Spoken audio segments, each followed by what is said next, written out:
We got all my folks from Aruba out there, New York, Detroit, D.C., St. Louis, North Carolina, Los Angeles, California, Memphis, Tennessee.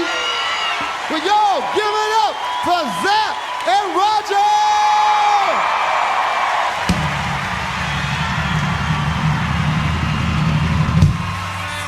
Now wait a minute.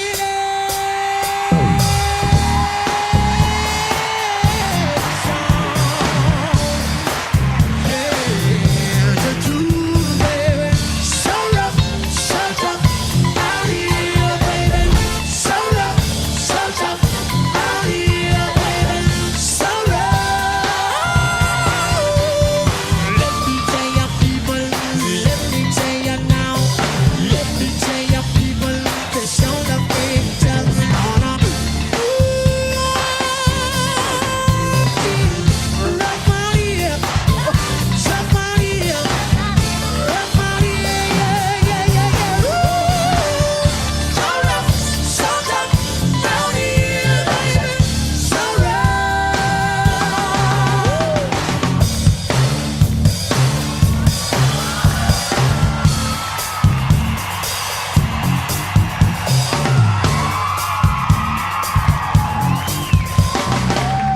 Before we go any farther, let's get two things straight. Number one, is this Aruba?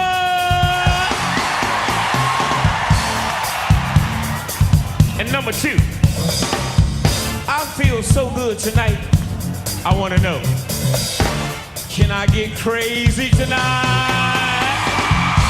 I can't hear you. Let's get the show on the road.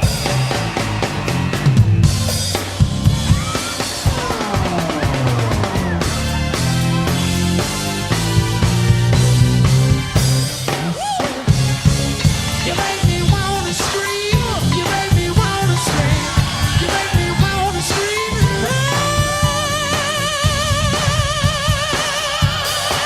Everybody clap your hands. That's right. Come on, come on, come on.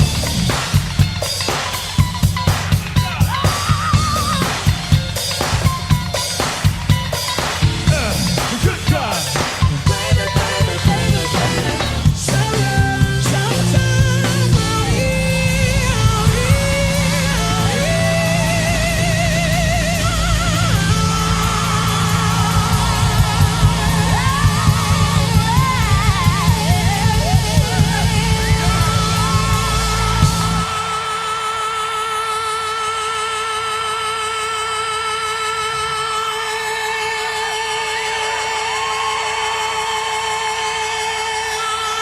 Don't you know you're gonna make me crazy?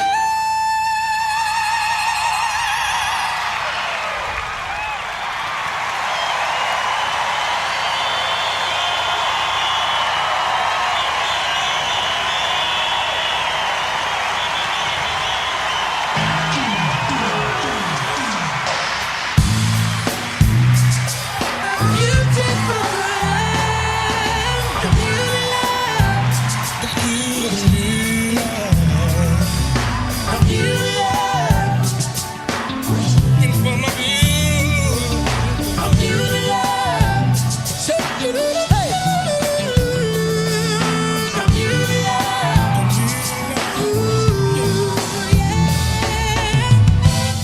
You know I've been searching for someone Yeah. who can share that special love with me. And your eyes have that glow. Could it be your face I see on my computer screen? You're just so good. Ooh, yeah. You're in love. Well, my computer was patriarchy.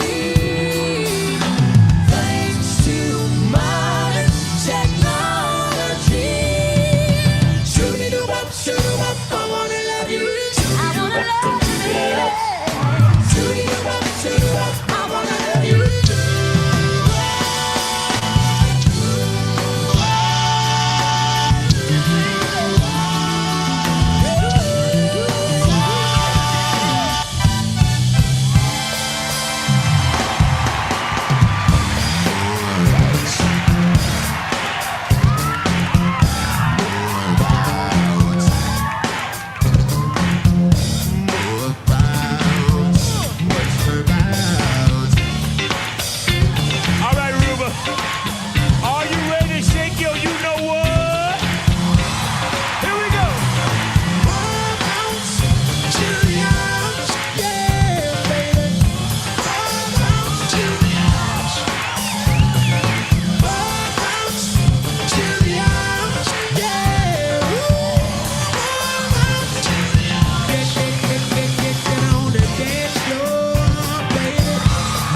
We'll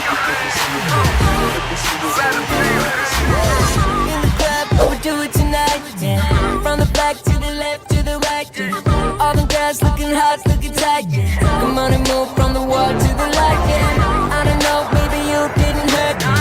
Gonna lose it tonight, yeah, no mercy. We're gonna turn it up crazy. We're gonna turn it up, turn it up. Let me see your hands. Let me see your hands. Let me see your hands. Let me see your hands. Let me see your hands. When I'm around like it, there's no care.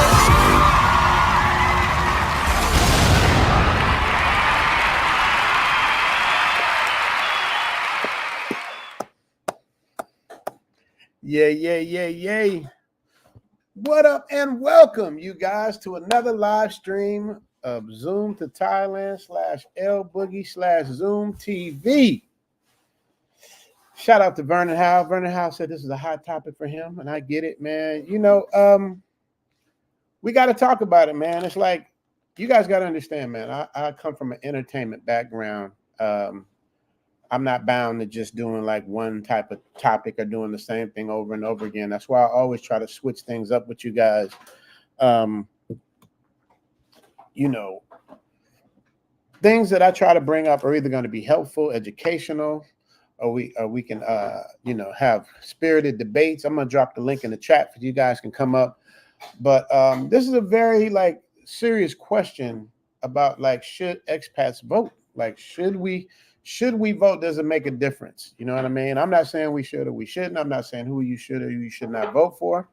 But we're going to talk about the statistics and what's going on and what you guys think, man. I really want to see. I know it's not something that we normally do. We always talk about how great certain places are and all that stuff, but we just got to, like, you know, stay up with current events and really voice your opinion, because my subscribers and my Patreon members like really mean a lot to me. And a lot of my subscribers and Patreon members are expat. I mean, are ex-military or military.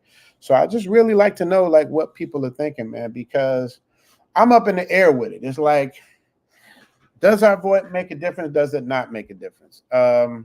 You know, my initial reaction is, hell yeah, our vote makes a difference. But even with our vote, do things change?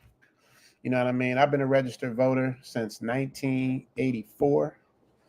And I haven't really seen much on either side, really. Just so I get, you know, I don't know, it feels like it's a game. Like, it feels like both sides go in the back and laugh and come back outside and argue. You know what I mean? It just feels like it's a game, because things that are so easy to get done seem so hard to get done. You know what I mean? Like, for instance, I'm a property owner, right? I'm a property owner, and I got to pay my mortgage each and every month.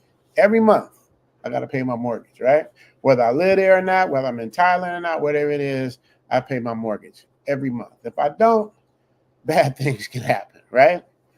But a person that can just walk in my house and squat, don't have a lease, nothing, just see the house is abandoned, come in there, change the lock, move in, and they have more rights than the person that owns the house. And we can't go to the bank and go, look, somebody squatted in our house, we can't pay because, you know, they got the house tied up. They're not trying to hear that. We're locked in. So like, squatters have more rights sometimes than actual owners. And like, stuff like that is just common sense issues that need to be fixed. Like, how hard is it to like protect people and their investments? It's almost like somebody decides they want to just move into my car because they found it unlocked. Now it's their car. It just doesn't work that way. So why does it work with our most precious investment, houses? So, you know, so that's one of the reasons why I'm talking about this. I want to hear what you guys think. First, I got to give a shout out to Simbad, man. One of the most underrated comedians, period. Simbad is like, you know, he had a really bad stroke, and he's been trying to recover for the last couple of years, man. So I try to shout out and big out people like Simbad. If y'all never watched Simbad in concert, man, Simbad is, in my opinion, the most underrated, because Simbad has never used one curse word to be funny. And a lot of us comedians, Richard Pryor on down, we got to use curse words to be funny. Because, you know, hear my go, you know, you hear all that, is funny. But when you can do that without using curse words, it's almost like trying to be a rapper without using curse words. Like, you know, Rakim did it. You know what I mean? Tribe Called Quest did it. But now, like every song, you know what I mean? Somebody smoking on something, or they doing something, or they, you know what I mean? It's like it takes a creative person to do that, man. So I want to give a shout out to Simbad. I pray for his journey and to a healthy life, man. Shout out to him. And if you guys didn't know, Zoom Fest is sold out. I tried to tell y'all, man. I tried to tell y'all to come on. Zoom Fest is sold out.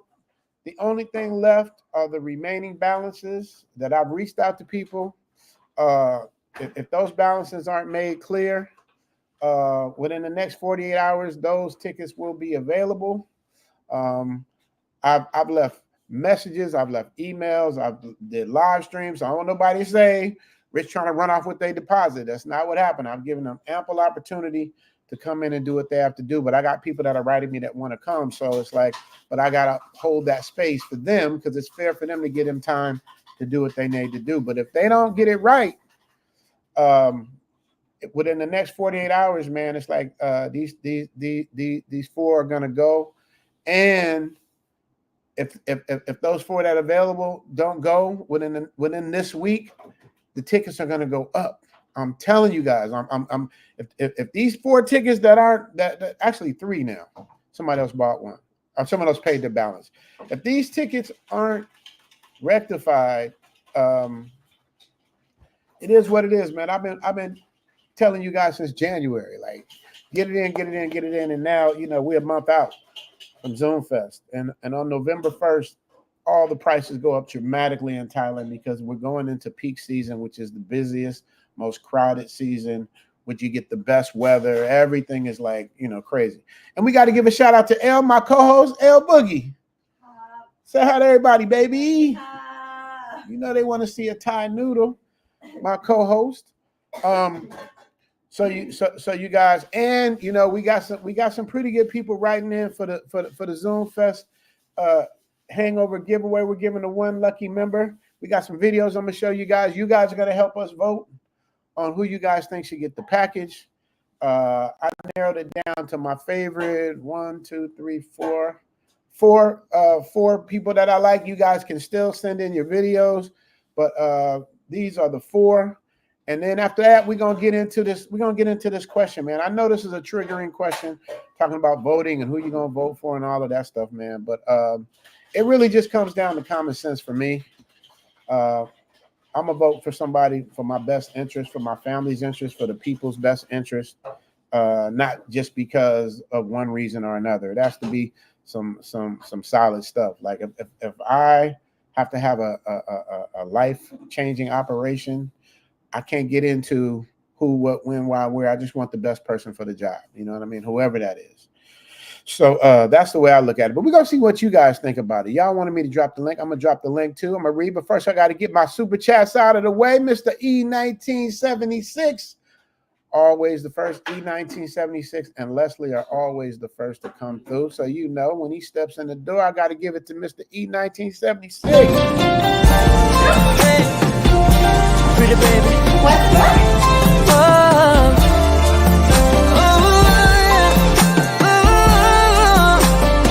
All right, listen.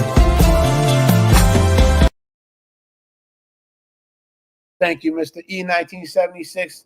90% of the time stepping in with the first super chat. He always does. If not, it's always the godfather of the Zoom tribe, Leslie.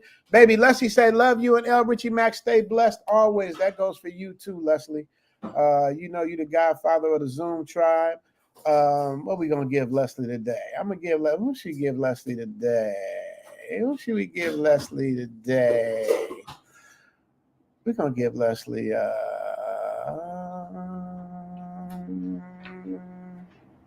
because Leslie has his own. Like I said, man, I like to switch things up sometimes. So I'm gonna give I'm gonna give him the beige girl. Here's the beige girl.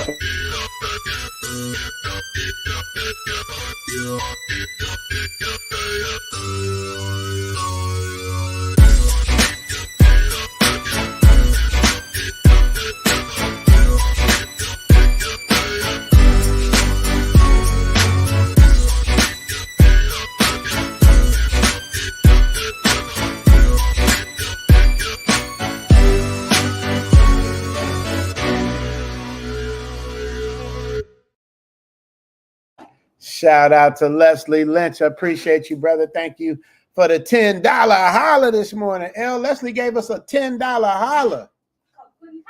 She said, Cobb Coon Cobb. Yeah, he can't see you, but he need to see. I know Fode gonna want to see you. Fode said, folks' ability to live outside matrix and comfort is directly tied into the political and, more importantly, economic power of the U.S. A U.S. recession causes a weaker dollar, less buying power abroad. You better vote. You heard what he said. You better vote. Yeah, man, it's a duty, it's a responsibility. But then when you say you got to vote, then you got to say, then you get into who you voting for. And you know, that's the worst thing you can do is argue politics and religion. But I was really on the fence, Fode. I was on the fence about voting at all.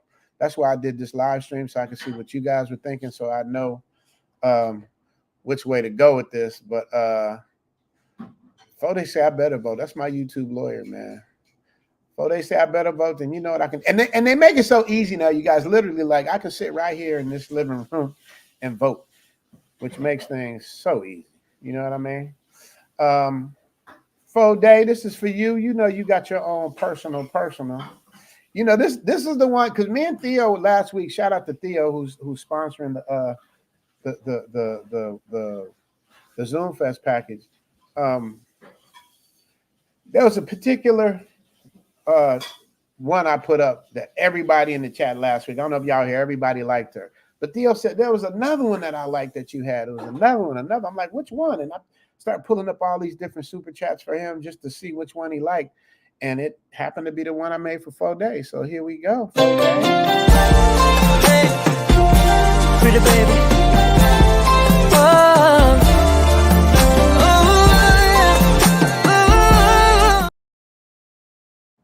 Yeah, so that's the one Theo likes besides the other one that we had. So, so shout out to that.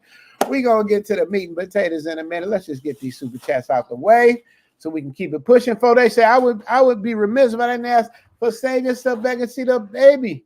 Fode want you to come say, save yourself back, man. You got to come tell him to save yourself back, man. Elle just got back from Isan. It's crazy. When she come to Isan, she gets sick because Isan is like the country, y'all. Like, so the best way to equate Isan in Thailand is like you got New York, LA, Chicago. That's Thailand. And then you got Mississippi, Alabama, Georgia, Texas. It's like Isan. You know what I mean? That's I don't know any other way to explain it. It's kind of like the south of Thailand. So it's more rural, you know what I mean? So she have all that stuff. But Fode say he wants you to tell you to save yourself back, man. Save yourself back, man. And you know I'm doing a new t-shirt like Fode. I'm doing it the way she said it. One of the subscribers spelled it phonetically exactly the way it's supposed to be. It's like SEV, save yourself, SUSEV, back, man. Dude, I'm doing it just like that from now on, man. I love that. Save yourself back, man. Let me see what we got here.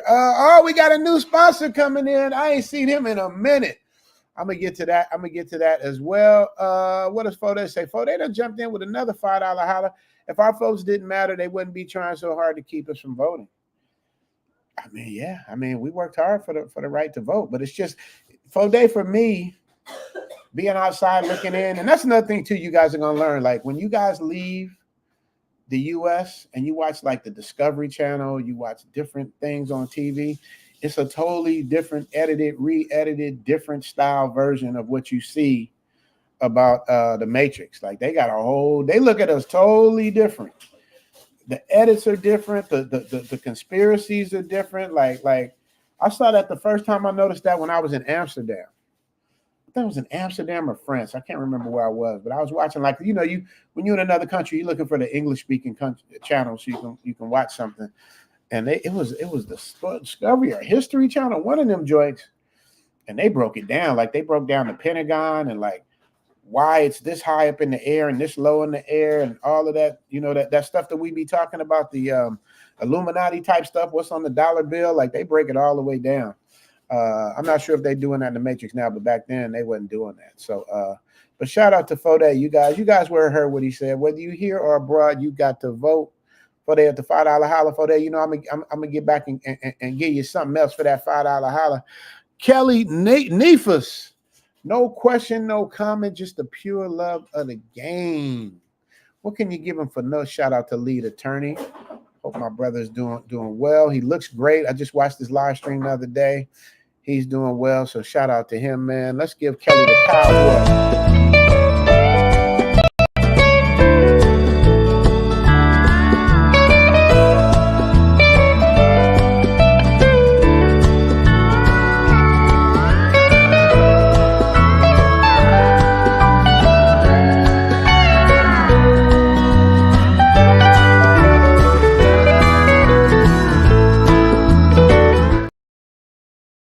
Hey, you understand me? Bouncing along. You understand me? We're going to bounce along and get to it in a minute, y'all. Okay, we got over 100 people in here. It's time to go get ready to get to work as soon as I finish this super chat, because once I read the sponsor, we can get down. Al coming through. Member for 2 months. Yes, every American should vote. This election is super important. Our democracy is on the line. Oh, I could tell by what Al said who he's voting for. I ain't gonna ask you. I'm gonna tell you who he's voting for. Now, there's another surprise for you guys. I'm supposed to have tailor-made dreams. Y'all been asking me about tailor-made dreams. I got with him yesterday via WhatsApp. He said he was gonna come on the stream today, but sometimes tailor-made dreams be falling asleep. So he might be asleep. He might wake up. But I know you guys been asking about him, so I thought it'd be very, very cool to bring him on. What else does Al say? Al says, let's keep our democracy and not switch over to a king. Oh, see, I told you I knew who he was voting for. I told you I knew who he was voting for. Now, here's the question, you guys.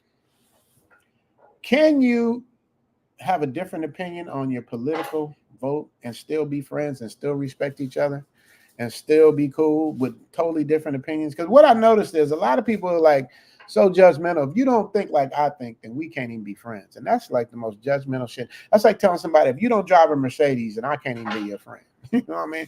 Or if you can't afford to live in my neighborhood, I can't be your friend. If you're not my religion, I can't be your friend. I think that's a shallow way of looking at it. I think it's so funny. My golf buddies, like, we get into it all the time over politics and sometimes religion, but we can do that and still be cool. You know what I mean? Shout out to Ted. I know Ted be shadow watching. We can still be cool, but some of y'all, man, I've seen friendships get lost. I've seen friendships get lost over somebody's opinion or something. To me, that's some weak shit. If you can't respect somebody's opinion, as long as you're not doing nothing disrespectful or illegal or some goofy shit, but other than that, man, it's like people should be entitled to like do what they do. But I got to give a shout out to today's sponsor, Jack Dragner. Hello, my brother. What up, Jack? I think Jack's coming to Zoom Fest. Man. Shout out to Jack. I got to give him the $100 bounce. If y'all didn't catch that, I gave y'all a little piece of it in the opening. But Jack, appreciate you, man. How you doing, man? Thank you so much for that $100 holler. You're gonna get the $100 bounce for the $100 holler. 95, 96, 97, 98, 99, 100. 95, 96, 97, 98, 99, 100. 95, 96, 97, 98, 99, 100. It's the commitment. Jack, you see the commitment in that? That was some serious commitment in that bounce. I don't know which muscles that thing is working out, exercising, but the commitment in that is off the chain, man. She goes hard there, and she did it 100 times. So that's my $100 holler for you. And of course, since you the sponsor, if you say, hey, give me the other $100 sponsor, because we got two for the $100, man. So Jack, thank you so much for that, brother. But now that Jack has did his thing, now we got to get ready to get to work. So now that we got our $100 sponsor going, let's get into it, man. So I really want to know what you guys think, but you guys, let's do this and not not get crazy and disrespectful. Let's just keep it. Let's keep it love. But I want to hear some valid opinions. I don't want to hear no emotional stuff. I want to hear some valid opinions on stuff. That's what I want to hear. But we're gonna start here with what Dr. Umar says. Let's see what Dr. Umar says. Until we get something. It's time to hold the vote until we get some. Anybody telling you that you gotta vote, be skeptical. I want you to spot the difference between the way that right-wing conservatives are talking about voting and the way that people allegedly interested in progress are talking about voting. Every election cycle, someone insists that black folks, for one reason or another, should not vote. Hold the vote until we get some. But have you ever noticed that conservative white people are rarely, maybe even never told that they should be withholding their vote? In fact, this is what white Christian nationalists have been saying to each other in plain sight for decades. They want everybody to vote. I don't want everybody to vote. That's Paul Weyrich back in 1980. Elections are not won by a majority of people. They never have been from the beginning of our country, and they are not now. He's a godfather in the modern conservative movement, and he co-founded the Heritage Foundation. Yes, the folks who have been producing the document known as Project 2025 for the last 40 plus years. As a matter of fact, our leverage in the elections, quite candidly, goes up as the voting populace goes down. What they know is that their vision for America is profoundly unpopular. And as such, it hinges entirely on people like you not showing up to vote. Y'all got that? Shout out to Foday for sending me that video, making his point of why people should vote. Dr. Umar thinks you should hold out on the vote. Does that help? Does that hurt? What does that do to not vote? Is that a good thing? I don't know what the benefits are. So we want to know, what are the advantages and disadvantages, man? You know, what I have noticed the trend is more and more black men are voting for Trump. Is that right? Is that wrong? What do y'all think about that? Is there a reason why? I know the border issue is an issue. I know that, but are there any other reasons? Shout out to MF Doom. See, MF Doom trying to back me into the corner. Look at what MF Doom say. So see, we vote. Well, here it's a Trump. I can't tell you who to vote for. I would just say use your common sense. I dropped the link in the description. Somebody want to come up and have a spirited debate about this. Mr. Sir says yes. Expats should in order to keep the U.S. dollar strong. Okay. Now, what do y'all think about Kamala bringing Lizzo and Beyonce and Willie Nelson to the rescue? What do y'all think? Is that a good thing? You know, is that going to influence you to vote to see Lizzo out there shaking it up and Beyonce shaking it up and Willie Nelson throwing one up? I mean, does that help? That's another thing too that I don't understand. It's like, as far as I know, we're the only group of people that depends on celebrities to like influence us on doing things we need to do. I'm not saying other people don't do it, but we hard. It's like, are we losing? Let's call in Lizzo. You know what I mean? We want to get votes. Let's interview Cardi B. It's like I just don't understand it, man. I don't understand it. But I guess people do what they got to do. That's your jam, Mr. Big Right. Yeah, man. Thank you, brother. I appreciate that. Yeah, man. You know, I try to get my what's the name going. I try to get it popping for that intro, man. The intros are very important to me. Yoda done stepped in. Yoda's gonna say what he gotta say. He getting his mic ready. I'm gonna give him there. And also on the other side, Elon Musk donates $1 million a day to those who vote. Is that legal? Is that wrong?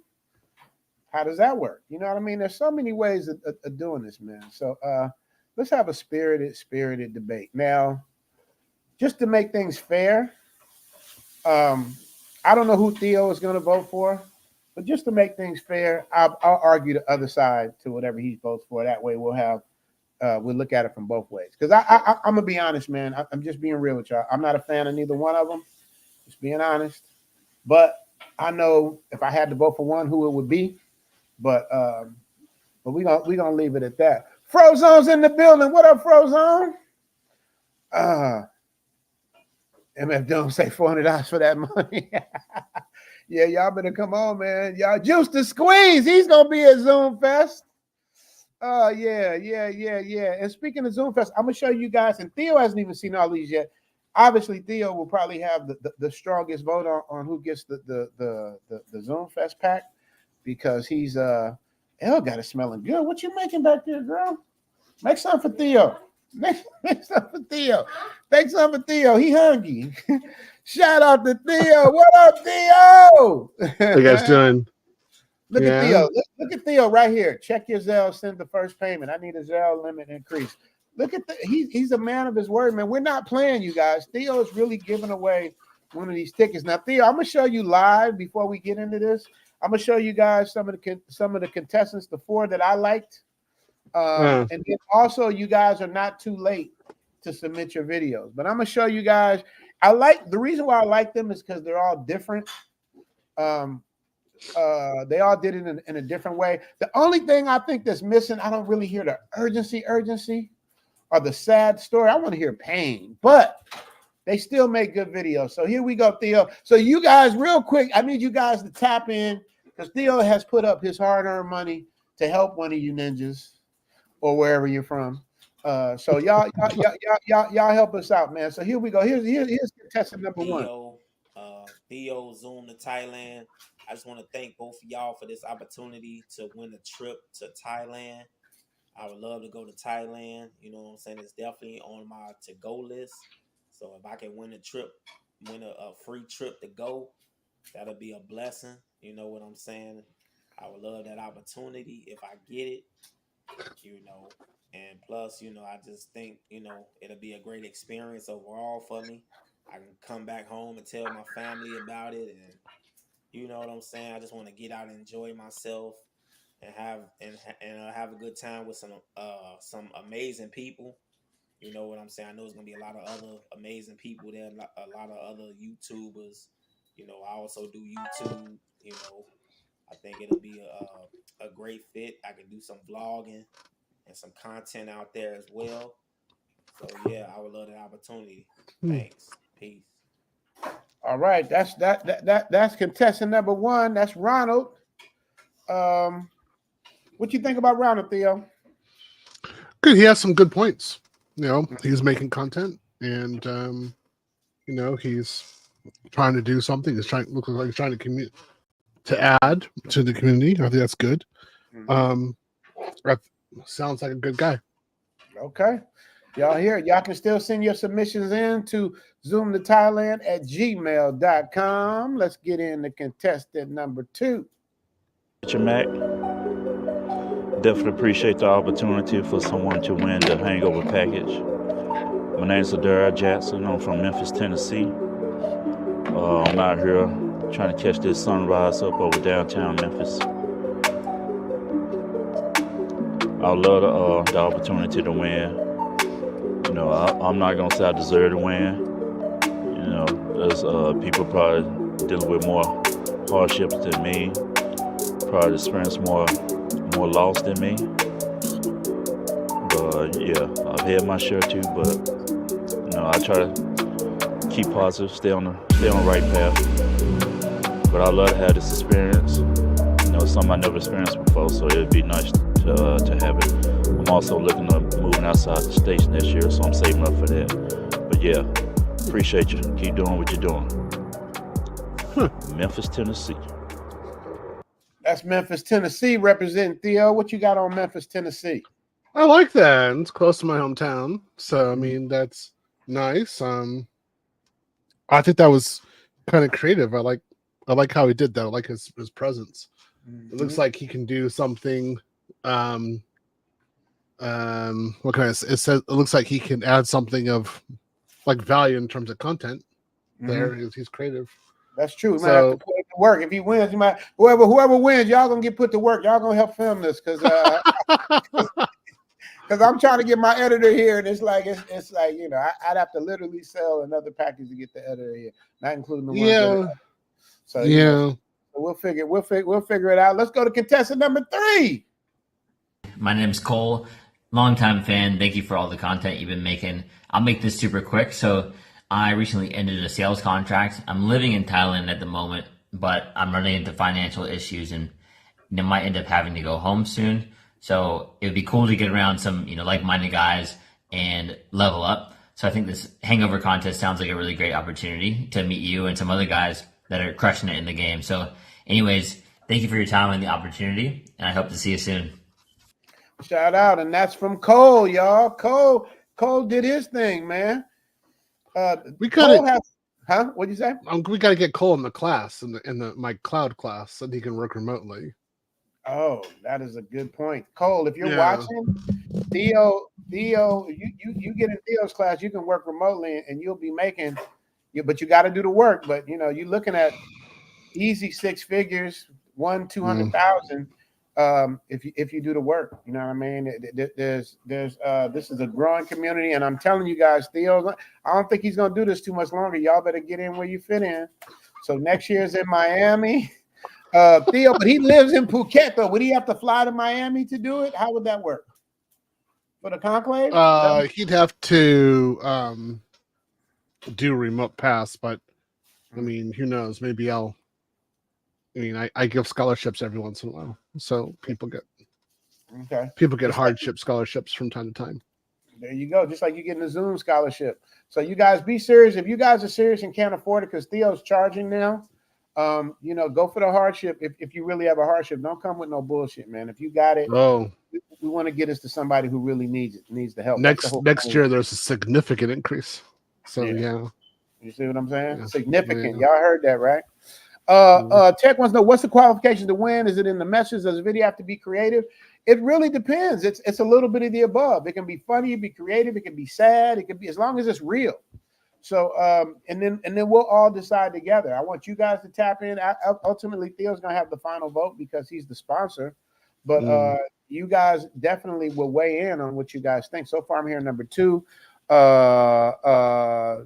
Jew says number 3, Cole, and then he says, what's number 2's name? Number 2's name is he didn't say his name, but it's in the email. So we'll just call him the creative guy. Number 3 is Cole. Let me give you guys number 4 so we can move on to this political thing. So Theo, before we get to the political thing, do you have a choice one way or the other? Or who you're gonna vote Not yet. For? No, okay. not Okay. yet. Is that something you'd want to discuss, or is that something you want to stay away from? Like you know, my man. No, I kind of think about it. That's all. I'm giving people opportunities. I'm thinking about it. You know, just like in my class, when people ask me if they can join my class, right? Because it's, you don't automatically get to join my class. So you have to be evaluated. And I asked them, like, why do you want to join, and what's your story, what's going on, and I get to hear about who they are, and it's, you know, every single person comes in with a different story, and so I have to kind of think of it like where they are in their lives. How is my class going to be beneficial to them? Are they going? Is it going to be a level up? Is this going to be a wasted time? Is it soon going to drop out in 3 weeks or 4 weeks? So I just waste my time and people's money. Right. So those are the kind of things I think about, right? Think about intention, things like that. Okay, got you. All right, let's get to number 4, and then after that, we're gonna get into our subject. This is the last person for the sold out Zoom Fest that will win a free hangover package, but you have to have a valid passport. I shouldn't have to say this, but you gotta have a valid passport because they're not gonna let you on the plane, and you gotta cover your own plane ticket. Theo is covering you guys. Even if the price goes up, he's already compensated for that. So you guys that win don't have to do nothing. But the people that are going to buy a package, you guys have to get it in within the next 48 hours in order to make sure that you don't get the price raised. Because on November 1st, I'm telling y'all don't believe me. All you got to do is go to any of these sites, hotels and all that stuff. Click on a hotel on November 1st and see what I'm talking about. A 4- and 5-star hotel like what you guys are going to get. You'll see what I'm talking about. All right, you guys, number 4. Here we go. Richie, help me out. I'm Sean Curtis, straight out of Oakland, California. But listen, I've been hustling in the insurance game, and it ain't as glamorous as it sounds. I need to trade in these policy numbers for some Thailand sunshine. I'm ready to soak up some sun, soak up the wisdom you'll be dropping, and let's keep it real. I need some of that good food too. If you can, Richie, pick me. Please pick me. Zoom me to Thailand. Like that was fun. I like that one. What do you think about that one, Theo? I like that one. I like that. He's creative. He's got the energy. He could definitely survive 12 days, and he's from Oakland, so he definitely probably has street smarts. Even though you don't need a lot of street smarts to cat Thailand, it's just common sense in Thailand. Oh, you need some street smarts. You need to know some things. I mean, there's Yeah, common What's sense. the difference between common sense and street smarts to me? I mean, street smarts is common sense. Like you don't fall for the okie doke. That's common sense. Yeah, you just got it. I just got. So, We're not gonna. We won't talk too much about that, but yeah, you right, gotta be right, smart. right. So I'm gonna go over give you guys a real quick shot of who this is. Number one right here. Theo Zoom to Thailand. I just want to thank both of y'all. That's number one. Richard Mack. Definitely appreciate the opportunity for someone to win the hangover package. That's number two. Let me get to number. Oh, yeah, we go. Whoops, sorry. Number three is Cole. Cole, longtime fan. Thank you for all the content you've been making. I'll make this super quick. So I recently ended a sales contract. Okay. Richie, help me out. Four. I'm Sean Curtis, straight out of Oakland, California. But listen, I've been hustling in the insurance game, and it ain't as glamorous as it sounds. I need to trade in these policies. All right, you guys, I don't want to waste your time showing you the whole thing. I know you guys want to get to the business, but you got 4 contestants right now that are in the running for the package. You got Ronald, the one in the red. You got the creative guy, which he didn't say his name in the video. That's the reason why I don't know. I know it's in the email. You got Cole, and then you got our man from Oakland. So 1, 2, 3, and 4. Y'all can throw those numbers in the chat if y'all want to do. We're going to get to it. First, I got to read the super chat from Champion Heart. He says, salute to Richie Mack. Being a Patreon member is dope. I really need to chop it up with Theo. I need help. I'm tired of being a truck driver. Yeah, we got a couple truck drivers in the class, don't we, Theo? I know of at least one or two. Oh yeah, I've got more than 12. I think I have more than 20. Pretty sure. Yeah. So Champion Heart, man. TheoWaff@gmail.com. But Theo, the class is closed right now. It's not opening up again until next year. How does that work? Yeah, March. Oh, in March. Okay. So that's not far off, you guys. So March 2025, Theo is reloading. So y'all make sure y'all get in that, man. I'm telling you, man, if I was younger and trying to get out the matrix, man, I'd be in there, man. Anything you work for is worth working for, and anything you work hard for, you're gonna get rewarded no matter what it is that you do, man. So salute to you, Champion Heart. Thank you so much for being a Zoom tribe member. Make sure you guys subscribe to the Zoom After Dark. I mean, don't get me wrong, just subscribe to the Patreon, but you get what you pay for. The $5 is a basic way of saying I appreciate you, support you. The free ones, y'all, y'all are just there. Sometimes I'll drop something on y'all once in a while, but my main thing is Zoom After Dark. That's when I get to express myself creatively, and I ain't got to worry about getting chin checked by the powers that be. Now I can't go crazy on Zoom After Dark, but it's definitely a whole nother level than what you guys are seeing. So make sure you guys check that out. $50 tour. I help you with your editing. I look at your channel. I'll help you give you tips and tricks, what you need to do. 100 and up is for sponsorships and all of that stuff. So y'all know what it is. So let me get to this next one. Fode came back. Let me see. Did Fode come back? Fode's back again. Who to vote for? For me, I'm voting for the person not endorsed by the founder of Stormfront, the biggest Western. Fode, you want to come up and chop it up? Because I'll argue the other side of it. With whoever wants to argue one side, I'll argue the other side. Because I think there's good and bad on both sides. So I'll argue that. But at some point, the old school tricks aren't working no more. I just watched the news. There's a woman who now just comes out of the closet. 30 years ago, he groped me. That's yeah. They always I agree. I'm like, no more. Oh, there's always somebody. You got it. You have this always so why didn't you come out earlier? Why is it suddenly at this time when the election is happening? Oh, I'm done. No, man. In fact, I sat back and I was like, okay, I don't care if they ran a metro on you. I really don't. Really. He said that, not me. I'm not saying that. I care about anybody that's been wrongfully. I don't care anymore because it's. I don't believe it. It's happened too many times. It's just politically set there, and I'm just like, no, man, no, I can't believe you anymore. No. every single male who's going to run for office 3 weeks before the election is going to have some sort of accusation like that right now.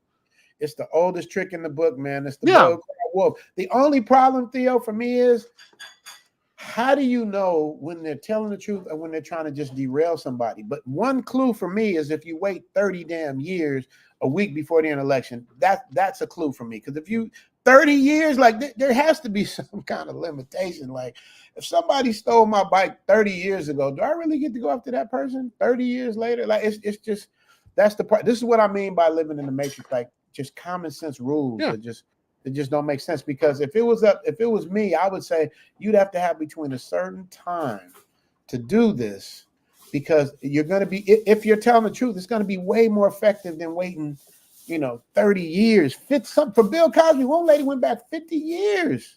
Do you know how different the world was 20 years ago?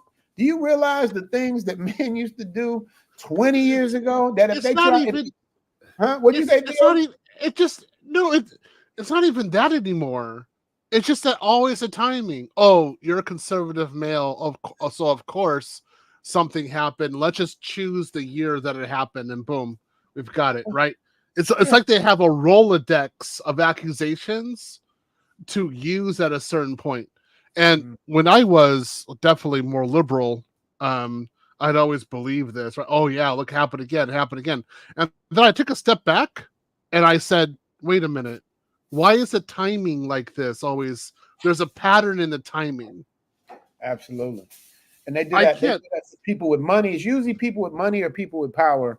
They always catch up. Because they're not, even if somebody did something horrendous to them, if they broke, they don't care because they know, he's broke, Oh, but, so you can't, I just can't believe it anymore. So, I'm going to say something just real quick.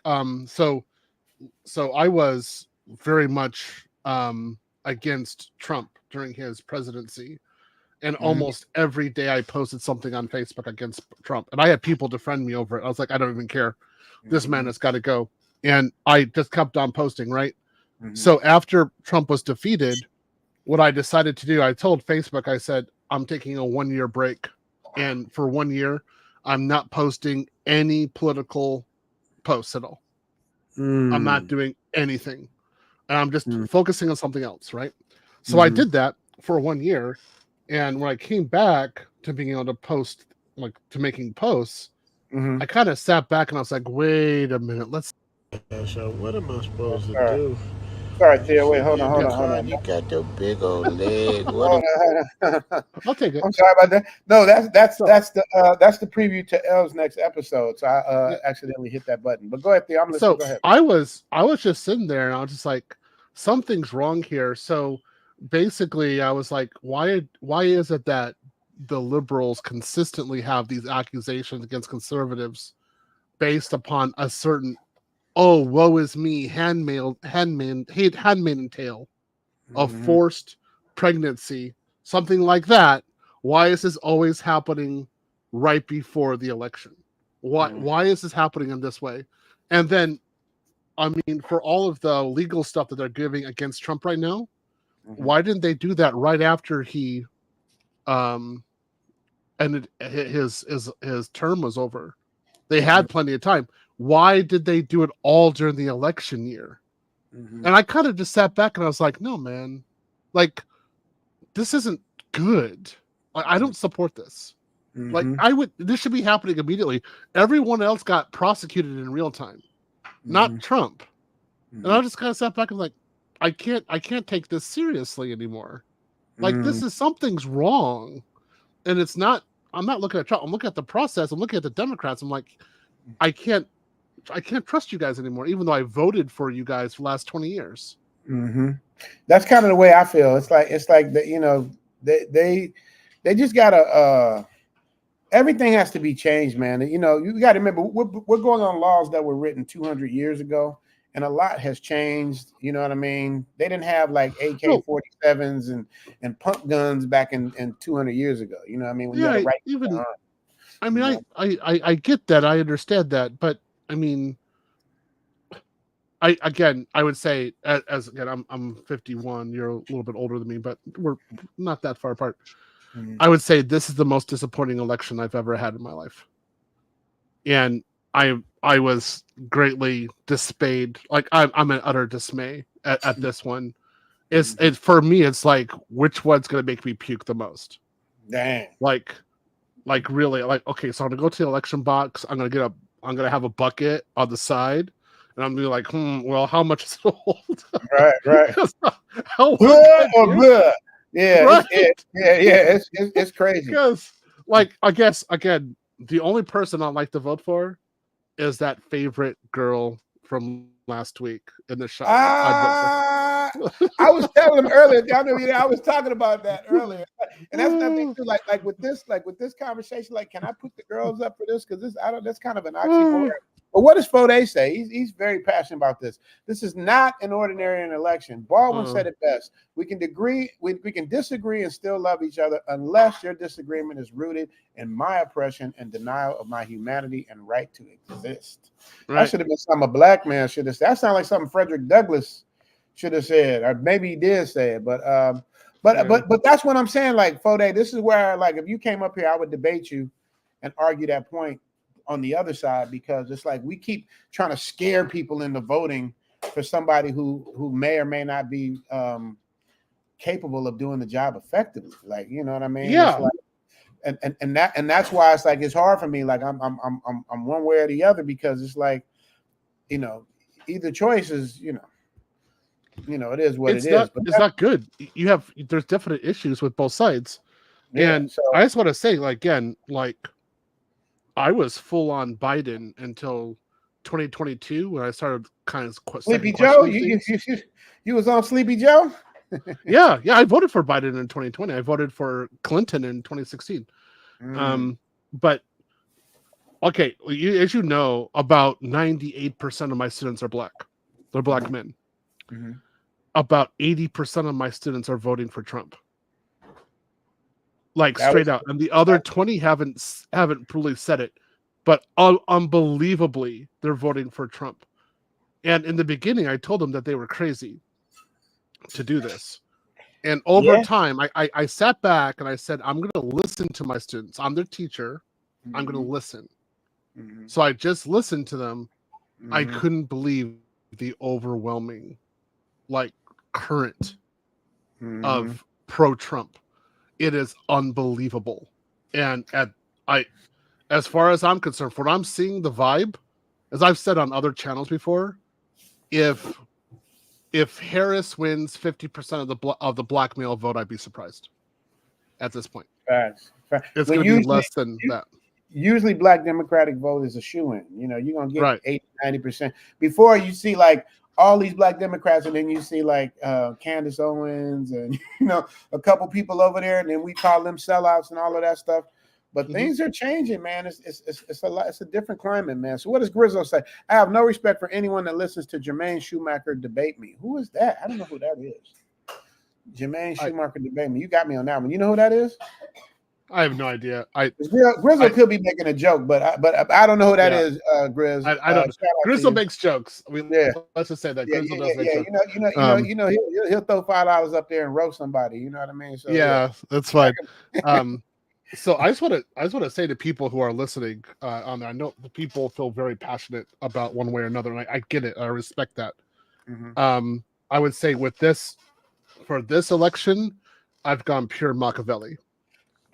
And I'm literally like, who will be the best for me, and in a very selfish manner. Like, I really don't care about the rest of the ship. I want my life jacket and I want my rowboat out. And if other people are affected, I don't care. That's how selfish I've come for this one, because I'm just like, after what I saw the last 4 years, I don't have much mercy at this point. I'm not happy with the situation at all. Yeah, it's grim, and not to mention we're kind of teetering on World War III. I mean, we're not even thinking about that, like, because we're so blind, we don't even realize that all the biblical prophecies are happening in real time, and we're just kind of like in the toilet bowl spinning around. We're not even paying attention. But yeah, it's something else. Champion Heart said, yes, my oldest friend policy is vote blue no matter what. I tell him you a damn fool after 50 years to continue to receive nothing for your vote. That's kind of the consensus. You know, that's kind of the consensus. It's like, what are you getting? That's why I was like, is it even worse? What are you getting? Like, what are you getting? I mean, so in my class, something that the students said to me, they said, I give them more for less compared to what the government gives. And basically, like, of course, most of my time I was teaching for free. Yes. So they were like, I give more than what the government is doing. So what do they owe the government? Because I have tangible results with students. So where does the government have tangible results for Black men? And I kind of had to sit back and think about that for a while. I was like, yeah, you're kind of right. Yeah. Just like, all right. Like, okay, so again, this is where I'm just listening to what they're saying, and instead of trying to shoot them down, I just listen. And I was like, okay, yep. Got a point there, bro. All right. Yeah, that's what it is. It's you guys got, that's what I'm saying. It's a common sense thing for me, man. I just know, you know, and God forbid we get into a war over these next 4 years, because whoever, this is my opinion, I could be wrong, but whoever wins this election is probably going to be a one-term president. Well, Trump for sure, because you can't be a president more than twice. So if Kamala wins, is she going to be a one-term president? That's another question. Somebody said I was asking too many questions. Well, we're going to get to it, man. I'm going to see what you guys think. Once again, this isn't my most popular stream talking about this. It's not something I do normally, but I just felt like, you know, the election is right around the corner. I at least want to know what the vibe is back home. Let me see. International Travel say, what's popping? Who y'all voting for? I'm undecided at this point. It's hard, man. Like, I'll just say there's one candidate I'm definitely not voting for. That's the issue. Like, there's one that has a clear negative. Like, there is no way in hell I'm voting for you at all. I'm done. Like, there is no way I'm voting for you. Can you guys guess who Theo's talking about? I know who he's talking about. It's just impossible. I can't fathom a vote for you. Like, you notice he didn't say him or her. He said you. He ain't giving it up who it is. He said, "Yeah, I can't vote for you." He didn't say I can vote for him or her to give it away. He said, "I can't vote for you."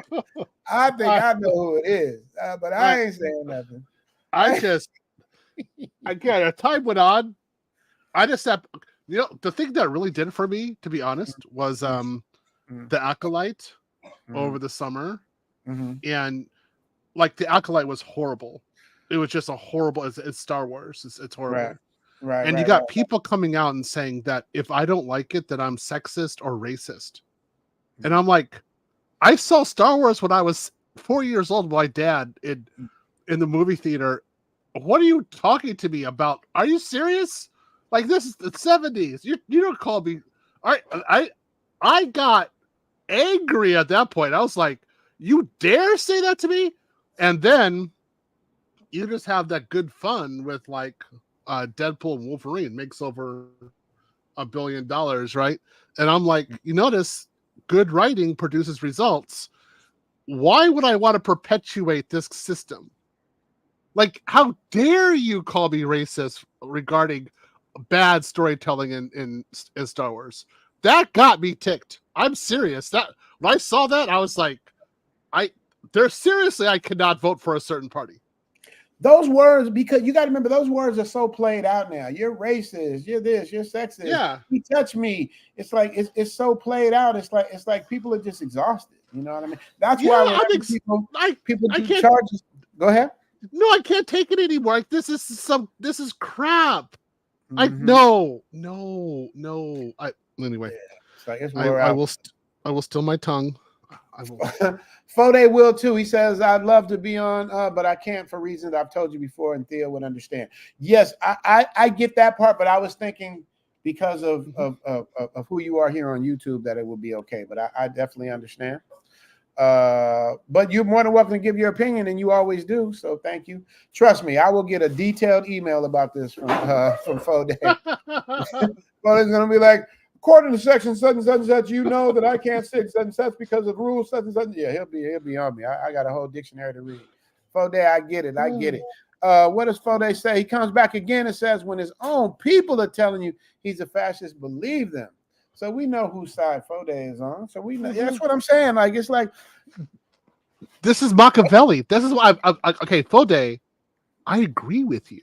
I want you to understand. We understand this. Right. Okay.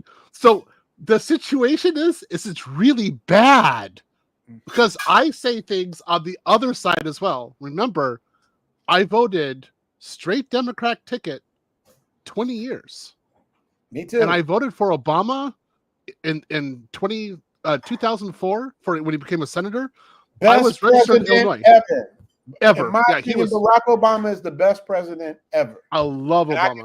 And I can break it down. Like my argument, my Republican friends, the best president ever. Period. Scandal free, family scandal free. Got us out of 3 recessions and 2 wars, and left us better than he found us. Who else can say that? I'm totally great. He improved the image of black men such a high level. I mean, again, I like him quite a lot. But after that, that's when I started having problems. I'm like, yeah, okay. So now, if he ran again, it would be no problem. It would be hands down. He would win, even though he can't legally, but he would win. I can't. Yo, he'd win. Yeah, straight out. He would absolutely. You got a win. super chat. Did you read that super one? Which one? From the Jerome, I think it. Jack Dragner? Of course I did. That's the sponsor. I need to actually put his name in there as a stream sponsor, Jack Dragner. Yeah, I gave him the $100 bounce. 95, 96, 97, 98. Oh, that's right. That's right. Okay. 100. Grizzo came back with 10. Jermaine Schumacher is Dr. Oh, got you. Theo, please explain what Trump will do for you. Oh, he put you I can actually do that. So what Trump has proposed is ending the foreign double taxation.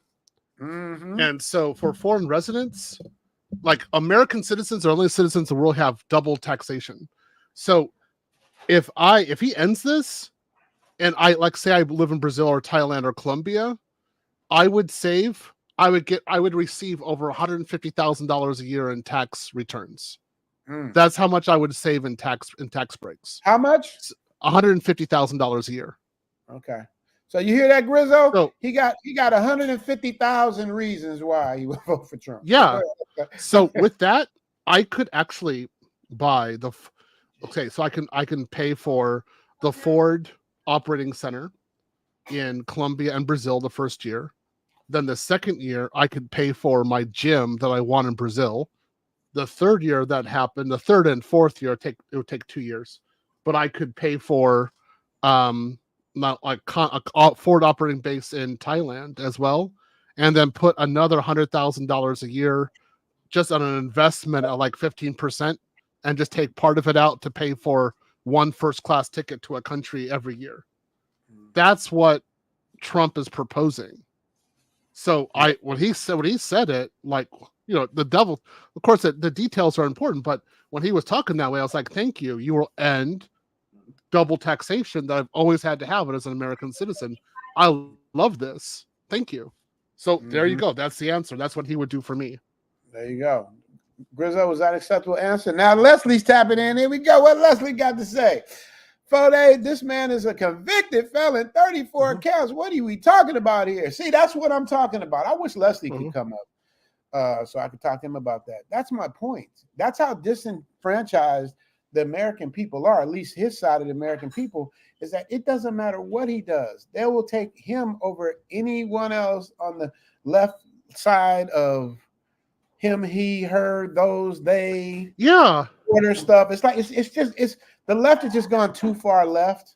Yeah. And the right's too far right. But if you got to choose, like what, you know, I just don't understand it. Like, you know, I can't take it anymore. I really can't. You're exactly right. Like, so we've pretty much stayed our same way politically, but the two sides have gone way too far. They've just gone nuts. Yeah. And I want somebody to come up and debate. Does somebody want to come up and debate this? no, the thing is that I'll agree. So, like this guy, he's convicted of 34 felony counts. That's right. He is convicted. January 6th. Yep. I believe he's the mastermind. Yep. I totally agree with that. I have no problems with that. What he paid women up the hush money and violation of election law? Yes, he did that. Yeah, I totally agree. As any businessman would do. As any business, yeah. I'm not denying that. I that's it. Can I vote for a certain candidate? No. No, that's the issue. He's not gonna say who it is. I know who it is. Al with the $5 holler, no question, no comment, just the pure love of the game. So I guess I can drop something for Al because he doesn't have a politically motivated statement. So let me give Al. We got to have a certain video coming up. I'm kind of missing somebody. I mean, you know, you're the man, but right now, come on, guess who stepped in the room?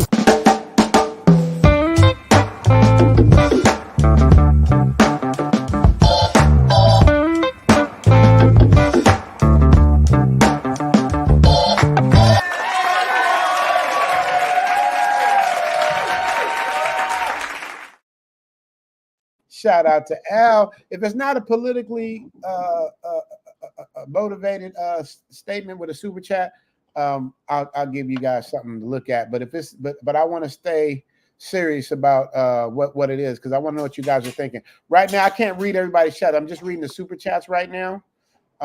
So let me see what Leslie said. He ain't writing in caps, so he ain't mad yet. Richie Mack, I know Biden very well. He used to ride with me every day for months. See what I'm saying? Now, I love Lester. He's the godfather of the Zoom tribe. But what does that got to do with being the leader of the free world when we're heading into World War III, when we got an immigrant situation that's off the chain? Even it gets bad when the gangs in Chicago are getting run out. You know it's bad. Yeah, that's bad.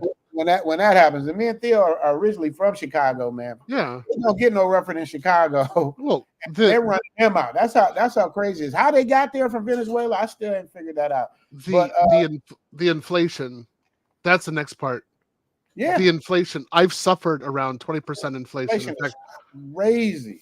While we're just talking, I just did another order with Aleco, and I'm now paying 20% more for their equipment than I did last year. And I'm just sitting back and I'm just like, why?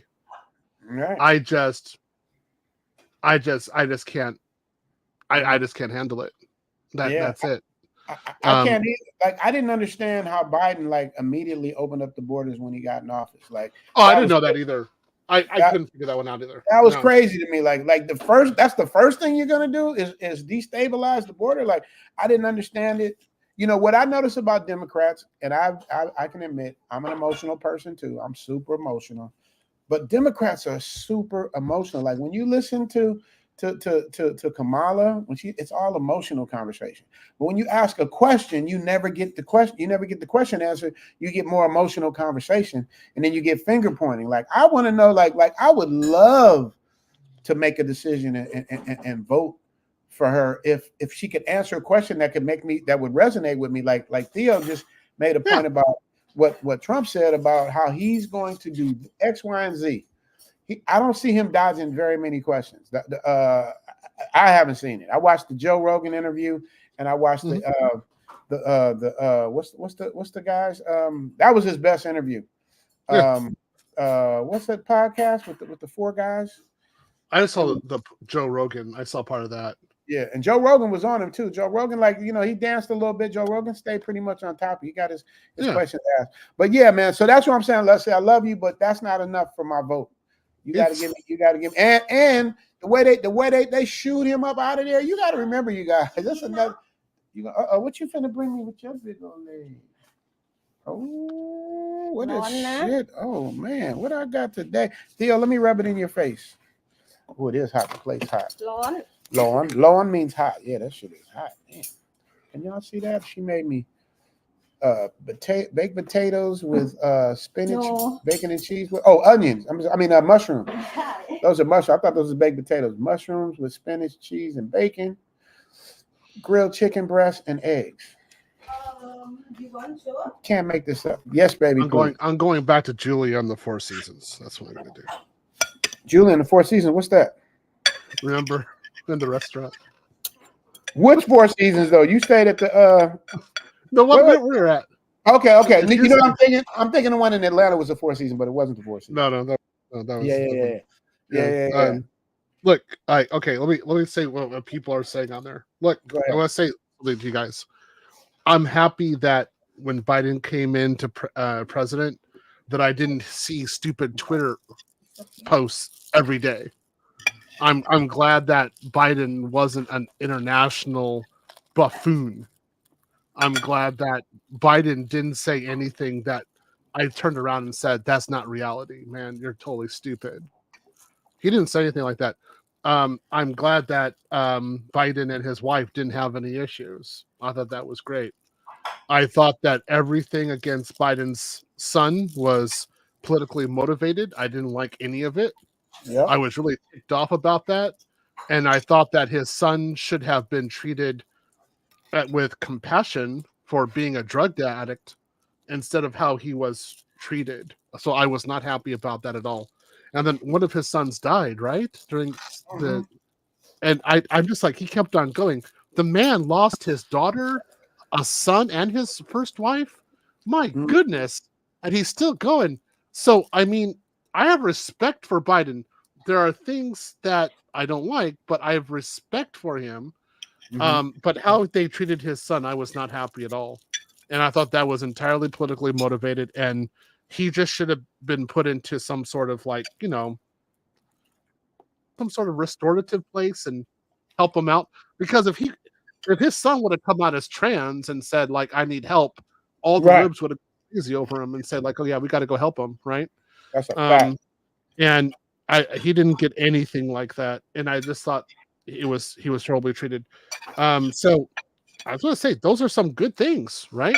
And Biden also acknowledged how many people had died during COVID.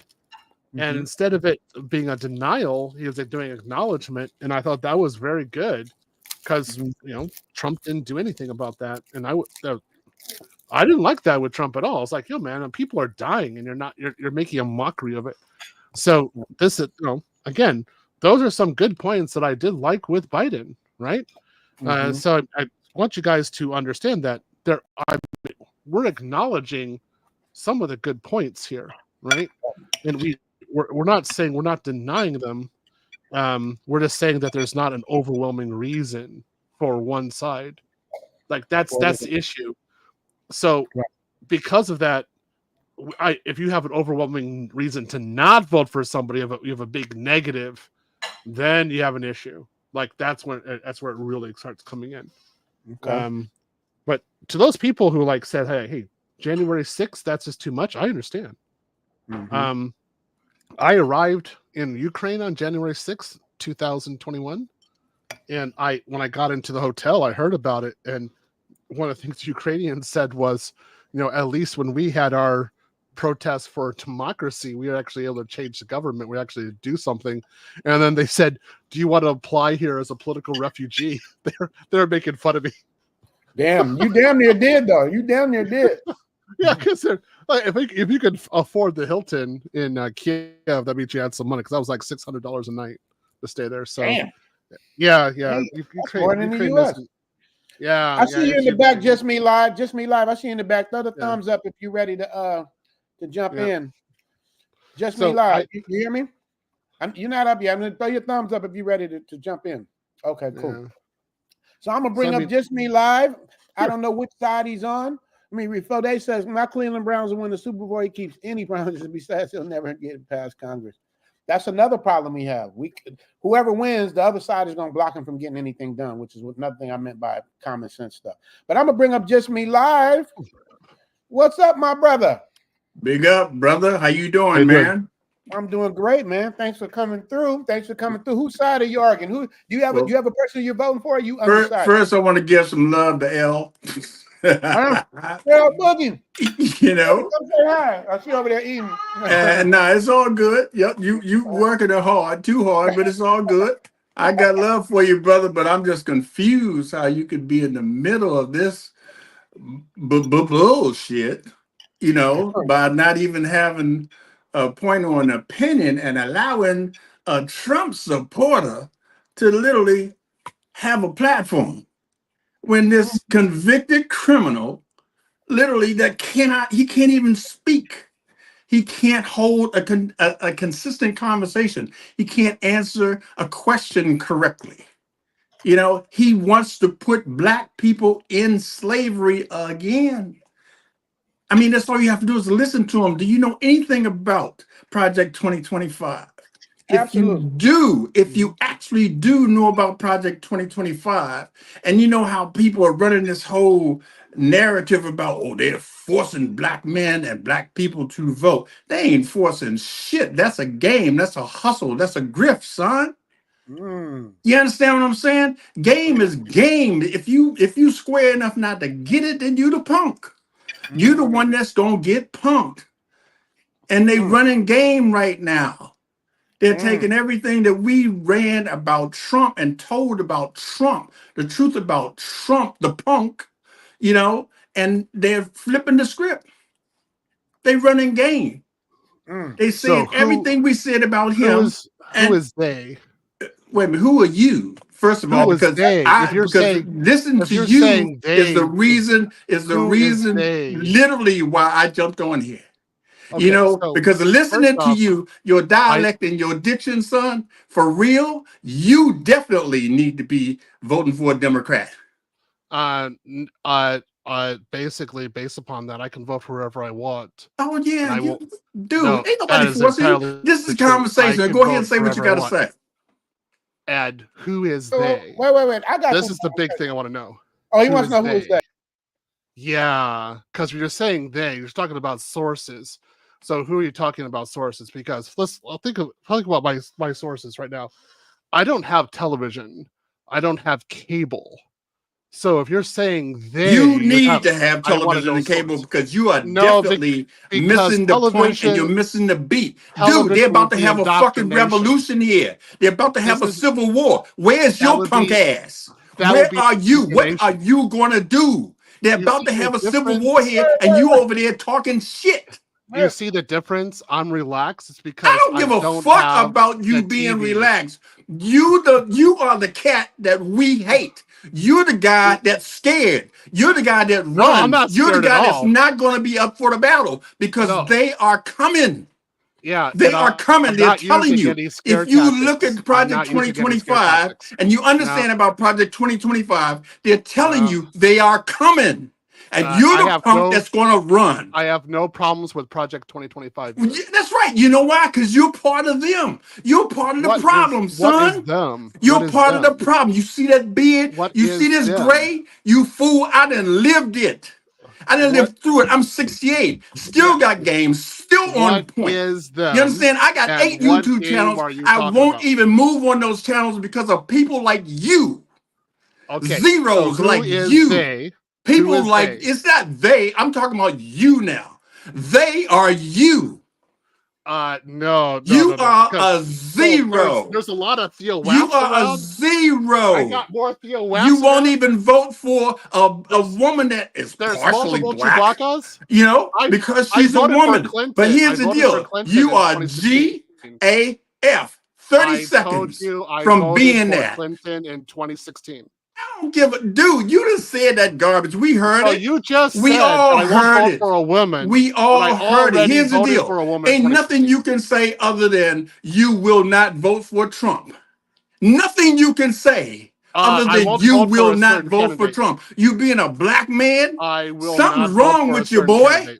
See, something is wrong with you, boy. You're saying because of something my race, is wrong I with should you, boy. vote for a certain party. I will not do that. Wait a minute. Are you getting upset? Something's wrong with you, boy. I'm free, and I can vote for you ain't free, nigga. You ain't ninja. You ain't free. Hell to the fuck no. You think you're free? This is plantation you mentality. You ain't free, fool. Do you know? I will you know not what? You have been out of the States too long. You ain't free, fool. I've You been in the ain't States the last free. 14, 15 You years. ain't Actually, free. 13 That's years. what they told you. They also talked about Juneteenth, right? I You am ain't free, free, actually. fool. I'm You very free, ain't actually. free. No, you ain't. Here's the deal. Yes, I am. Vote blue. Anybody else listening? Vote So blue, I have because to vote a free. peon You're like saying that, a you're saying zero that I'm like not that, free, is so I going to have to get vote in you a in certain trouble. way. Here's the deal. The No, deal I is can do what I want. Project 25 says they're coming for your ass. Project This 25 is states what they're plantation going to do to mentality. black people. They also This mentioned is about how plantation getting the mentality. immigrants out. It's not about the immigrants. It's about us. It's about us.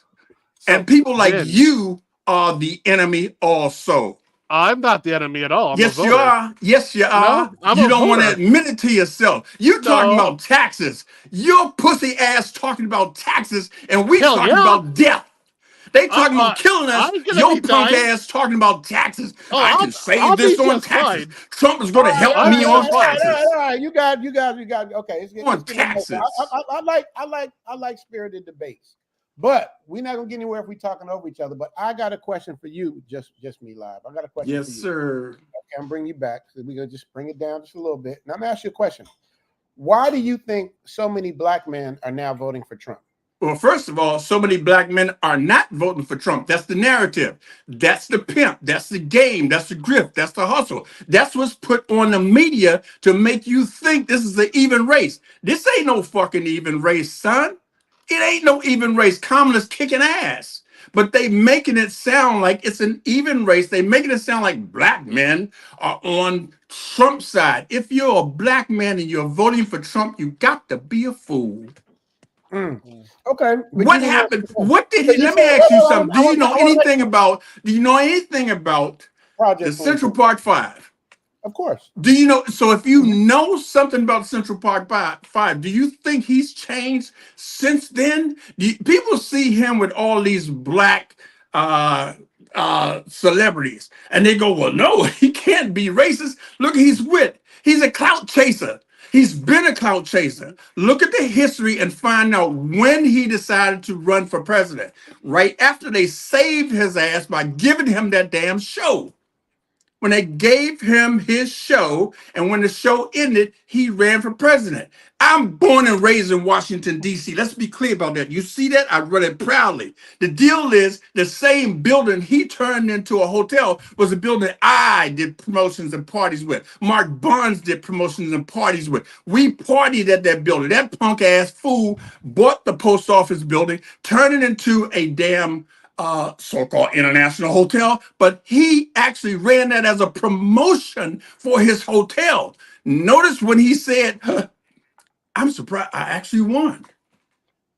He was surprised he won. I'm surprised he won. We all were surprised, but look at what he did.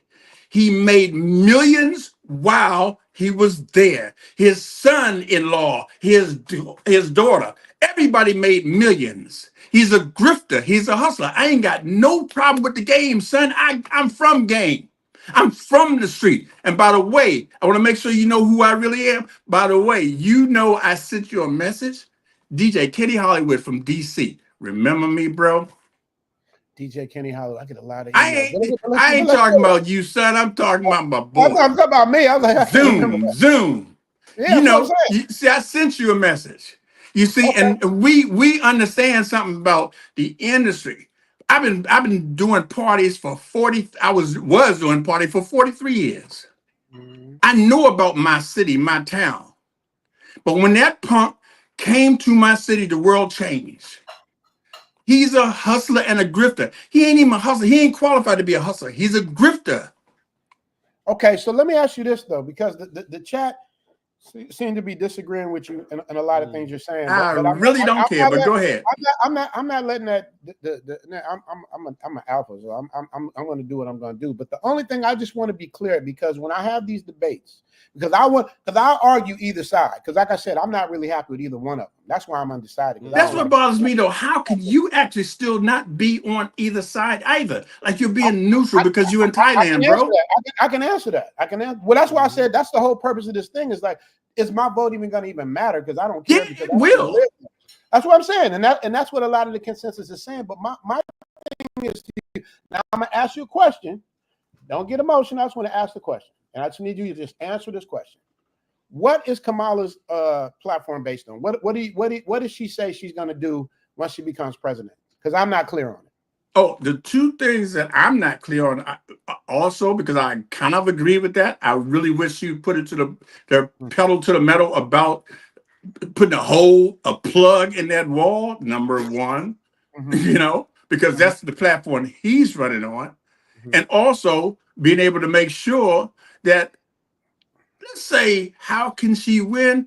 Just give us a $2,500 check and put a plug in the wall. But as far as what she's trying to do, she's trying to bring us back together.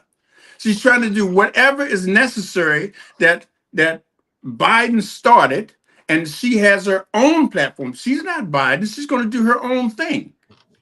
Well, but that's at the my same point. time, she can't. And here's the deal: if she tells you, have you noticed everything she said in the beginning? Trump is now saying. She's smart. She's not going to tell you every part of everything she's going to do, because everything she said in the beginning, Trump has changed, and now he's saying he's going to do it. This is hustle, man. This is this is politics. But that's my point. Then why can't? Because I've tried. This is why I'm telling you I'm undecided. Every interview I've watched, I've never seen her answer a direct question. And every interview you've watched about Trump, has Trump ever answered a direct question? Absolutely. Even if he lies, he's still answering a direct question. I'm gonna build a wall. We're gonna do it. He's answering questions. Kamala, I'm not even clear on Kamala. I'm sorry, Kamala. Kamala, I'm not even clear on what it is she's doing and where she stands. And then here's my other issue. Because I've been a Democrat all my life, right? Now I call myself independent. Now, when Biden was running, everybody was Biden. And then they just shuffled him off into the closet and threw Kamala up in the front, up in the front. And nobody knows what that. She's like looking around going, okay, I'll do it. Nobody even knew anything about her, what her position was on anything. Everybody knew everything about her as a prosecutor that she was before she got there, bro. That's another narrative that you picked up. You picked up the same narrative that they pushing, bro. I'm talking about as a vice president. Don't start. But we talking about what you just said. I'm speaking on what you just said. That no one knew who she was. Everyone knows who she is and was. But here's the deal. In answering your question, Joe is kind of, how can I say? Everyone recognized that he was losing it. Everyone recognized that he wasn't all there. You understand? So he's man enough, strong enough, smart enough to be able to say, you know what?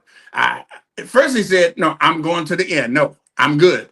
And finally, he gave in. But what did he do? He put a black woman up. He put a black woman on the pedestal, son. That's how strong and smart he is. He didn't even go to anybody else. He didn't try anything else. So he put a black woman on the pedestal, and we can't even embrace that, yo. No, it's not about embrace. This is the issue I have. This is why I live in the matrix. I'm looking at y'all from over here. Like y'all get into an emotional conversation. If you have a heart surgery and your doctor, you're either gonna pick the black doctor or you're gonna pick the best doctor. I don't care if the doctor's from India, Sri Lanka, Israel. I agree. The best doctor. Who's the best candidate? The criminal or the prosecutor? But aren't they all criminals though? Aren't they No, bro. Who is the best candidate for president? It's only two: the criminal, the convicted criminal, or the prosecutor. Which one? Well, in my opinion, go ahead. You're talking about, you could say the former president or the prosecutor, and additionally, Kamala never won. Hold on. He's a convicted criminal. He's a convicted criminal. You've been talking quite a bit. Kamala never won even one primary. Kamala. Okay, the woman who's going to lose on November, she has never won one primary. Wait, where you at, son? Where you living? Because you ain't in America, right? He is in America. Never won one primary. You in America? Where you at in America? I like to meet you. No. I just made I like to pull up. This person never won one primary in the Democratic Lord Party. have mercy. So if she can't even win one primary in 2020, why should I consider voting for her? I wasn't going to vote for her in 2020. I voted for Biden in the Democratic election, in that primary. I didn't vote for her. Did you vote for her in the primaries? Just Absolutely. As a matter of fact, I voted for Biden because it hadn't flipped yet. I'm an early voter. But And what in now 2020? I just voted for her Monday because I voted through the mail. Well, I voted for Biden in 2020 in the primary. I did not vote for Kamala. And again, 2020, Kamala did not win even one primary. So, true. So okay, you're having somebody who actually won primaries. But she was smart. She was strong enough for the president that won to make her his vice president. So it must be was strong? something there. Quail. If you're going to go on that logic, then Quail was strong. I would say Quail was strong. Quail? He was a loser. Quail. Remember Quail in 92? Dude. And Quail? I'm 68, son. I remember it all. Okay, so then you're taking that same logic for Quail. I wouldn't agree with No, that. I'm not saying that's your version, son. That's your version. I'm talking that ain't about mine. Quail. That Quail's an idiot. That's your version. That ain't mine. So that's an emotional statement. Do I look emotional now? Earlier yes. I was emotional. Yes, do I look emotional now? And I need to do put I another, sound emotional I need to now? say another point. See, you've already let me know who you are, so now I don't have to get emotional to prove who you are, son. Who is the emotional person? Please write it in the chat. Who gives a fuck? Write it in the chat. Please put one for me. Put one for me. Not only I'm emotional, I'm actually a winner. Whoever you are, dude, that's thinking about your taxes and not thinking about the actual civil war that Trump is trying to create here in America, and that you probably ain't ready for, but me and my people are. You understand? We ready. For a civil war? Just like me, you ready for a civil war? Say it ain't so. Are you're not taking this seriously? You actually don't hear. You actually don't hear what he's saying. You actually don't hear what his minions are saying. I'm gonna go back to that. I'm gonna go back. Let me hold on a minute. Hold on. Watch this. What? Go ahead. You drinking out of your blue cup? You know. He's drinking the Kool-Aid out of his blue cup. Callie, you know. Well, let me just say this. Let me say this to keep this, because I told you I would argue both sides. So you're arguing Kamala, so I'm going to argue Trump. Okay? No, I'm really not. It makes me sick to know that you, a black man, is going to argue Trump. If you voted for Trump, I would argue Kamala. But you don't have to be the middleman. You don't have to play devil's advocate, bro. You really don't. But you got to understand. It's like these are the only two choices we have, so I'm trying to figure out who is the better choice. And if you think a person's a better choice just because they're a female, don't even put that out there, son. Hold up.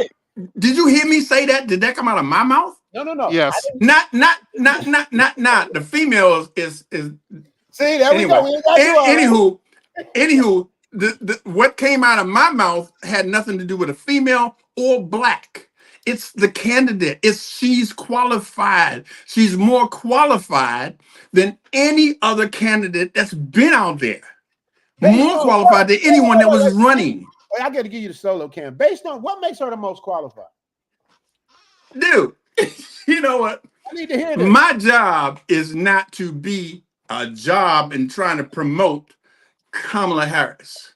My thing is getting on here, debating this fool that literally was talking. He's letting us know, as a black man, he's going to vote for Trump. So I didn't say who I'm going to vote for. Let me make it clear. I'm going to make it clear. Here's the deal.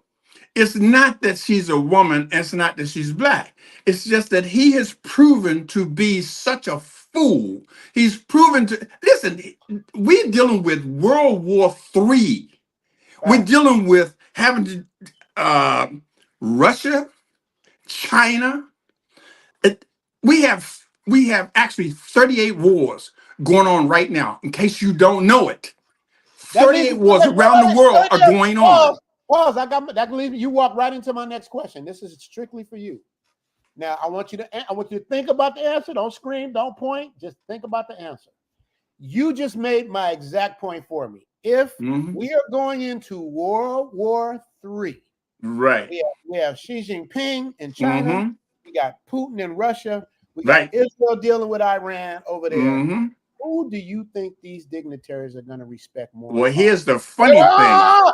No, I got your answer already. I need Okay, to- go ahead. okay, give me. I need to hear it. Trump First of or all, Harris? he's Go already ahead. been played. He's been played. You're going emotion. I'm asking you a question right now today. Let's take away 30 years Come on. ago, yesterday, last week. I'm talking about right now. Mhm. If Biden, if Harris or Trump wins, who do you think the other world powers are going to respect more? Who's going to win? Who's going to win?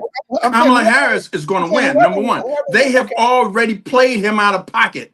He's used already. They realize he's a fool. They played him to the point where You're not now they answering the can't question. get any You're more not from answering the him. question. You not see you dodging, you dancing. I just answered the question. I said Kamala Harris. So you think? So you're saying That's the answer. Kamala Harris. I'm just making clear. So you're saying that Let's Xi be clear. Jinping- Kamala Harris. I got you, but you're saying Xi Jinping is going to respect Kamala Harris more than Trump. He's going to have to. You know why? Kamala Harris has the military. Kamala Harris has us. We are America. Whomever is in a position has us. Okay, now let me We respond are to that. America. So the deal is how you handle them. They have already played him out of pocket, son. He's already the joke. Let me knock that back over the net. So let me ask you this then: if that's the case, Hmm? do you know that Xi Jinping has been in office for 30 years? Saying I'm what? going somewhere. Do you know that Putin's been in office for 30 years? And you say that to say what? I say that to say this. When they look at America, they go like, "You're only going to be here for 4 years, 8 years." Time. So Right. your hands are tied, and you got a Congress and a Senate that ain't gonna let shit you do get done. We get shit done in China. We get shit done in Russia. Y'all don't get shit done. So I'm not really even tripping because in 4 years you'll be out of here. So that's the way they look at it. So how much can either of them do when the other side is going to block them from every single move they make? That's what they did to the greatest president ever, Barack Obama. Exactly. They tried everything to block him, to stop him from his greatness. Everything he set out to do, they set out to block him. And during his 8 years, there was no world war, was there? There was no world war, but he stopped 3 wars. There was a war. That's my point. So therefore, give Kamala the opportunity because Trump has already been played out of pocket. They already know he's a fool. They already know they can't get any more out of him because we won't back him simply because he's already sent love letters to Kim Jong-un. He's already let you know he's loving, Putin. He respects the man, the Superman. You understand? He talks about another motherfucker's dick. How in the fuck? He talks about a baseball player's dick. Get the fuck out of here. Punk ass. And his son's the drug heads. All right. That's why let's keep this spirit. Let's keep it cool without me getting demonetized, Right. man. I already got some of Respect. my biggest super chats. They ain't even tapping in because this is such a hot button topic. Oh man, give that man some money. Give up the super chats. Come on, give up the likes. Give up the super chats. You understand? This is good conversation. Absolutely. And if you just me live, that's the name of your channel. Yeah, that's one. But also let me say this too. If you guys follow this, make sure you subscribe to his channel, man, because everybody has the right to believe what they want to believe and then what they want to do. Let me tap in what my brother says. Just me live. Thank you. How do you trust someone with 34 conditions, statewide abortion bans, inside storm the Capitol, wants to end presidential term limits? Now, that is my blood brother. We come from the same mother. That's my blood brother. I disagree with him, and we disagree on things all the time. But the point is valid. Like the point he's saying, if you take certain things that Trump has stood on, you can use that all day. But when you go into the overall thing of what he's talking about and what's changed and what's strong, the main thing that I believe, and you tell me if I'm wrong, just me live. The main thing are two main things that we care about more than anything. It's the economy and it's the border. Right. It's the economy and it's the border, right? Can we agree on that? And I wish she would talk about it, but she can't. You know why? Because as soon as she says it, Trump the next day will say the identical thing. That's all you have to do is watch the pattern, bro. I get what you're saying. And I wanted her to say it too. I swear to God I do. But I watched the pattern. Everything she says she's going to do, he ends up coming out the next day with his whole team and his whole playbook, and they say the same thing. Listen to what he's recently said. I'm the father of IBF. This man is sick. He's deranged, and he should not be in a position to hold the presidency of the United States. He's not qualified. As a matter of fact, here's the deal. Legally, he's not qualified either because he created an insurrection. Hold on. But 3 months ago, a man with Alzheimer's, he was okay. Y'all was cool with him. No, we were cool until we found out he had Alzheimer's. All right. We were cool until, listen, I understand what you're saying, but we didn't know. I mean, think about it. If we've watched them, we kind of saw a few little things happening. But when he had that debate and he really showed what was going on, and everybody went, nope, time to go. At least he thought about it. He fought for a minute. Then he said, you know what?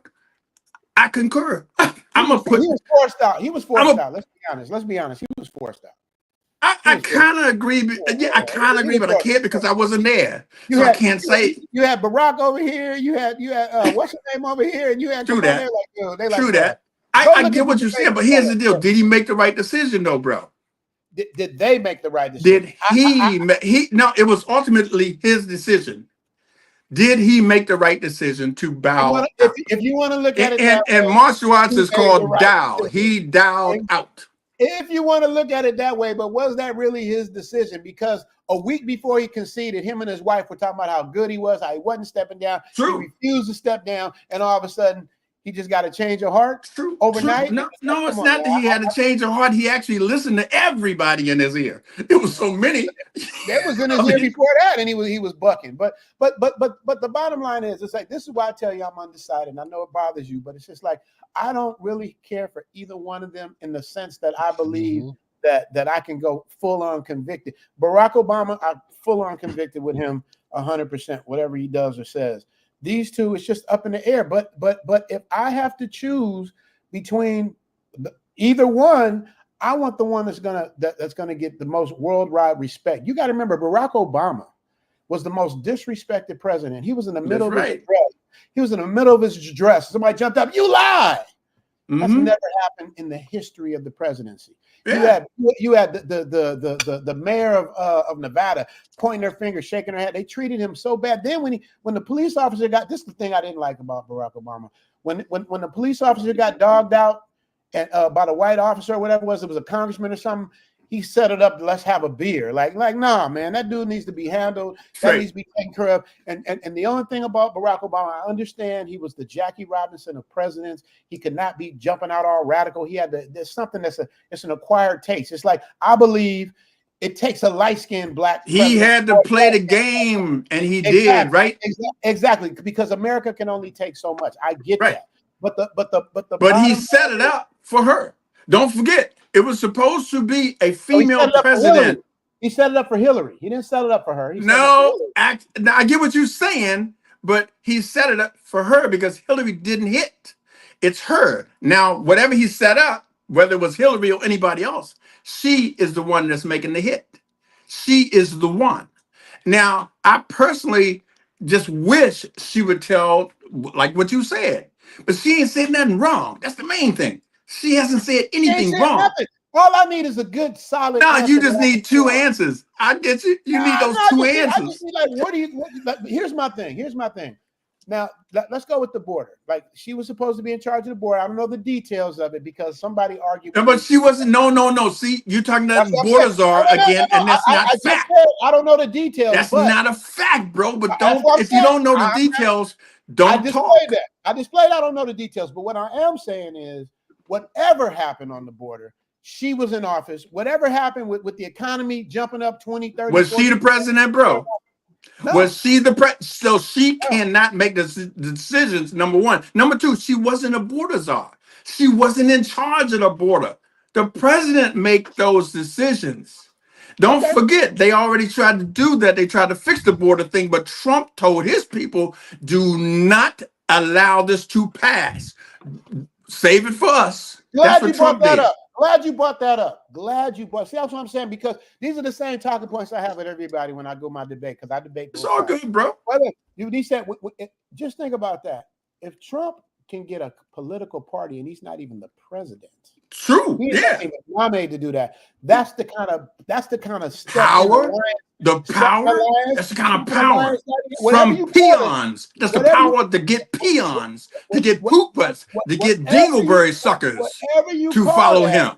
Whatever you call that, it works, and it's working, and that's why he didn't even have to really go through any major debates. And exactly, you're going to mention he didn't debate. He didn't debate. He went through payola. He paid everybody. He also got shit on everybody. Number two, number three. Here's the deal: it ain't gonna work. It's over. It's over. Well, hey, on November 7th, I'm gonna do a live stream. You better bring your butt right back on here. You know what? I'm gonna be here, brother. I want to hear what you got to say now. I'm not saying on the internet. I definitely want to say something real quick. Again, I have over 700 Black students, and overwhelmingly, I would say 80% of them are. God bless them. 80% of them are going to be voting for Trump. They're all Black males. And see, there you go with that rhetoric, spewing your rhetoric over the internet, over my dude's channel. Rhetoric. There you go, spewing your propaganda over my dude's channel. Not propaganda. See, you one of them leeches, man. You understand what I'm saying? You one of them zeros. Why are we going in with the attack? Because you heard what he just said. I have over 700 students. And you said God bless them. And you said God bless them. So you said God bless 80% of these guys who are going to be voting for Trump. Please, the language. But zero. You're a zero, guys son. In the chat, do you want 4 more years of somebody like this? Listen to him. There you go. Pimping to the chat. Pandering to the voters. Chat. Little poop ass motherfucker. Get the fuck out of here. The language. Hold up, man. I love drink your blue cup. But I need to know what's in the cup, though. I think that might have something to do with it. That's a $100 vodka. that's the vodka talking. But I love your passion, though. I love the passion. Respect. Hey, Richie, I just want to say respect. I've been watching you for a couple of years, you understand? And my dude, I convinced my dude to go over there. He came into some money and he rolled over there simply because of me watching you and the rest of the crew, Guap and all the rest of everybody with the manosphere, which I don't know how the fuck he got in there. Anyway, but I've been watching you and I put my dude on and he took a trip. He took 2 trips. The sad thing is the second trip, he came back. Oh man, he came back. Shit. You got his heart broke? No, bro. He came back with cancer. Now he can't walk. So it's like I'm looking. I hate to say it, but I'm looking forward to my first trip over there. Was supposed to be the fantasy and the party, but it may be me taking him on his last trip. Well, I'm telling you, if you ever picked a place to die, this would be the place. That I can tell you. This would be the place because you don't want to die in the Matrix, man. Oh no. Yeah, you don't want to die in the Matrix, man. You want to enjoy yourself. But you know what? I love the spirit of debate, man, because people got their opinions, man, and I love it. Barry Hamilton said deflection. Yeah. So the thing of it is, this is the reason why I did this stream, because I'm trying to figure out which way I want to go. And when I hear your passion and all that, I love the passion. But I'm just looking for the substance under the passion. I got the icing, but give me the cake. Like I want to know. Like, how do you think if Kamala wins? He said you're doing the brown sugar stuff. Kamala. It's funny. I always say that name wrong, and people always. So good. So Kamala. What do you see her first year in office looking like? I think she's going to plug that hole first because she's not talking about it, and that's Trump's thing. You know what I mean? And she's going to surprise everybody. She's smart. You understand? I don't think she's missing a beat at all. It's just a matter she's going in her chronological order, not to follow lead by anything anyone's telling her to do. You know what I'm saying? But it's on the plate. I'm sure she's looking at it every day. Like, I really want to fix this. But if she says how she's going to fix it, that's what Trump is going to turn around the next day and say. All right, here's Exactly. my question. Here's my question. Now I got that. Now, if she's the next in line Mhm. and she's under Biden and Biden has conceded her being president, why wouldn't they plug all that up now while they're in office? So they can say we did it before the dude got here. Dude, Why I wouldn't wish they do that now? I wish, dude. I'm telling you, I wish the same thing. Like, she would surprise us, and tomorrow that shit is plugged. But See, don't it ain't gonna forget, happen like she's not the president. She can't override, even though she can tell the president, "You really need to do this." She's not the president. I It's not understand her that. job. I understand that, but she's the president elect, correct? Is that fair True. to say? No, So if no. Well, she's not. I get what you're saying, but she can't make any motions now. That's she can't. within. I got you, but I got a better question then. Okay, let's go with your theory. She can't make any decisions. Why would Biden not allow her to make that decision? Dude, I don't even. Dude, I'm telling you, I'm on your side there. I wish she could just fix it, but it's still a human. It's a human thing. You understand? It's a thing where literally, you got people that have already traveled to get there. That's going to be on the other side of that fence. That's going to be dying. The first kid that dies, they're going to blame it on her. Or him. The first kid that died, when they plug the hole before she becomes president, the first child that dies on the other side, they're gonna blame it on us and on her and on him. So it's a catch-22 situation. I mean, it's rough, but here's the deal. I will be glad when this is over, because we're going through too much. And believe me when I tell you, they have let you know they are going to start something. Don't forget, I'm DC, bro. I mean, our armory is being set up right now for the actual military to be there. The military will be in the army, and under, you got to understand laws. The military can't just jump out and do anything. There has to be a phone call from the mayor. She's got to make that phone call. And then there has to be a process. So when they're setting up now, so they can make sure there will not be another January 6th. And there will be some drama. It's going to be stuff around the country because people ain't going to like it. They're going to be some of these country cowboys, these bumpkins, man. They're going to be pissed the fuck off. They're going to be angry. But the deal is this: life goes on. But if we go on and be positive and be happy and have an optimistic outlook, instead of someone trying to tell you that they're going to kill, or everybody that went against him, he has said, "I'm going to lock you up." Kamala is not saying that. She's not saying that if you didn't like me. She said, I'm going to be a president for all of you.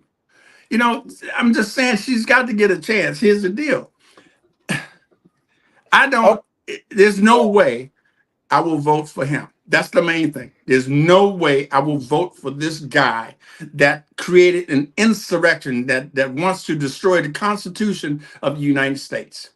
And they're already convicted. What is it, 34 counts? Already convicted. Already has been had to pay how many millions of dollars to he's been a trick with a prostitute while his wife was pregnant. Here we go and all of that. While his wife was pregnant. I understand all that, but that's all emotional conversation. Like, every man at some point or another has had some kind of transgression. I got game, man. I ain't really emotional about that shit. That shit doesn't bother me whatsoever. But I hear the same stories. He did have 34 convictions. There's a lot of cases that he beat too. But my point is, but wait a minute. How many judges did that denied him? How many times was it? Every last one. 60 something judges. Oh my God! Come on, man. They did, which is why he's not in office, and he tried. And the thing of it is, and why we got to keep him out of office? Well, why is he so popular? Should be the question. If you can throw up all, you gotta understand where we come from. You're the same age as my brother. Why is he so popular? I'm going to tell you. I'm going to say, why is he so popular? Because you got to understand, back in the day, you remember, you from DC, you know, The Apprentice. Anytime there was any kind of sexual scandal with any kind of political person, they never made it to the primaries.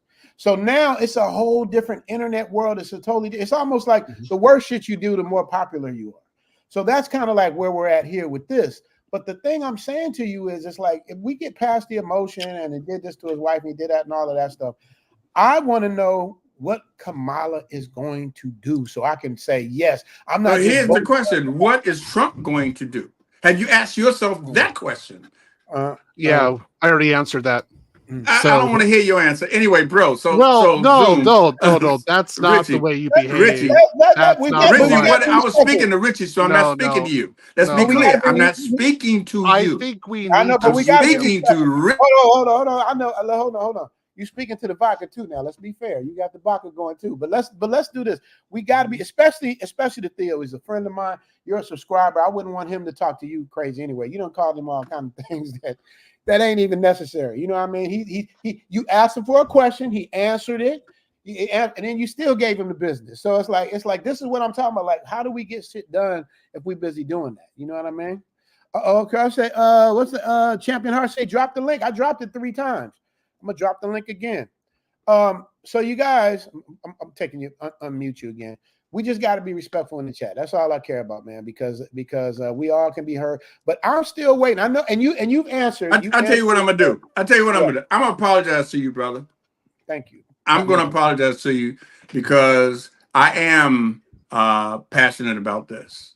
And because you're a black man, honestly, I just cannot see any black man or black person not getting what Project 2025 is about.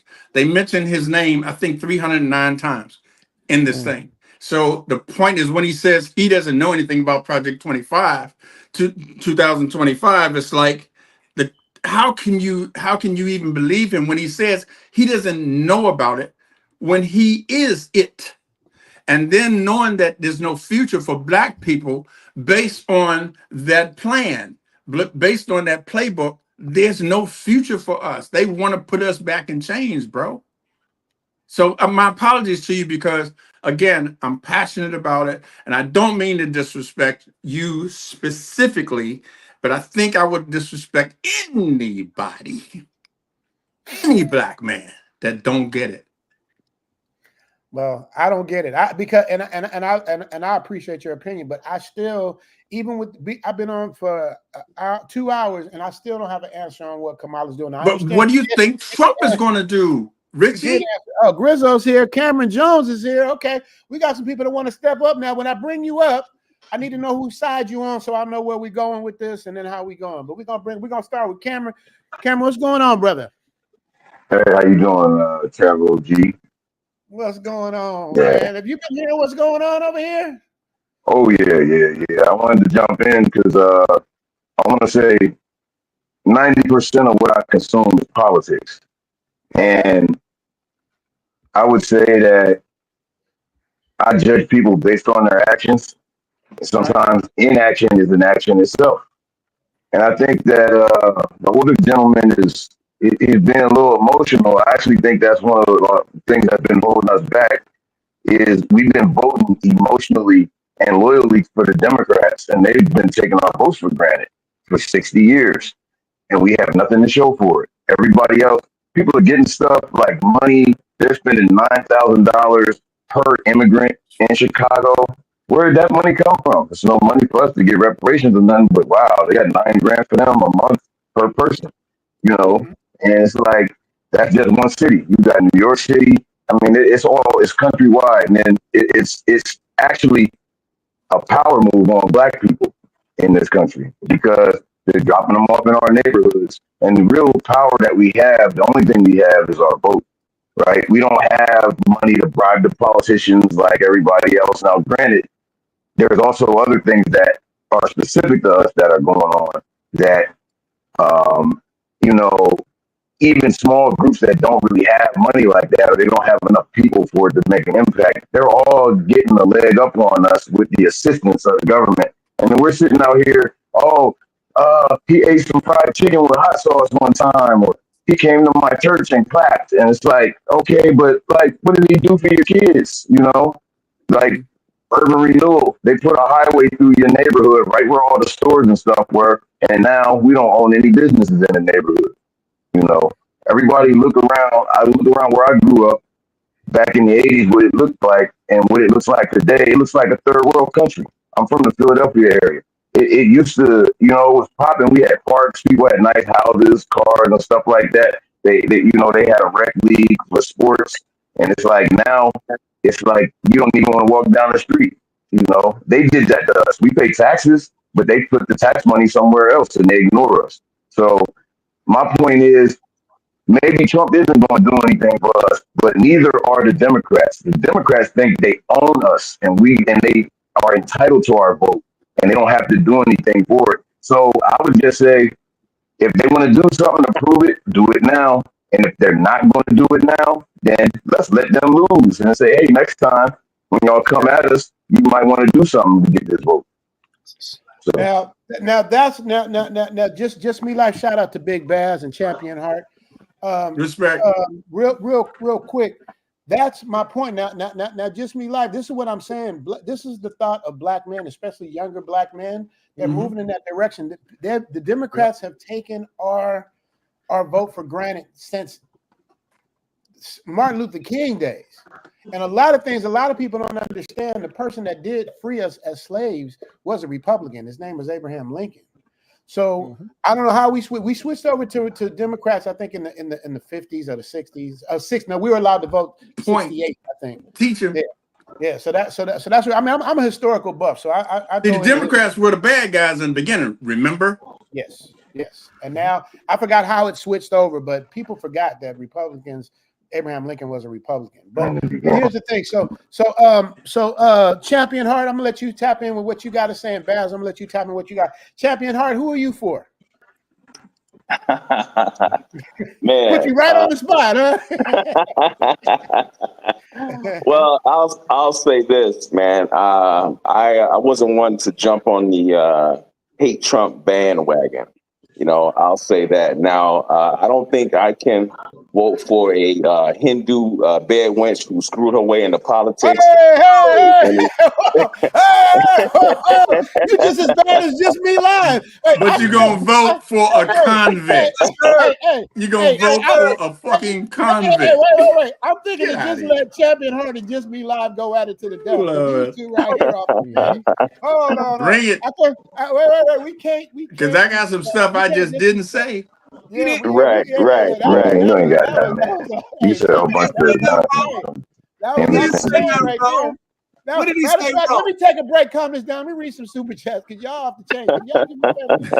Even though we have our choices. Salute Champion Heart. We definitely don't have to disrespect let's do it without disrespecting the system. We can do that. All right, no problem. Read some of these stupid chats. And thanks for being part of the Zoom After Dark.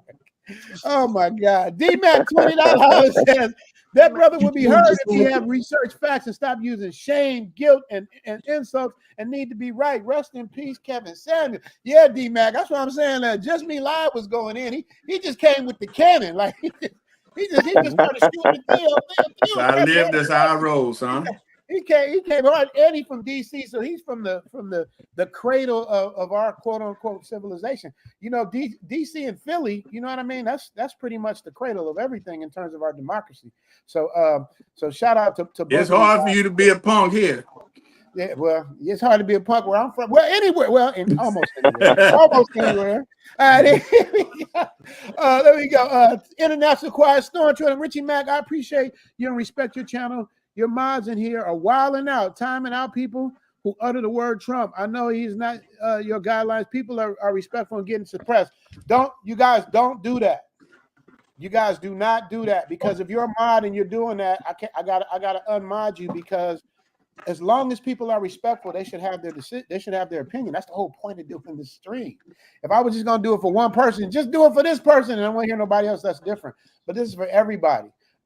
Just Me Live has made some good points. I know Baz is gonna come. But you did, yeah. I apologize to the brother now. It's all good. You did long because Theo's a very well respected man and does a lot for Black people. So it's like, so we really gotta Theo's very revered in our community. So let's just. But the same thing with Kamala. It's like we don't gotta dog her out. Champion Heart, I'm gonna let you come back and do your thing, and I'm gonna let Baz come in. Now Baz gets emotional too. You understand? Me and Baz, we would literally. I'm trying to emphasize that. I'm trying to edit episode. Bad. We used to go, but tell him, Bad, we go 2-3 hours just back and forth with because he's strongly opinion, I'm strongly opinion, but him and I love each other to where even though we disagree, might be mad at each other, it comes back to love at the end of the day, and that's how it should be with all of us. Champ, okay, let me read this. So Quiet Storm, send me a message and let me know who's doing that if they don't stop doing it, so I'll know to unmod them. You guys get out your feelings. Let's have a good debated conversation. Yeah, it's happened. It just happened again. Yeah, that's not good. It's not cool. Okay, I need to know who that is. Let me go look. Let me see who's doing that. Let me see. Jackie? No, that's not. No, not Jackie. Juice to Squeeze? No. I see. I can't see who's doing it. You can't. Hold on. I'll put it in the private chat. Okay. Whoever it is, please stop doing it because I don't want to unmod you. But if I have to, I will. I don't want to do that. Jim Rado 8. I will never vote for somebody that's part of a party that passed a bill back in the day to lock up nonviolent offenders for the life that looked like me. Okay, I think I know who he's talking about. And that's his word on that. Okay, I'll read one more, then we'll get back to it. Kevin Rooms, you got a right to be passionate about it. You lived through Jim Crow. My uncle speaks of it strongly. I understand. So that's somebody going with Just Me Live. I love Just Me Live's passion. It's just the disrespect, like coming at my man Theo. Just like if Theo came at Just Me Live, I'd be like, come on, Theo. So obviously that ain't Theo's personality, but I'm saying Just Me Live is he's feeling himself, man, and he got it. He wanted with anybody that's Black that ain't rolling with him, and I get it. It's a passion thing. I get it. Honestly, so I ain't trying to pick no fight now, but the whole deal is I just can't understand anybody voting for Trump. It ain't even Black. I just can't understand anybody voting for Trump. I'm gonna let Champion Hart respond because he was on the middle of saying something. Go on, Champion Hart. What you got to say? Yeah. So again, it's for someone who's cosplaying Black, it's just hard for me to vote for them. But at the same time, what I'm saying, like you said, she's not clear on her policies. She has said what she's not going to do for Black people, but at the same time, she's not clear on her policies. The thing with Trump is, the first thing, out of these Democratic shields is, the Central Park Five. But what they don't say is that it was the Democrats who convicted the Central Park Five. They don't say that. They always talk about that ad that Trump put out, which had no bearing on anything because he was not in power. But they don't say anything about the Democrats who convicted the Central Park Five. The thing is, man, is that, I want to kind of piggyback off of what the brother was just saying about how Democrats think that they own us. And that's the thing, to continue, with the definition of insanity is doing the same thing over and over again and expecting different results. You know what I'm saying? So, it's just the blatant disrespect, that I kind of relate it to a woman in an abusive relationship, just trying to show her husband that she's, as long as she's loyal to him, he'll stop beating her. He'll stop cheating on her. You know what I'm saying? He'll stop disrespecting her. As long as she keeps showing that she's loyal, and he's going to continue to treat her that way because she's allowing it. And it's the same thing with the Democrat Party. Okay. How y'all feel about that? You got issues. Okay, see that? Here's the attack. Now I'm gonna let you wait, before you go in on him. What do you disagree with what he said? Because everything he said was pretty much on point. Before Baz, you up next. But what do you disagree with what he said? Just my life. What do you disagree on that? The deal is he just deflected, just like they do. They all do. The point is what Trump did. He paid $1 million to place the ad in 5 newspapers. He paid Are $1 we talking about, million. 30 years ago? We talking about 30 or recently? What are we talking about? Just so I'm clear. Dude, this Central Park 5. That's what the brother Okay. was He wasn't talking the about. Right? president. He wasn't So in the office point doing that. is, the thing is, it's about him. It's not about who even knows about the Democrats that convicted the guys. The point is what Trump did. Trump paid $1 million to have 5 brothers and Latinos locked up, arrested for a crime they didn't do. It was Trump. It's not what happened, how they got convicted, who convicted him. But we going back 40, 50 years. Don't get me Bro, wrong. I didn't bring it up. He did. Okay, all right. Joe Biden and Kamala got a whole bunch of black people locked up. All right, so I'm gonna let. You mean Kamala got a whole bunch of black people locked up? From they use the power of their office to abuse black people. Wasn't that her job? Every pivotal moment of their career, everything that was pivotal to their career was where they took a shit on black people. Sorry to swear on your stream. They didn't do anything good for us, and she said, "I'm not going to do anything that's only going to help black people." No, go ahead and reconcile that.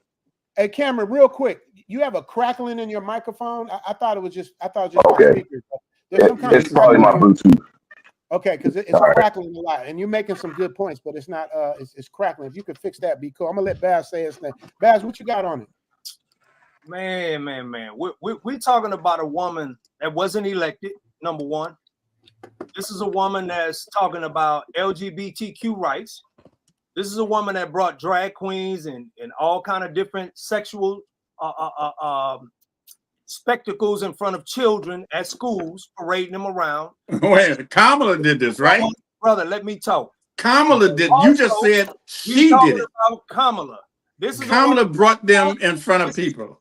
Bro, this is a woman that has fought for the rights of men in prison to have to be transformers. Bro, I ain't feeling that either, but she's just fighting for the rights of humans. No. This is what she's doing. This is what she's pushing. Right. She wants men in sports, men and women's sports.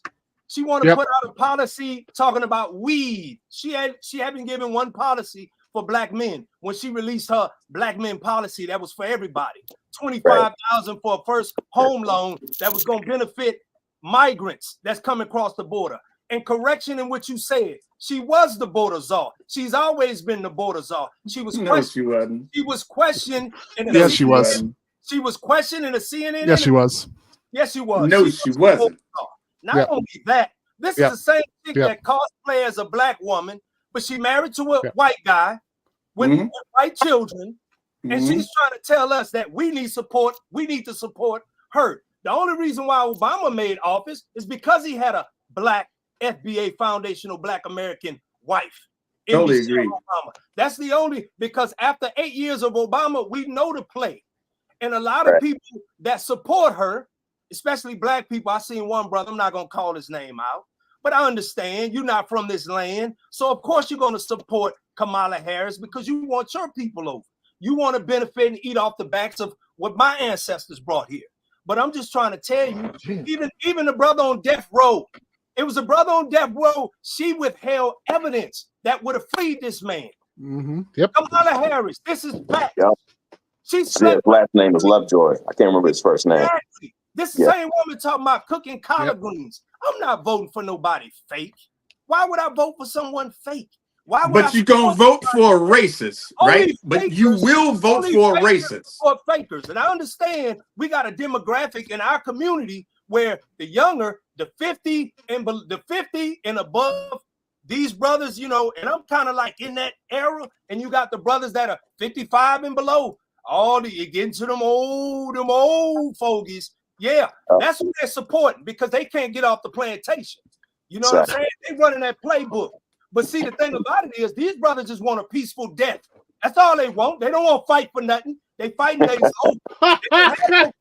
You know what's really funny? All that word salad that you're speaking to the wrong Negro, because I'm the first one that actually said that there's going to be a war, and I'm already ready. So what are you ready to do? You're going to vote for a racist, but you ain't ready to fight. I'm the first nigga here to say that we need to get ready to fight. Listen, this They're generation, going to have a civil war. What you going to do? We need to get ready to fight World War III. You can't give us the fear tactics. We not care about, he's a racist. Nigga, please, I'm not that dude. I ain't trying to run that. You ain't qualified to even try to run your game on me, son. You running that little backwards, upside down, okie doke. Over to deflect. You fake, son. Running that little back, upside down, okie doke.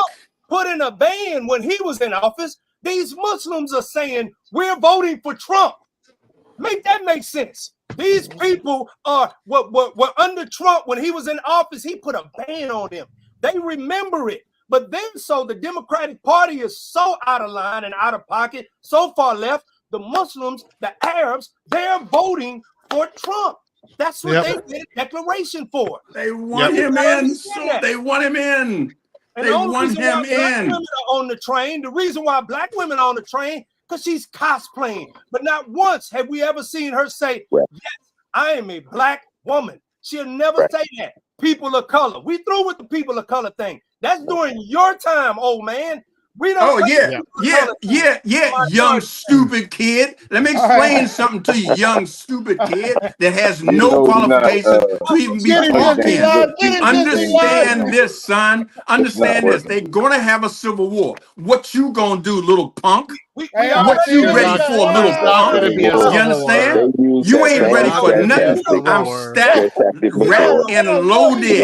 But your ass gonna vote for a racist that's actually gonna start a civil war against you, and you ain't ready because you talking about a woman that's trying to do the right thing. You got the choice. You vote for the racist that's gonna hang your ass, or you vote for the black woman, or the mixed woman, or the woman that whatever.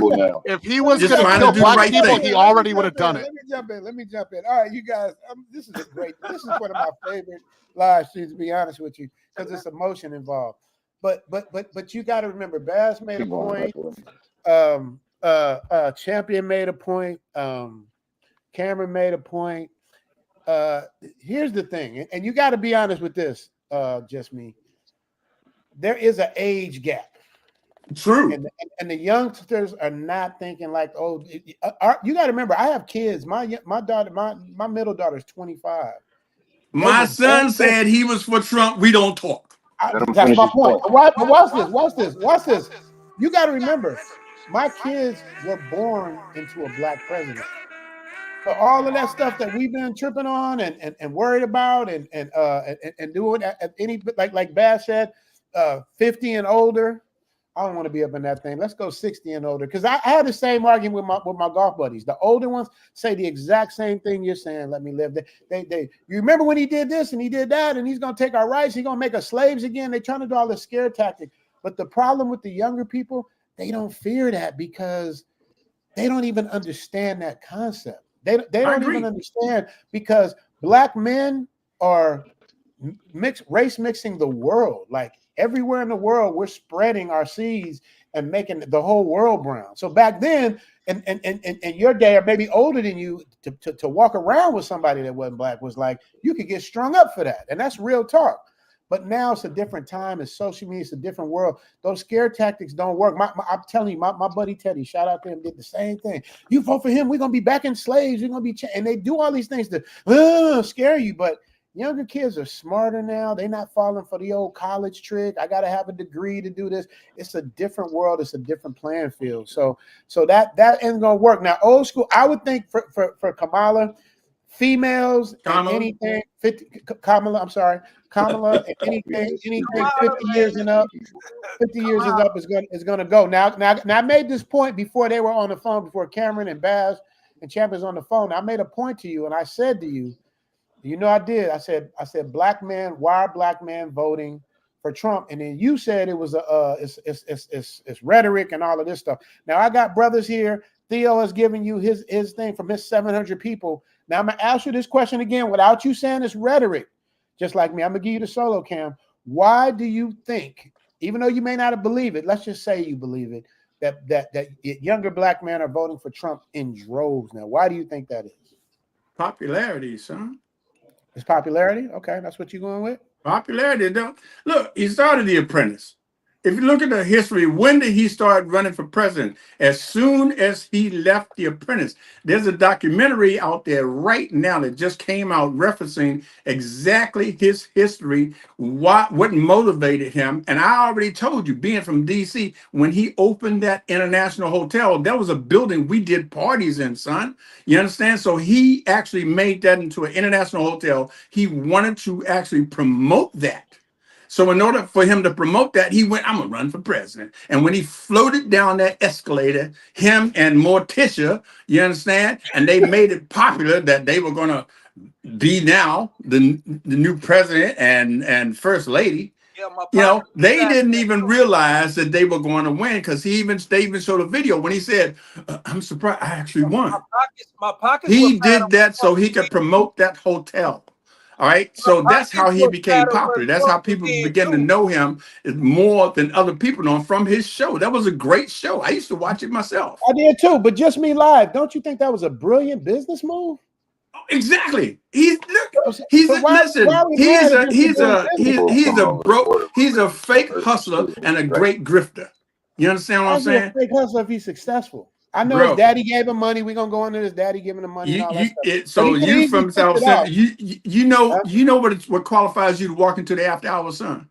You see, so the fake can't get in. You can be a hustler all you want, but the fake can't get in. He can't get in. You right. The fake can't get in. You that right. is a fact. You are right. But once again, she can't get in the bathtub. She can't get in. Wash the collard greens in the bathtub. I like that one. She can't fake it. I like that one.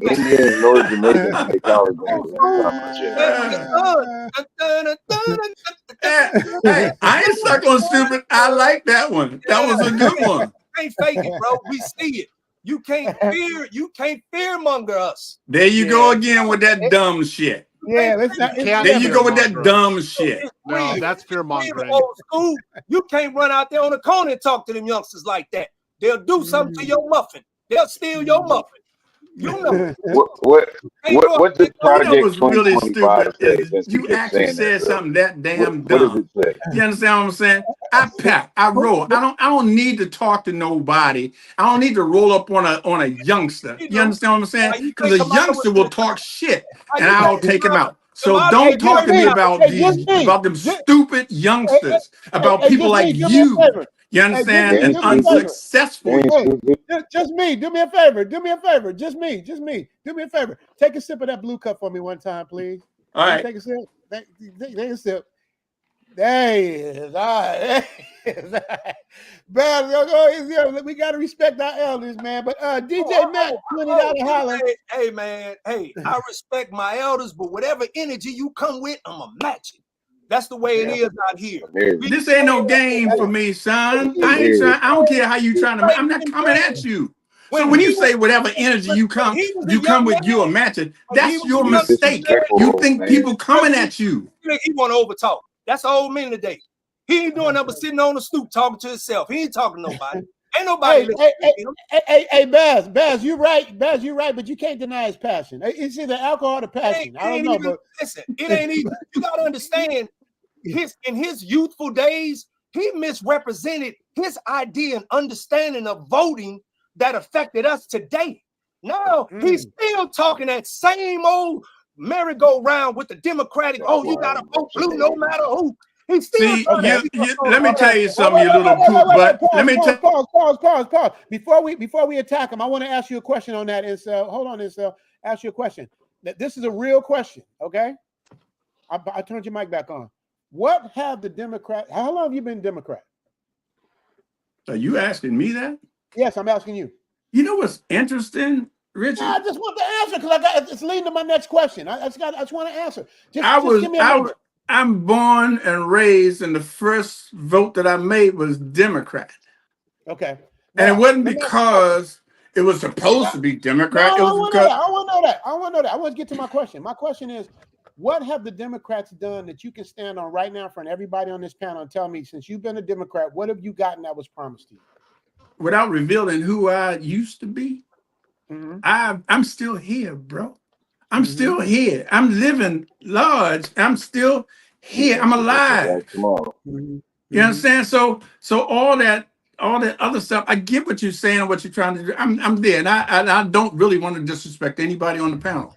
All I'm just saying is, how is it that you all don't realize that this dude is a racist? But that's And not the question, though. You dancing on it. No. Yeah, I heard the question. We went to the question. My I'm just question, saying still. is, what have the Democrats done for you as a black man since you've been voting for them? What could you Did stand you? on? Did I Okay, just they did answer, this. dude? I'm still I here. didn't I'm hear you. alive. I ain't never had no big problem in Okay, life so your other answer, than so the answer is you're racist alive. white people. You got no answer. You got So no the answer. answer is you're alive. Okay, y'all got that. Okay, let me get to D-Mac. D-Mac, $20 holler says, Baz, Answer Theo, this: what has the Republicans done for you? freed us as slaves. It's not a binary choice. You don't have to And vote what one or year the was other. You that? can just not Remember vote. oh my God! And wait, I'm gonna answer you. Now I can't believe I'm you gonna actually answer said you. that. I'm gonna answer you. I'm gonna answer you. That was the first thing that came to mind. They lowered my taxes. When Schwarzenegger was governor in California, they knocked out some DMV bills. They made us spend less money and we got more money instead of giving out more money. Now, don't get me wrong, I don't mind helping people. That's the beautiful thing about Democrats. We help people. But people that work hard, people that make money, the Republican Party is more about them. The Democrats are more about, what are you going to give us? What are we going to, like Kamala saying, I'm going to give you this much money for mothers and da, which is nothing wrong with that. But it's always give, and never deliver. And that's If the Liz Cheney was running for president and it was the Republican that she was, I would have voted for Liz Cheney. Meaning that I'm not stuck on stupid with Democrats or Republicans. It's who is the best person for the job. But Trump is running. You understand what I'm saying? I get it. There's people like that. That's no matter what they're gonna vote for Trump, no matter what they're gonna vote for Harris. I get that, and that's why I'm glad about your path. DJ Max says, let me get this. Baz Steele and all the panels making points about without the insults. Tell the OG to stop the cap, stop disrespectful talk. He's proving the panel's point. I mean, D-Mac, but in fairness to Just Like Me Live, he's been sipping. You know what I mean? He's been sipping and he's passionate. So you know what I mean? And he's our elder, so I'm gonna give him that. You know, thanks for my excuse. Yeah, I mean, I gotta help out. You know what I mean? Because you gotta understand. I done seen about 20 people say to get you up out of here. You know what I mean? And I'm trying. And I like the fact that you're here because you're giving another side. Because other than that, I know Baz is going Trump. I can tell by Baz. Baz is working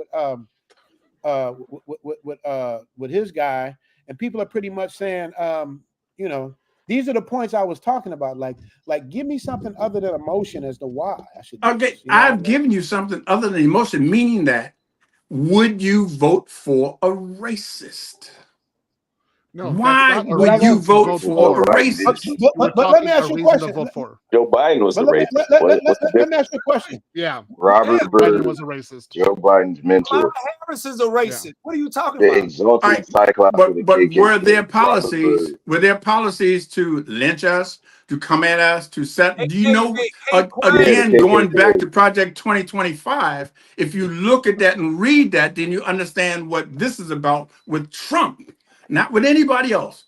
Trump and Project 2025. So, my brothers, no disrespect to you, and I apologize if you think I came off a little hard or whatever the fuck. My point is just Trump and Project 2025. If you haven't read it, please read it. No, tell us. You're using it as a point, so tell us what it is. Does it say they push all the black people into the ocean? What is it? You know how thick the book is? That's the No, playbook. I'm not going to tell you. I just said read Project 2025. No, tell me. You ain't going to trap me like that, son. Tell me 2 points. I'm not your son. I'm 48 years old. I'm not a child. All right, so you know I've heard this Trump the 2025 scare. I looked it up. That's something before Trump even came in the office. That's not something that he drafted. But once again, I'm just so. How many times is his name in Project 2025, bro? How many times? Do you know? Evidently, you don't know because you have not read it. And it's not up for me to tell you. That's the thing. We want you all to get with the program, read and find out what the program is set up for. Here's the thing you got to understand. Nobody's going to take the time to go, oh, let me look this up and see what this says and see what. Why not? If your life depended on it, you ain't gonna take the time.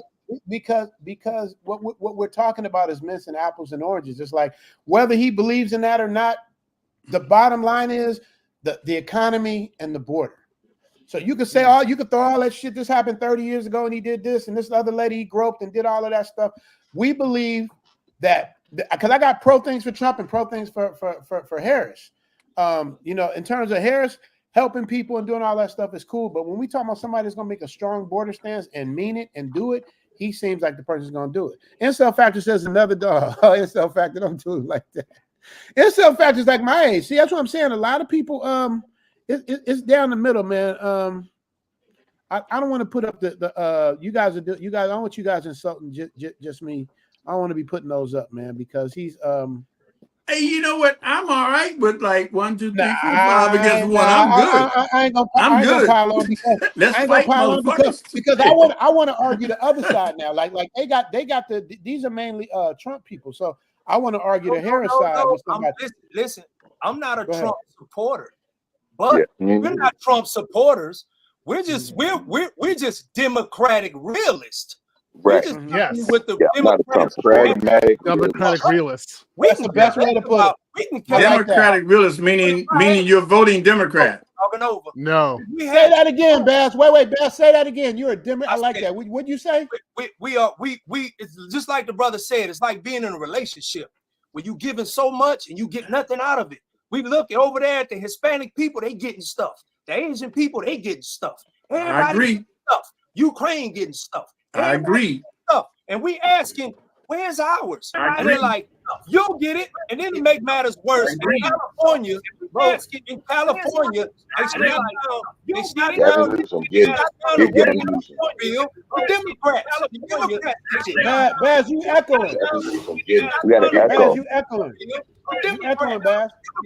Dude came up, got to turn his volume down. Baz, you echoing. He's got two links open. Yeah, he got 2 things going. Turn his volume down. Baz, you echoing. He's got 2 links open. Yeah, No, it's not him. I think dude just came up. I'm gonna pull you down. Come back in. Come back in, Baz, because you was making a good point. No, it's not him. I think dude just came up. Come back in. Come back in, Baz. No, it's not him. That wasn't bad. Which one? That must be Incel. Is that Incel? My brother just came in. Yeah, it was Incel. Baz, I'm sorry for taking you down, bro. Come back in. Pause. My brother just came in. Yeah. Incel Factor. Yeah, that was Incel. Yeah, I got some questions for this brother. My brother just came in. Wait. You echoing though? Yeah, he got 2 links open. He's got to put thumb to close the YouTube one. Baz, I'm sorry for bringing you down. Incel Factor, you got to turn your other radio down or something. Yeah, he's got to turn the volume down on one of those links. YouTube and just use that was bad. Incel, you guys don't bring Incel back in and see if he got an echo. Let me see. Incel Factor. You guys don't bring Incel back in. So you still echoing. You still echoing. Okay, give me 1 minute. Okay. I'm gonna bring you down and then let Baz finish. All right. So Baz, what were you saying? I'm sorry, I thought that was you. Now, all I was saying is that in California, they had a reparations bill that we had been fighting for. The Democrats been telling us, oh, we're going to do a study. Well, we did this study. We put everything together, the policies, who can apply for it, what are the stipulations for being able to be accredited for the reparations bill. We went through all of that, all them years, and no soon as the bill was getting ready to go to the floor, the Democrats, a Republican introduced it on the floor in California, and the Democrats killed the bill. They killed the bill. What year was that, bro? Also, this just happened. Hold up, Pops. Also, check this out. Not only did they kill the bill, it was a bunch of non-FBA, non-black people from this country originated from here that was a participant in it that killed it. You see what I'm saying? So you got a lot of people that's cosplaying us, that's in position, that's not really for us, and they get in position and they're there to kind of hold the line and tote the line. Just like others, like the old boomers, the entertainers, the rappers, you know what I'm saying? All of these shields, they're there to toe the line. And these are the individuals, these are our true ops.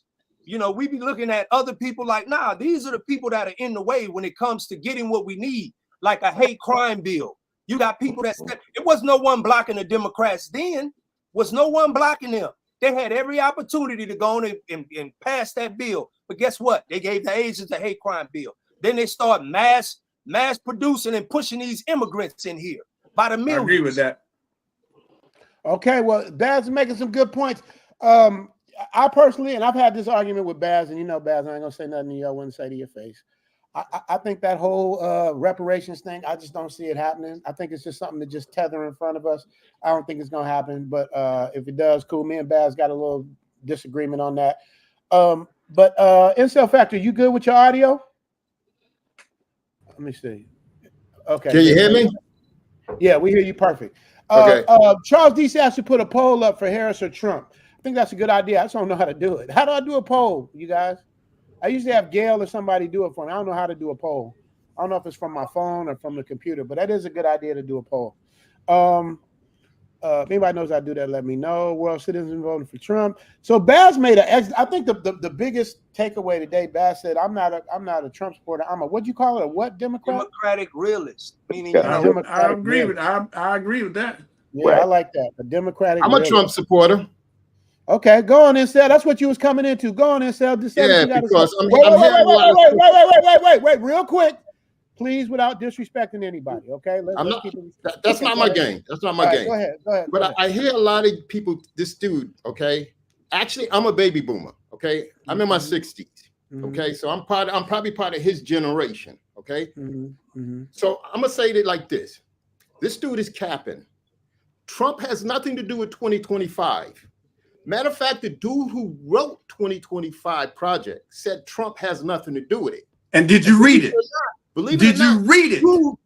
Did you read it? The dude that did you read it? I have read some of it. So how many times is Trump's name in it? Has nothing to do with it. Stop it. I don't want to hear nothing from you, son. You have. I don't want to hear nothing from you, bro. I gotta let him finish this point. Go ahead, Incel. I gotta let. Trump has nothing to do with that. Matter of fact, the guy who wrote 2025 is now supporting Kamala. Did you know that? Nothing to say, bro. Huh? If you haven't read it, I've read some of it, not enough of it. But it's not. But Trump has nothing to do with it. So why are we even talking about this? He has nothing to do with it. You're lying. You're cap. You're capping. First of all, don't tell me I'm capped. That's the new little young thing. You're lying. Here's the deal. If you haven't read Project 2025, you can't speak on it. So you're the dumb Republican. When did he say it? When did he say it? You're the dumb Republican. When did he say it? All right, come on, y'all. Let's prove it. How do we? He got no facts. That's why he was gonna do it. He got no insults and shade. You will be the slave. What slaves? They're going to. Black people are going to be slaves. That's what it's. I'm gonna name something that Trump did for black people. Well, that's the same old scare. You're really jumping out the window. Always do. Hey, but you guys, younger brothers, wait. Excuse me, Incel Factor. Excuse me one second. I'm gonna let you finish your point. Younger brothers, you guys gotta understand, and I gotta defend them on this. They come from a totally different era, dude. You guys gotta understand, like what's going on. What this could have never happened in their heyday. The stuff that we're able to do and get away with, and walking with your pants down, and all of the goofy stuff that's going on in men and women's rooms, and he, she, they, them, like all of this shit got to be a mind freak to somebody that age, man. He's touching 70. So you guys got to understand. He's supporting the people with the women and the men and the women dressing. That's the part I don't understand. The deal is I'm not supporting the racists. Richie, pay attention. I'm not supporting the racists. Has done more. I'm not supporting the racists. The American population than any other generation. They gave us a drug culture. They gave us a sex revolution. And I watched it as a boomer. They gave us the hippies, that hippie crap that no one asked for, no one cares for, that's bringing communism to our shores. That's the boomer generation. That's my generation. And I never liked that crap. So you're telling me to anything that the boomers have going. Because the boomers have led us astray.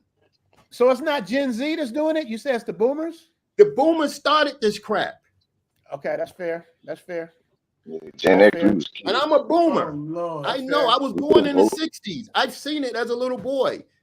People in Vietnam has to live under communism thanks to the freaking boomers because they protested against the war. We're not going to go to war. Meanwhile, we're trying to stop the communists from taking over places. Communism is the biggest threat to humanity. Communism, socialism.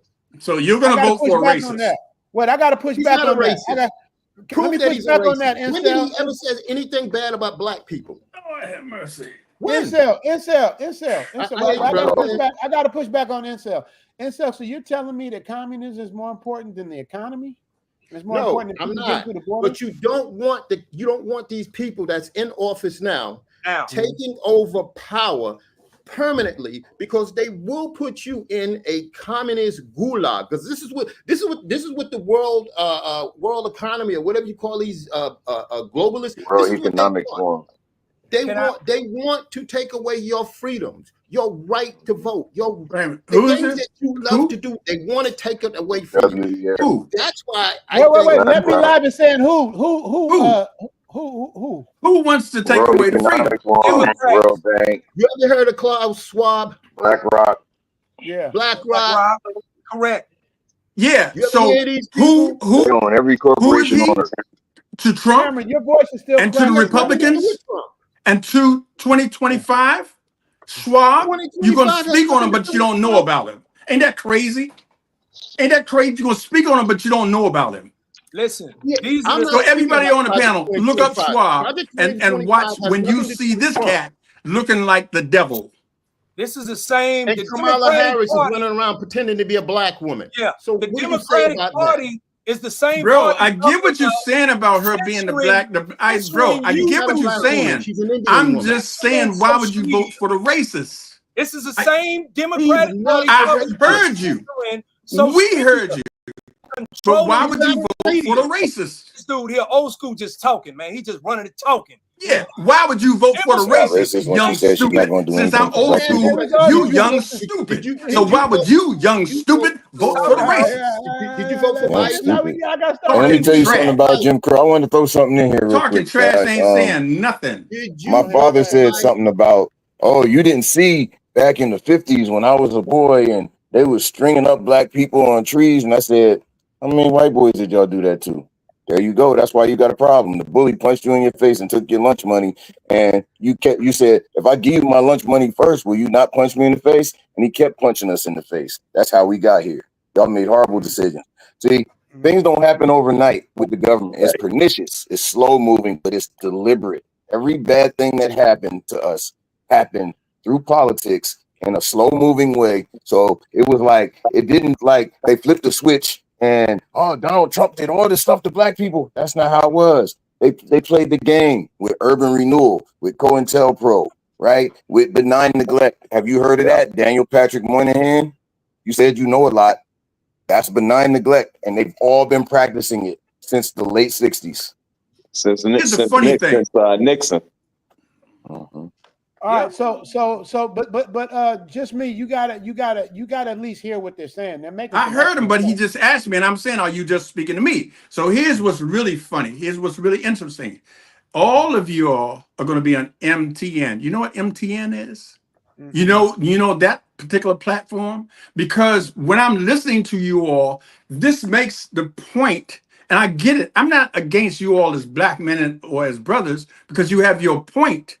I get that part. My only problem is not understanding how you don't know about Trump being the narcissist, racist that he is. How you don't understand about his cronies and about his dingleberry suckers that protect him and want to.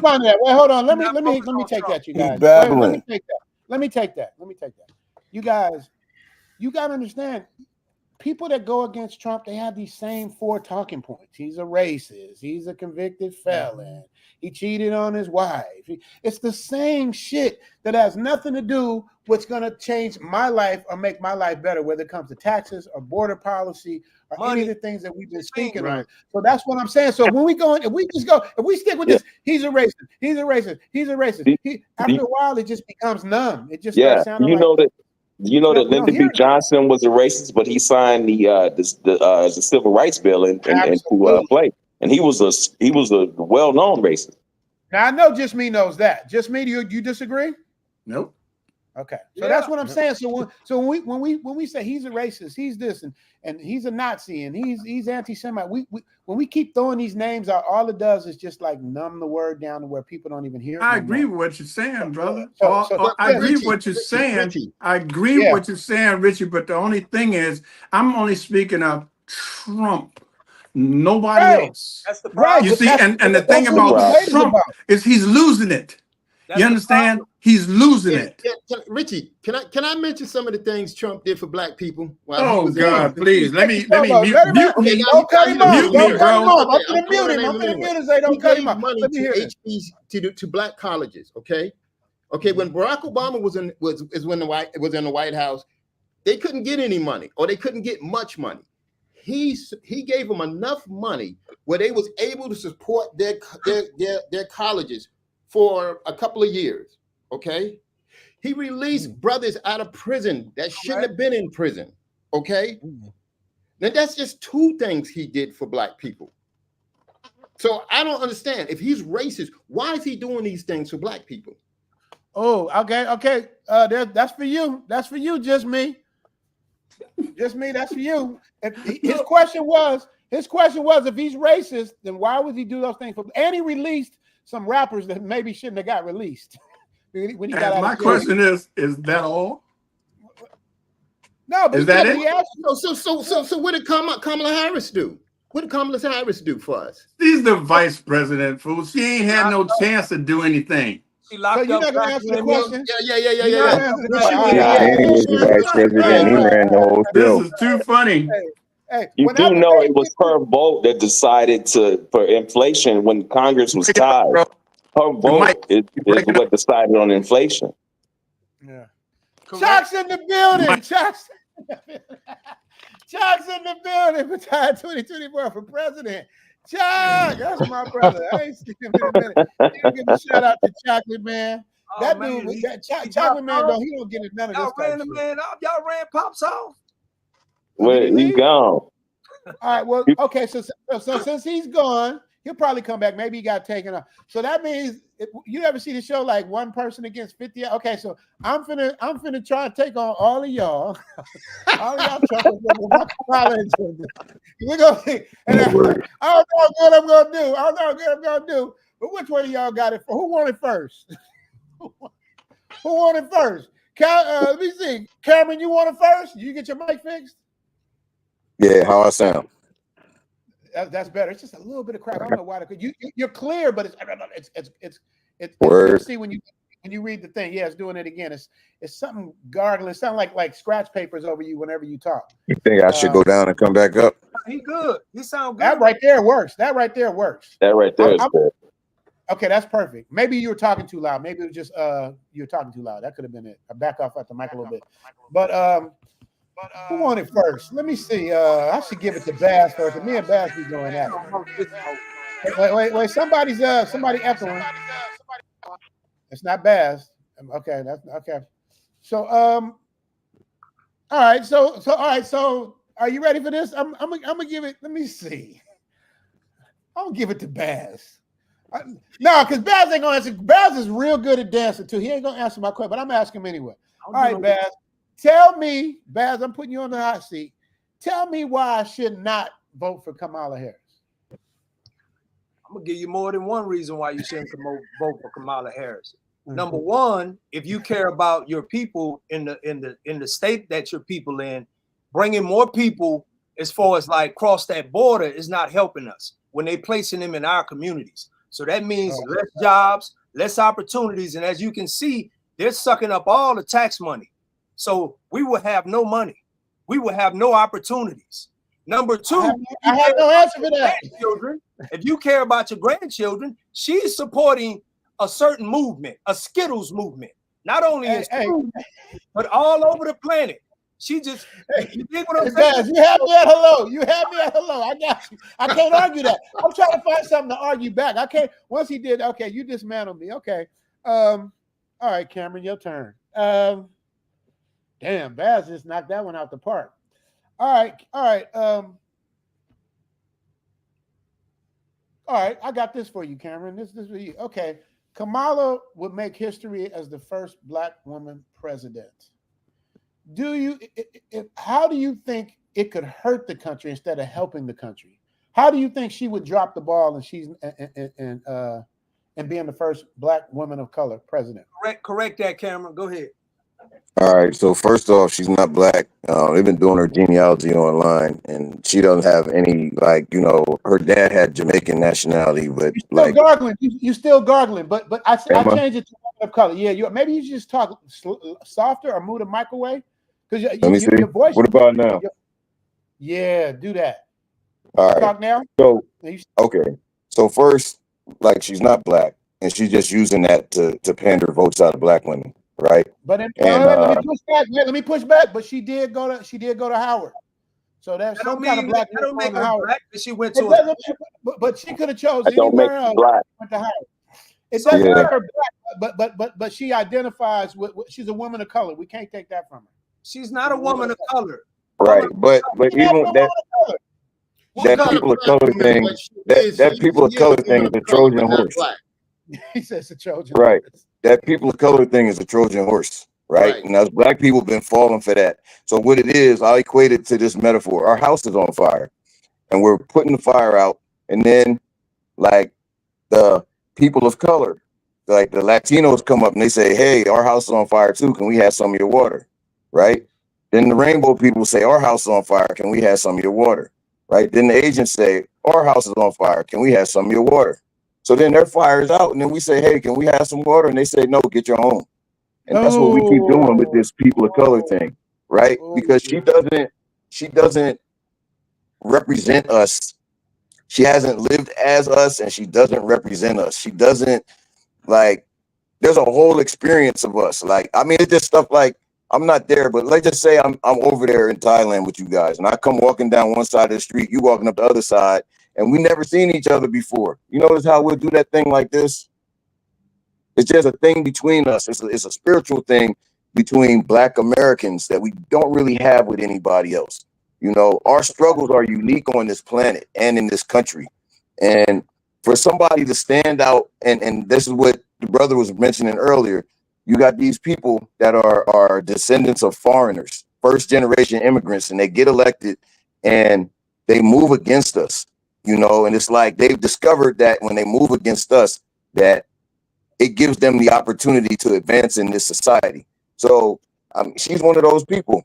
I can't do it, man. I can't. Hey, Cameron, I'm gonna tell you something that's so disappointing, bro. You're not gonna believe this, bro. What you just said was an excellent example. Anybody of color knows this. Do you know in Thailand now? Do you know in Thailand now the brothers, when they see each other, they don't even acknowledge each other? I've been hearing that. Yeah, I've noticed that. Word. And it's okay.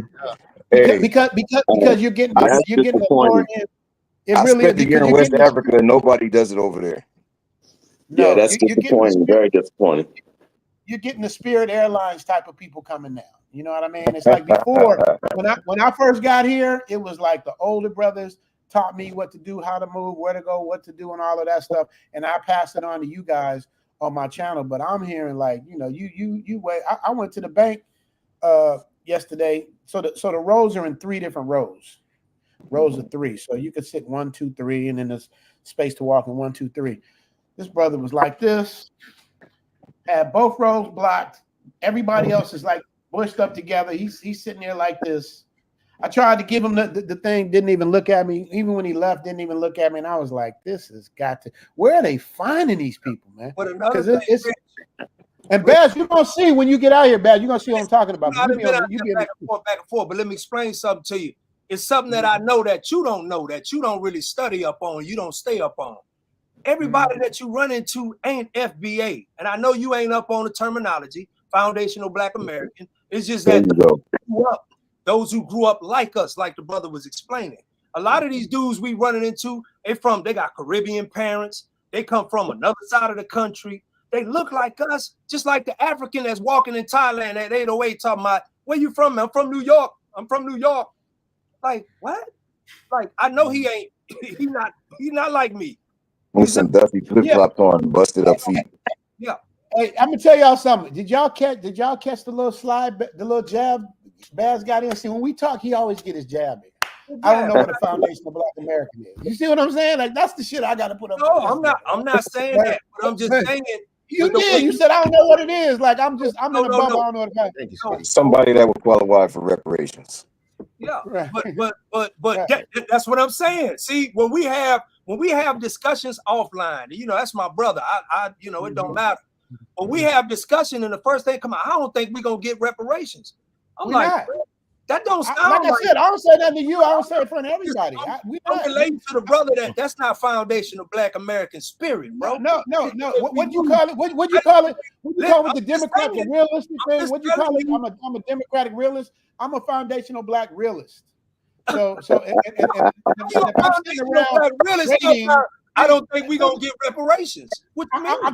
I can tell you real easy because you're asking the same people that have beat you upside of the head, enslaved you, no, we're not asking. Jail, choke you to death, do all this stuff, and now all of a sudden they're going to just give us something. No, they're going to. Richie, we're not asking. They giving the Mexicans what they need. They giving the immigrants what they need. They giving the Asians what they need. They giving Ukraine what they need. But we're supposed to be the Negroes to like drop our head. Cameron just made the point. He just explained it. They're not going to get. We're not asking for anything. We demanding what we want. And if you're not demanding what is owed to us, we're not asking for a handout like everybody else. It's owed with the debt, bro. If you owe a debt, you gotta pay that. Gotta pay that. All right, I'm putting Cameron up. Cameron, it's time for you to go on the hot seat. Cameron, do you believe that we will actually get reparation? And if so, when do you see that happen? That's a two-part question. So yes or no. And so I think it's possible, but it takes a moment like right now, like this election. So it's important. The first thing is they're not going to do anything. Then we need to let them lose. Then when we let them lose, then next time come around and say, hey, you know how y'all brought in like 20 million illegals and dropped them in our neighborhoods to water down our voting power? It's like, well, yeah, you didn't get to legalize them so they could vote this time for you. So now you got to deal with us if you want to win, because you can't win without us. I think we make up something like over 30% of registered voters. The people who are actually registered to vote, which is it's a really large chunk of the population, right? And the other thing is that, once we have that leverage, right, because they're doing everything they can to ignore us. Remember, Ice Cube had a plan. They said, oh, we'll talk to you after the election. Well, they didn't. Well, no, Ice Cube had a plan, and then the sisters got on him because he didn't make for them their own separate. Right, but hold on. But the sisters, that was cap though. They were sent out to attack him, and because the last time I checked, a Black woman is a Black person. Right, that's what Cube said.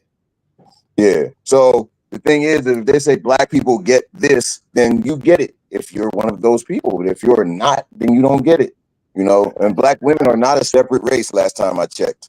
Exactly, but they still found a way to separate themselves. I got to give a shout out to Jackie Simpson because I think Jackie Simpson is the one that wrote out "Save Yourself Back, Man." So I'm making the new shirts because of Jackie Simpson. Save yourself back, man. I just had to give you a shout out, Jack. I know you gave Babs his props. Charles D says, Chocolate Man in Thailand, Richie needs help set up a poll for charity. Yeah, can you help me out with that, Choc? Are you still around? Choc might just come in, dip his head in, and then bounce. But yeah, Mike McFly says she struggled, but she grew up middle class. Okay, so let me ask you this. I'm gonna ask you, champion. I put you on the hot seat this time. If you were a Kamala, if you were a Kamala supporter, a rock hard Kamala supporter, what would be your strongest point for her being the president? Could you give me something? Oh man, you say if I were a Kamala supporter? If you were, what could you give me that I could chew on? Oh man, damn, you see what I'm saying? Yeah, I would say maybe the abortion thing she's trying to hang on. Maybe that. I don't know, man. That's what I'm saying. It's like the reason I made this thing is because like I don't really like either one of them in terms of being the leader of the free world. But at the same time, it's like, at least with Trump, I got something I can chew on. I know where he's at. I know where he stands. Like my mom used to always tell me, because my parents come from rural Mississippi, right? So Mississippi, then Chicago, LA, right? So Mississippi, my mom would always tell me, she goes, at least in the South, the racists, you know where they come from. They don't play the game with you. They let you know where they're coming from. So you could at least see that coming. You know, other places they hide it, they mask it, they do all of this stuff. Him, I can see it coming. So you know what I mean? Ask my brother, he's here. What my brother say? I hope Me Live comes back. Okay, he's liking it. See, like my brother is like, we think totally different, man. Yeah, see, like Baz and his brother think totally different. We think totally different. You know, old school kept saying you vote for racists, but we voted for closet racists for years. What's the difference from a closet racist and an open racist? Well, Yeah, you know what? If you want to go there, that's what you know what I'm saying. If you want to go there, that's my point. But you know, all right. Well, look, I got to recant something. Chalk says he's out every day and brothers always social with me. But could that possibly be because you're a YouTuber and everybody knows who you are? Because my people that tell me this aren't YouTubers; they're just regular brothers that might have been subscribers. I got subscribers and Patreon members that moved out here and live physically living out here right now, and they're out all the time. So that's where I'm hearing it from, Chop. Maybe not you, but they're out here. I'm coming, man. I'm coming. Hey, man, you better Richard, come. I just You want want to about? Huh? I do What'd you see say? brothers out here in Thailand, and you're right. They don't speak. A lot of them don't speak. See, that's disappointing to find out, but I'm still coming though. Yeah, man. If you and don't if I come see you, out I'll here, speak. Yeah. Yeah, Richard, I Adrian, know you're from Chicago, man. I'm from Chicago. I didn't know that. Yeah, man. Yeah, I was born in Chicago, South Yeah, Side. so was Jackson I. Park High School. Yeah, I was also born South Side. I graduated from Julian in I'm 84. from the hood of Chicago. You probably it's too deep where I'm from. I don't know. You've been over there, man. Where are you on 53rd? 55th and Garfield, Sherman Park. Yeah, that's where I grew up on 55th and Garfield, but we moved out south to 107th and Racine. I graduated from Julian. Will you explain to them what 55th and Garfield is like? Oh man. My mom wouldn't let me go out the front yard, and then we moved, and then my other family's from the Gates and Argyle Gardens out by where you are. So it's like that's all I knew. But my dad lived in Hyde Park, so I had a little bit of. We lived behind Operation Push on Drexel. Right. So, see what you did. See what you did, Rich. What I do, man? That's a foundational Black American thing. You don't go to other countries and they say, "Hey, man, where you from, man?" "Oh, I'm from Southside Chicago." "Where you from?" "New Orleans, man, Fifth Ward." "Where you from?" They don't say, "Hey, man, I'm from Nigeria, Southside of Nigeria." Right. Somalia? No, yeah, I'm from the east side of Somalia, man. That's a foundational Black American thing. Exactly. Grew up like us. They ain't grew up. Yeah. Barack ain't grew up like us. I think I told you a long time ago I hated Barack. I told you. He did, and that pissed me off. That really let me tell you what pissed me off about Baz. I love him, but like I said, I ain't gonna say nothing I wouldn't say to his face. Baz, in my opinion, and I'm gonna let him have a mic. I'm gonna have to let him have a mic after this. Baz is mad at everybody. Like nobody wins. Like I haven't seen. He don't like Barack. He don't like Kamala. He don't really like Trump. Like Baz don't like nobody. So there's no common ground we can agree on because Baz gets mad at everybody. So Baz, I'm gonna put you on the hot seat now. I'm gonna put you on the hot seat now. Liking them don't matter. It's what they do. Yeah, exactly. So Baz, let me ask you this: if Kamala happened to win, right? What would be your agenda to try to get her to do what you needed her to do? How would you come at her? Well, I don't think there's anything that we can do because she's already stipulated the policies that she want to implement. So as an intelligent Black man, I got to hear what she's saying. And that's one thing about us as Black men, like the old brother, we do identity politics. We got to stop doing that. Oh, because you Black. You know what? She might not be my kind of, she might not be my kind of Black. So we killed it with that. This generation, stop that. Look, man, you can't tell me you Black. Where you from? Who's your people? Where's your ancestry? Where's your lineage? That's what it's about, brother. Because when, like the comment you were just talking about, man, I be out and about, I nod and brothers don't speak. Probably because he's not your brother. He's not your kind of brother.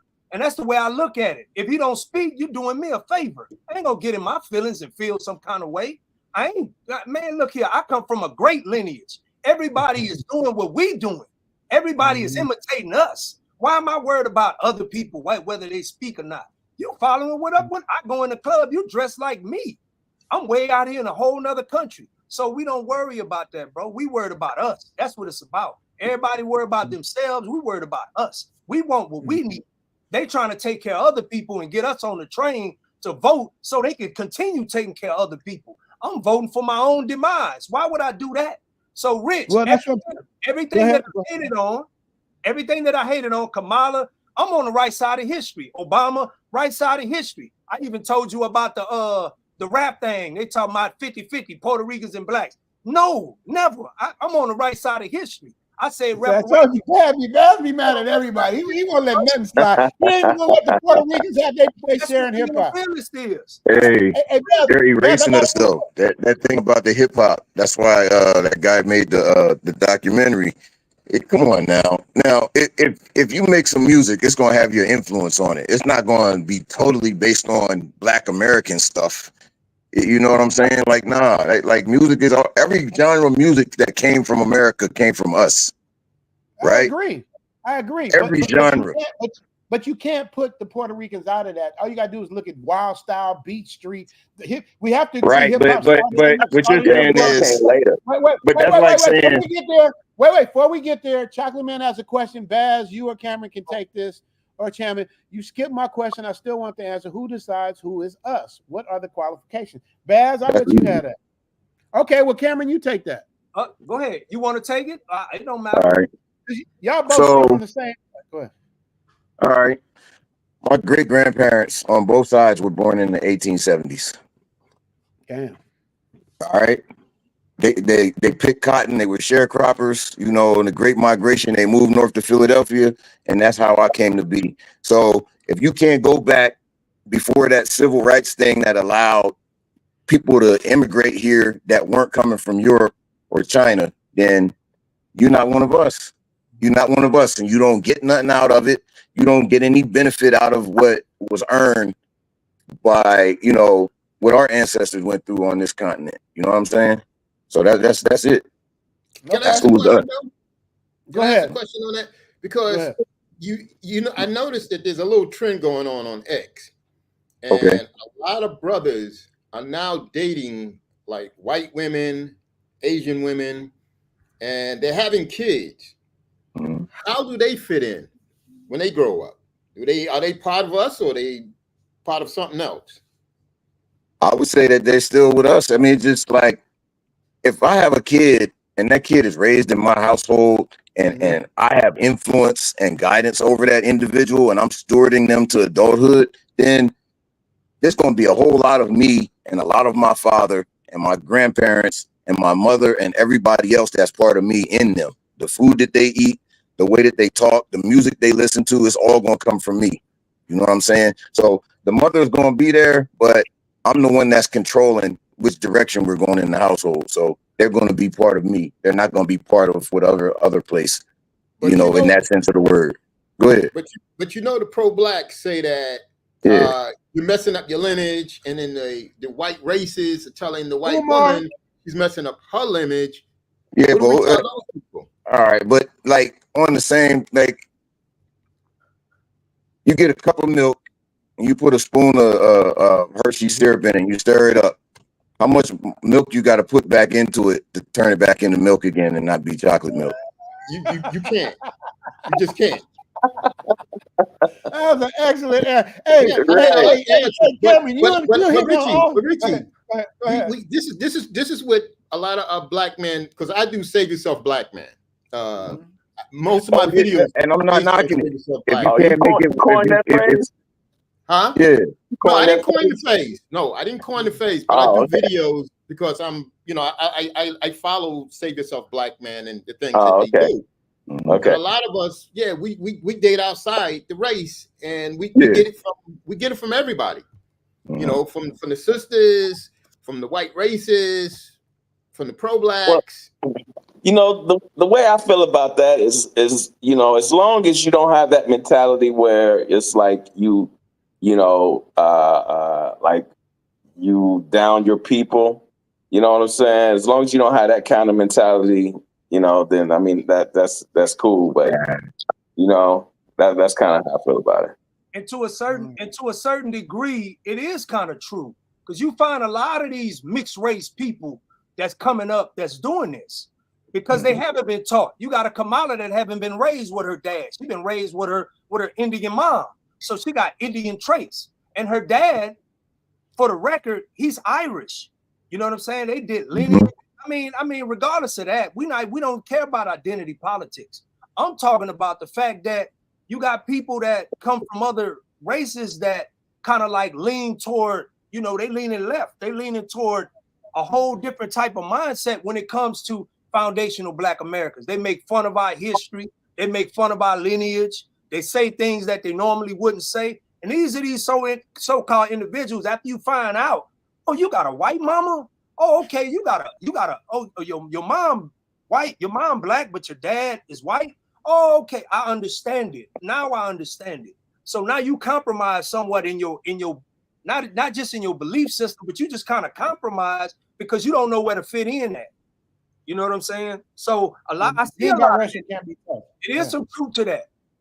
Yeah, being biracial can't be Not to tough. mention Kamala is married to a white guy, so but yet she's pro-Black. So I mean, because she married to a white guy, don't mean she can't be pro-Black though. I'll argue that. I agree.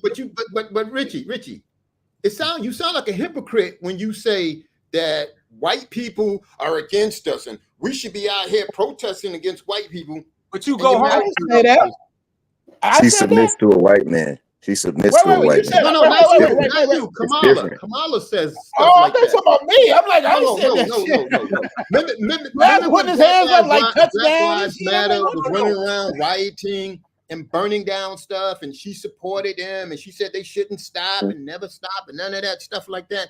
And I'm thinking, well, she must be married to a brother. Come to find out, she ain't. She definitely not. But she used brothers. She just used brothers. She slept with Willie Brown. Exactly. She got on the red carpet with Montel Williams. She boogied and did that old untimely ass dance she do. Oh, witch. Kind of like a witch. But these are the Negroes that talking about, oh, I want to put her to lead my life. This is a president who got the option of choosing to hit that button. I want her to go talk to the Chinese, to the Arabs. Who, man, are y'all, you nuts? You get what you get. Y'all got Biden and he eroded him. He eroded him in front of you. The man was he was incoherent after his. They had to go on and scoot him out the way. Then now what it is, they put her. They didn't even ask your opinion. Oh, do you want to vote? Do you want to put her as the candidate? No, we're gonna put her in there. Forget very undemocratic. We're gonna put her in there. And you're gonna vote for her, and then you got all these shields and old cats coming out with their canes. That's a sister. That's a sister. Sister where? Where? All right. I got you. Wait. I got to answer this super chat. No sibling says, "Tell me prayers that wasn't racist." Don't say Obama. He did nothing for Black Americans. See, that's the argument Baz and I have. I'm just being honest. Me and Baz go through this all the time. That's not an argument. That's a fact. That's a fact. Well, what do we call it? Our debate for the gay people than he did for the Black people. Wait. Hold on. No, wait. One thing I got is history, and I'm a very big history buff. So what you're talking about, Andre, his first term he was against that. The second term they strong-armed him into it. Let's be honest about that. You're a real man. You don't let nobody take you off your position. A real man don't have nothing to do with votes. I understand that. You gotta remember, he was losing. You gotta stand on your principles. If you can stand here with those principles, you gotta stand on your principles. But you know what Obama is. Wait. Let me respond. You know that. I know the Skittles, but I can't. That's a different conversation. We'll get to Skittles, but let me get to Andre first. You have to understand. It's like a classic example of a person standing on their principles is Dame Dash. One of the smartest people, one of the most quickest off his feet, businessman ever, but his principles is was getting him exactly where he is. Because at some point, life is a game, and you have to know how to play the game. You can be smarter. It's just like animals in the wilderness. Yeah, They don't just say, "I'm the lion." They got strategies to do. You can't tap dance no. Ain't no more tap dancing. That's Dame Dash. Ain't no more tap dancing. See the Jay-Z. Let's do the comparison. You say Dame Dash and Jay-Z, right? Okay, we'll see. I didn't say Jay-Z. I just said Dame Dash. But go ahead. If you name Dame Dash, you name it Dame Dash because it's business acumen. But he started that with Jay-Z. You see what I'm saying? That's a different conversation. I'm talking about now. I understand that. About now. I think the perfect example would be Cat Williams. Saying standing on your square. Okay, look, we'll get to Cat. Let me finish. Hold on. Go to Cat Williams. Hold on. Can I say something real quick? Yes. I do have to drop because I do have to prepare for a class tomorrow. I teach. Okay. So, again, I thank you for allowing the voice of other people, particularly Black men, regarding their political views. And again, the door is open, and you see what's happening. So you have Black men are actually really talking about what they really think, instead of being somebody trying to shame them into a different position or saying that because of their race they have to think something. And I think that's what we have right now. This is the kind of political discord and discussion that Black men need to have. So again, I salute you guys for talking. Thank you very much. I'm going to keep on listening to what you said. I think you have some really great opinions. I was DNA tested. I got my DNA testing, and I am ADOS. I made sure. So yes, I am ADOS. I'm descendant of Virginia slaves. So that was definitely confirmed. Anyway, thank you very much. I do have to drop, and I will. Thank you, Theo. I checked the Zelle. I see the deposit you put in there. Thank you very much. Yeah. We'll talk. I'll send you an email. I just need to wait. Probably some other way I can send you the huge amount. So anyway, you can do PayPal. Hey, I'm gonna drop your email, Theo. So I'm gonna need to chop it up about your class, man. I'm gonna drop your email. Y'all should talk in the private thing if you can. That way he can get your message right now. Okay, I'll do all right there now. Yeah. It's easy. It's Theo Waff. Theo Waff at Gmail. Cameron, I see what you said in the private chat. I'm just seeing it. Yeah, I didn't want to say it out loud. Yeah. I'll talk to you about that offline too. About what's going on with that, man. That's crazy. Anyway, I'll talk to you guys. All right, Theo. All right, Theo. Okay, Theo. Theo. We need like Theo in our lives, man. We really do. We really do. So you guys, we still got almost 170 people in the chat. I guess they dig in this conversation, man. I like spirited debates. Let me finish these super chats while we here. Devil Strider say Kamala gave $26 million to Asian Americans to promote their small business, but said she won't do anything for specific Black people. Is that a fact? Who can co-sign that? I thought it was more than that. I thought it was 30 something. I thought it was billion too, not million. I don't know. It was a lot of money. He said 26 million plus. He didn't get the exact number. I didn't hear that. I didn't know. So that alone, like, where did she actually said that? She actually said that, Richie. There's a video out. Wow. She did an interview. She said that. Yeah. Shout out to Devil Strider. And so this is what I don't understand. Like, it's like this is my personal opinion. I just believe the people that's on the Biden Kamala side, ain't nothing you could tell them. The dude damn near got his head blown off, and they just so. But if it was the other way around, and one of them had got almost hit, they would have ran the press of that till Kingdom Come. They just let that go. So it's you know, the Democrats run the press. So you know what I mean. So that's the type of stuff that I just don't. I want to interject though. There's like a lot of people, I would say they use different social media platforms and stuff like that. And for her to be going around to places like The View or somewhere like that, where everybody there agrees with her, it's not helping her get people like me to vote for her. That she's not talking to me and she's not responding to me. She's talking and saying the same stuff about, I grew up middle class and my mom saved money to buy her first house. And, you know, come on, man. I agree. I agree. Because she goes places where she don't have to answer questions. Yeah. And when you ask her direct, but you got to give her, it's cold how she do it though. You'll be like, what are you going to do about the border? She'll go, I agree there's a problem with the border. But what we're having here and the things that we're doing in this world, and Donald Trump did she'll act like she's answering, and at the end She doesn't answer any question. Well, she will answer one question. I don't want to say it on your platform and get you in trouble. Okay. But it's about a certain group of people that how much she has to help them and how much she's always going to help them and go through the fire for them. That's the only question I've ever heard her answer. You talking about Skittles? You talking about Skittles? No, I was talking about some people having a conflict. They're having a conflict right now. Oh, got you. Yeah. The small hats. I get it. I understand. Master I of gotta None. roll, bro. My phone's getting ready to die, man. All right, champion. Good talking to you, brother. We got you one of my Patreon members, so man, make sure you hit me up, man. You got to get to Thailand. I will help you. Most definitely, man. Most definitely. I got a cooking channel too, man. I want to talk to you about that as well. Okay, let me know how I can help. Whatever I can do to help.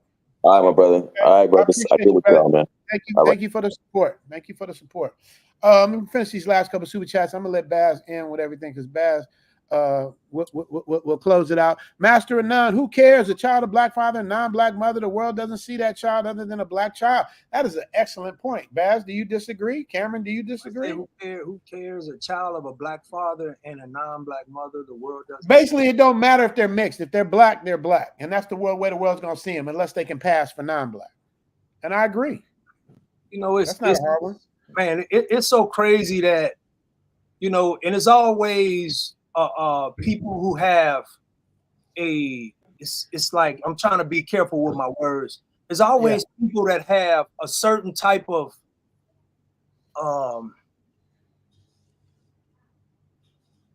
you know, you have people that are mixed, right? Let's just put it like this. You have people that are mixed, but they have to kind of like some of our kids.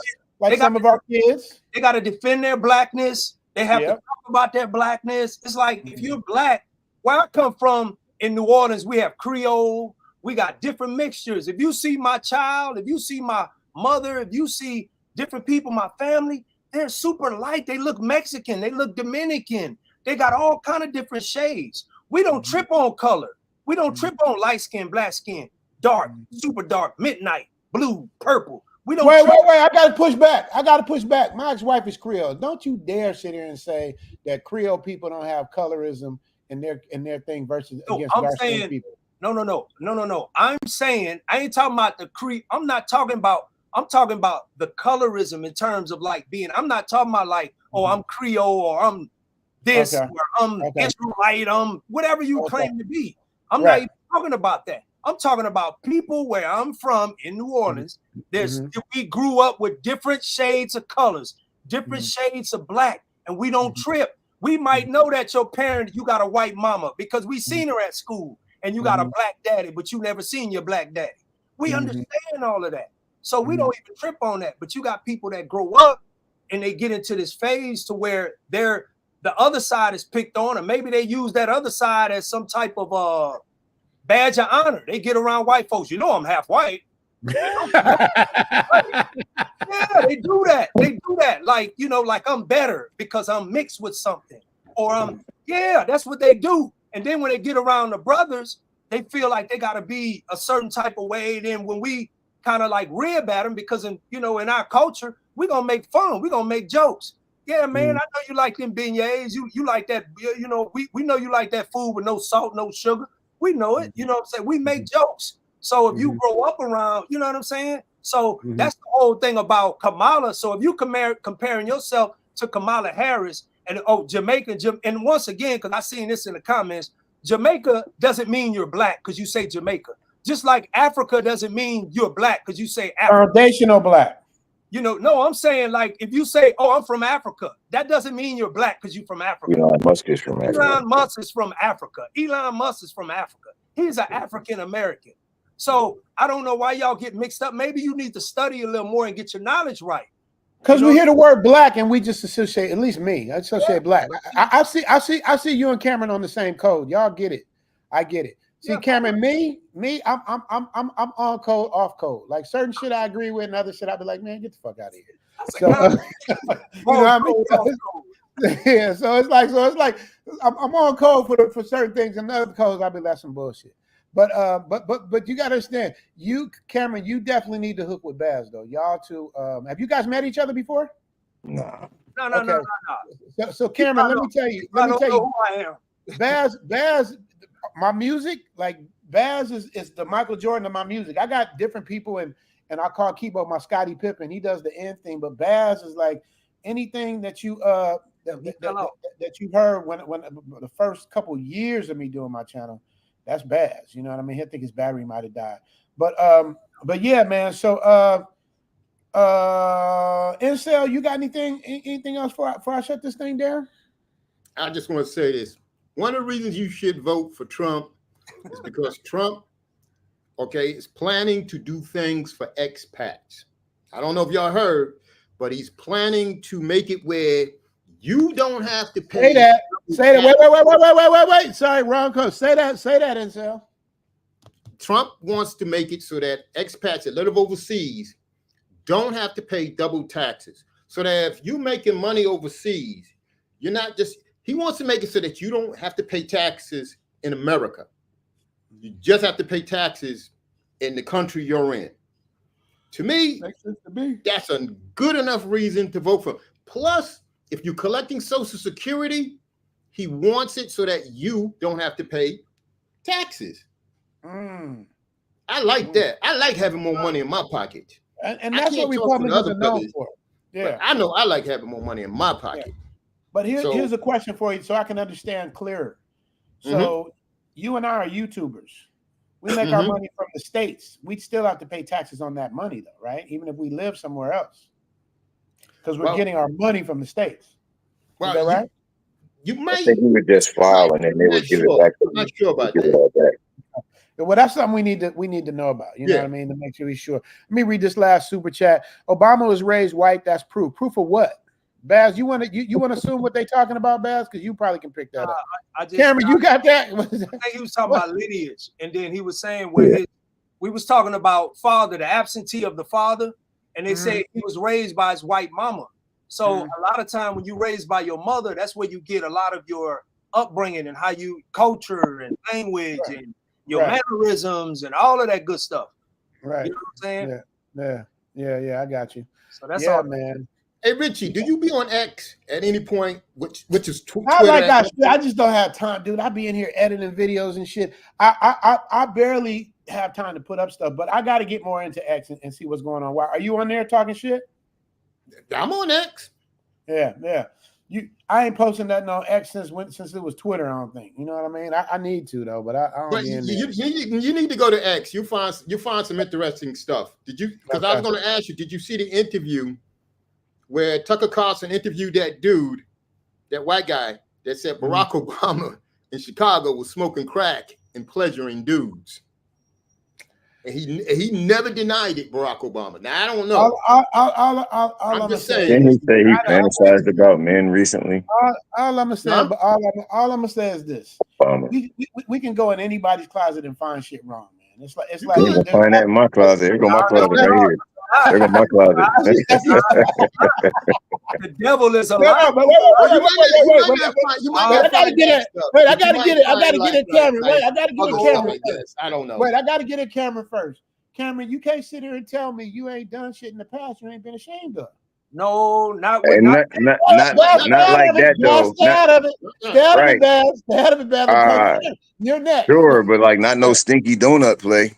No, I ain't talking about that, man. But that's what I'm talking about. Yeah. Well, nobody likes sticky donuts. You know, he wrote in his book he used to dream of the opposite sex. You know that, right? In his book, in his words. Now you tell me what that is. I ain't never. Have you ever dreamed? I can't defend a man's dream. How can you ever defend a grown man's dream, man? How'd I do that? I can't defend a grown man's dream. But what I can say, the desires now. But what I can say, he's married to a black woman with 2 kids with a scandal. That don't mean nothing. They got beard. It does. It means a lot. It means a lot. Wait. Let me answer.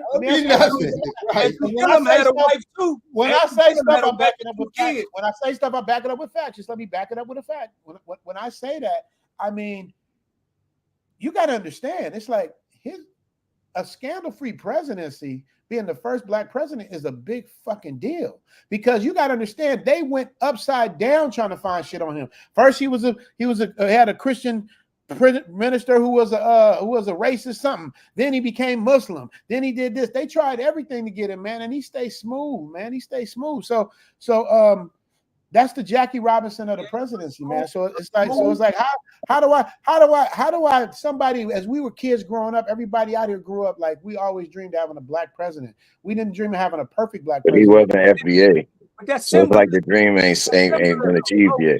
He wasn't FBA. It wasn't FBA, but it's close enough. We can't get no closer it's not. right now. It's not good enough. No, it's not, because he didn't rep for us. He didn't rep for us. You No, want but Richie, Go ahead. what did he do for black people? What did he do for black people? He showed us that you can become a president of the biggest of the number one superpower in the world and win twice, because they tried their best to stop him. They blocked everything he did, and he stayed smooth. He got us out of he asked me a question. Let me answer. He got us out of a recession that we hadn't seen since the 20s. He got us out of 3 wars and left us with a surplus. That's what he did, and that's for all people, not just black people. But Richie, I gotta hit that war topic, by the way. Wait. Who wanted to start? Wait, because I give it. If y'all can have it. All right, it's me and Andre first. Go on, Andre. Then I remember the gas prices when he was in charge. You say he got us out of a recession? Are you sure about that? I'm positive, and I can back that up with a fact. I don't know. He always said his economy was great, but a lot of people were struggling. I can back it up with a fact. A lot of people struggling. My house was in foreclosure. Okay. I had a few different properties. I lost like 2 or 3 of my properties in the divorce. My house is in foreclosure. I got a fucking Obama thing to save my fucking house. Gave me a loan. Yeah, I got all of this stuff. But that's you. That's you asked me. I thought you asked him for right. But no. I'm speaking in general. I'm saying like when Obama was in office, I know a lot of people were struggling. Yeah, but we all were struggling. We were going through a recession. The gas prices was high. Under Bush. Prices was high. Under Bush. Everything was under Bush. Bush was just as bad. Yep, I agree. But no, he kicked it off. He went in Iraq. He went in Iraq looking for weapons he never found. He went in Iraq looking for weapons he never found. I'm not disagreeing with you. I don't like neither Bush. That's what I'm saying. The economy collapsed because Bill Clinton repealed the Glass-Steagall Act back in the 90s. And that allowed the banks to get out of control. And then actually what they did with Obama, which was that thing called Dodd-Frank, it actually like made it to where technically on paper, it's about 10 times worse right now than it was in 2008. So let me push back on that. They fixed it with fake money. Go ahead. Now you get it, Cameron. It's your turn for the one-on-one. And the war thing too. He killed Gaddafi because Gaddafi was getting ready to make Africa an economic power. Yes, that is true. Well, he killed a lot of people, but let's get on this. He also killed Bin Laden. But Bin Laden was like you realize that we created that group that attacked us, supposedly, and then miraculously the news had the whole story, everybody who was involved in everything an hour after it happened. Come on now. Got him up out of there. But they still don't know who killed Biggie and Tupac. Well, we know why we don't kill who we don't know killed Biggie and Tupac, don't we? Foundation of Black Americans. We know why, because we don't snitch. That's why. If that was a white person, they would have been told. We don't tell. Nobody snitch on them hijackers. But I don't think I think it was all fabricated. But anyway, they can find the hijackers' passports. Wait, say that again. Wait, because y'all all over the place. Where we at with this? What'd you say, Andre? What'd you say? I said that somehow they put 2 jets into 2 buildings, and the building blew up, collapsed.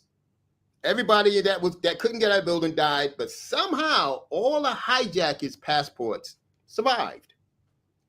I don't get that. Passport survived the explosion. That's how they found out. Yeah, they said they found the dude's passport. It came out of his pocket and floated to the ground. Yeah. Tell me they don't okay, but that on code off code shit. I don't follow. I don't subscribe to that bullshit. But anyway, we can't prove it. right? But the thing is, Obama did other stuff. That whole Arab Spring thing, that was Obama. That was like the CIA stuff. That wasn't organic. None of that stuff was organic. The Syria thing and the ISIS people, that wasn't organic, you know. And you notice how they just disappeared. They just disappeared. Like, where did they come from and where did they go? You know, like, it's just weird stuff. And the thing is, I will say that you could say that he increased our military footprint in terms of like combat, like all over the world. Like I said, you had that North Africa region and Somalia, and you had Yemen, you had Syria, you know, Iraq and Afghanistan was still going on. It, like, stuff expanded. And it's like now something else that just happened in June, they reinstated the draft, and they had been like no coverage of it in the news whatsoever. They're getting ready for World War III, or they wouldn't have done something like that. And it was bipartisan, right? Anything that's bipartisan, you're getting screwed. And nobody's talking about the fact that we got U.S. troops in Ukraine. You know, Patriot missiles are operated by us, not by other people. Like, there's a bunch of other stuff going on outside of that too.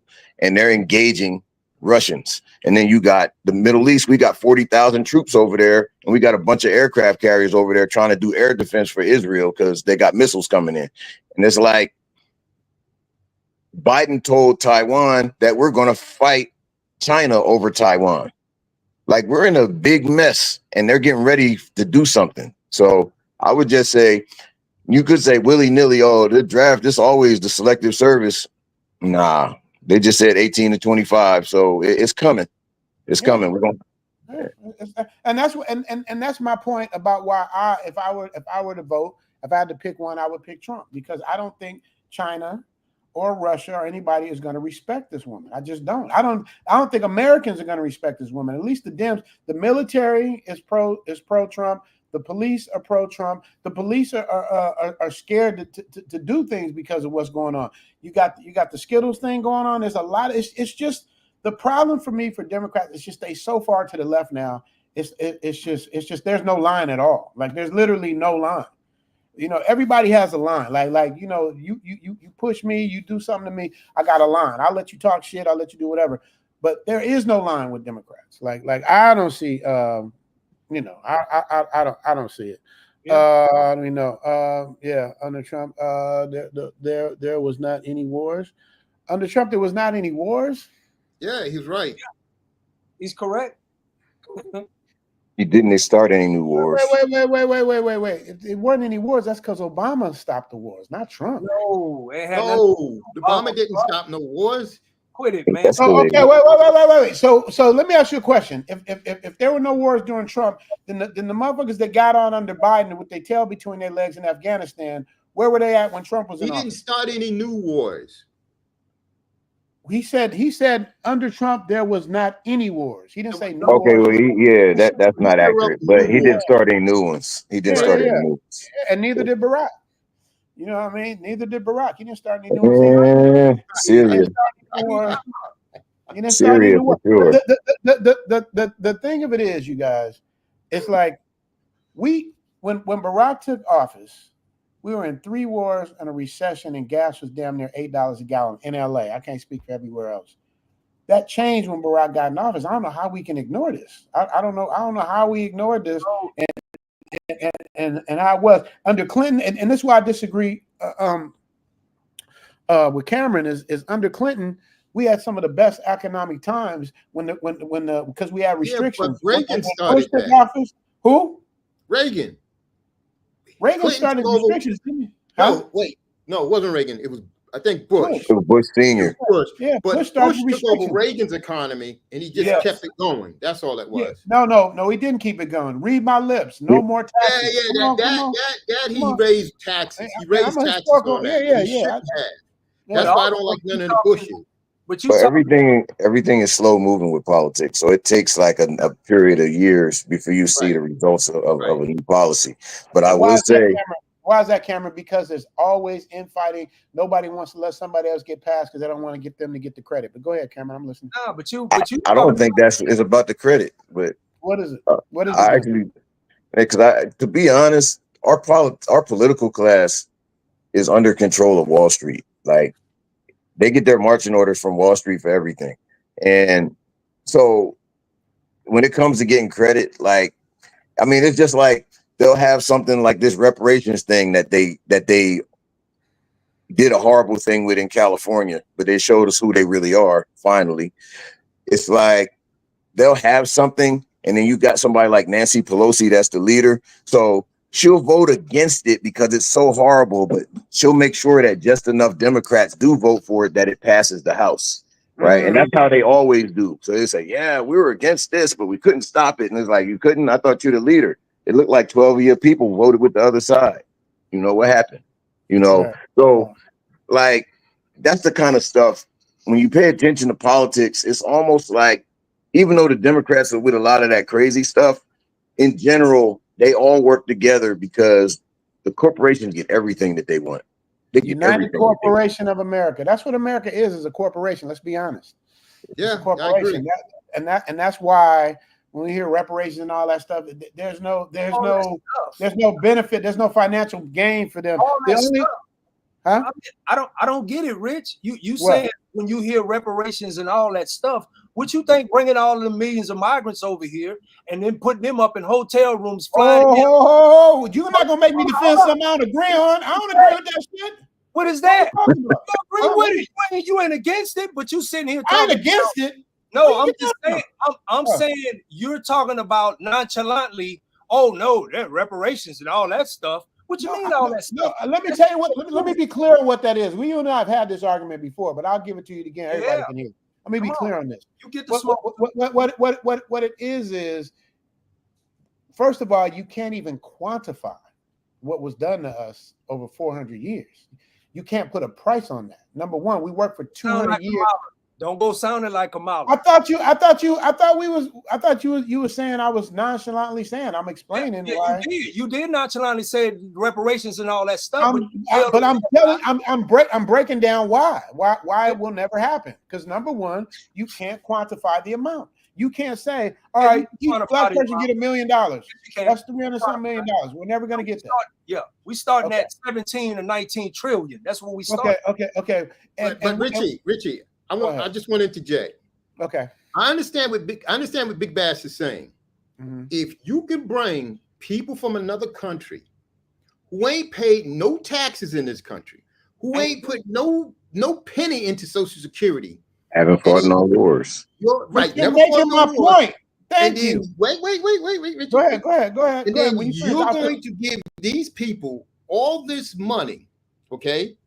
And then turn around and tell black people, well, we can't give you reparations because, you know, it happened to your ancestors. It didn't happen to you. That is my point. But my point is, what Bass is saying is that if you could do it for them, you could do it for the black people. Okay. They got no excuse, Richie. But I understand what you're saying too, Richie. They're not going to do it. I'm trying to. I mean, morally, you're correct. Mm-hmm. Morally, but they don't care. I know. They don't care. I agree. So they're doing it. You're making my point by saying that they're doing it in our face. They've been doing it in our face. In World War II, the Japanese got reparations be put in internment camps. Germany gave Jews reparations for the Holocaust. Every race got reparations for what they did.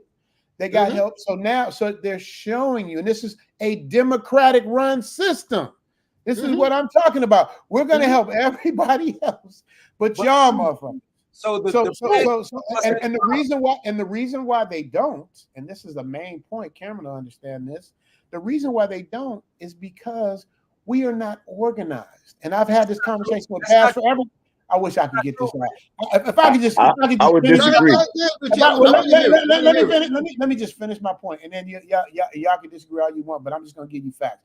You can argue opinions, but you can't argue facts. The bottom line is you're only going to respect those that earn respect. Let me say what I mean. I agree. Let me finish. The Skittles people, they are not the most powerful people. They're not the biggest group of people. They're not the strongest group of people, but they are feared people because they're organized.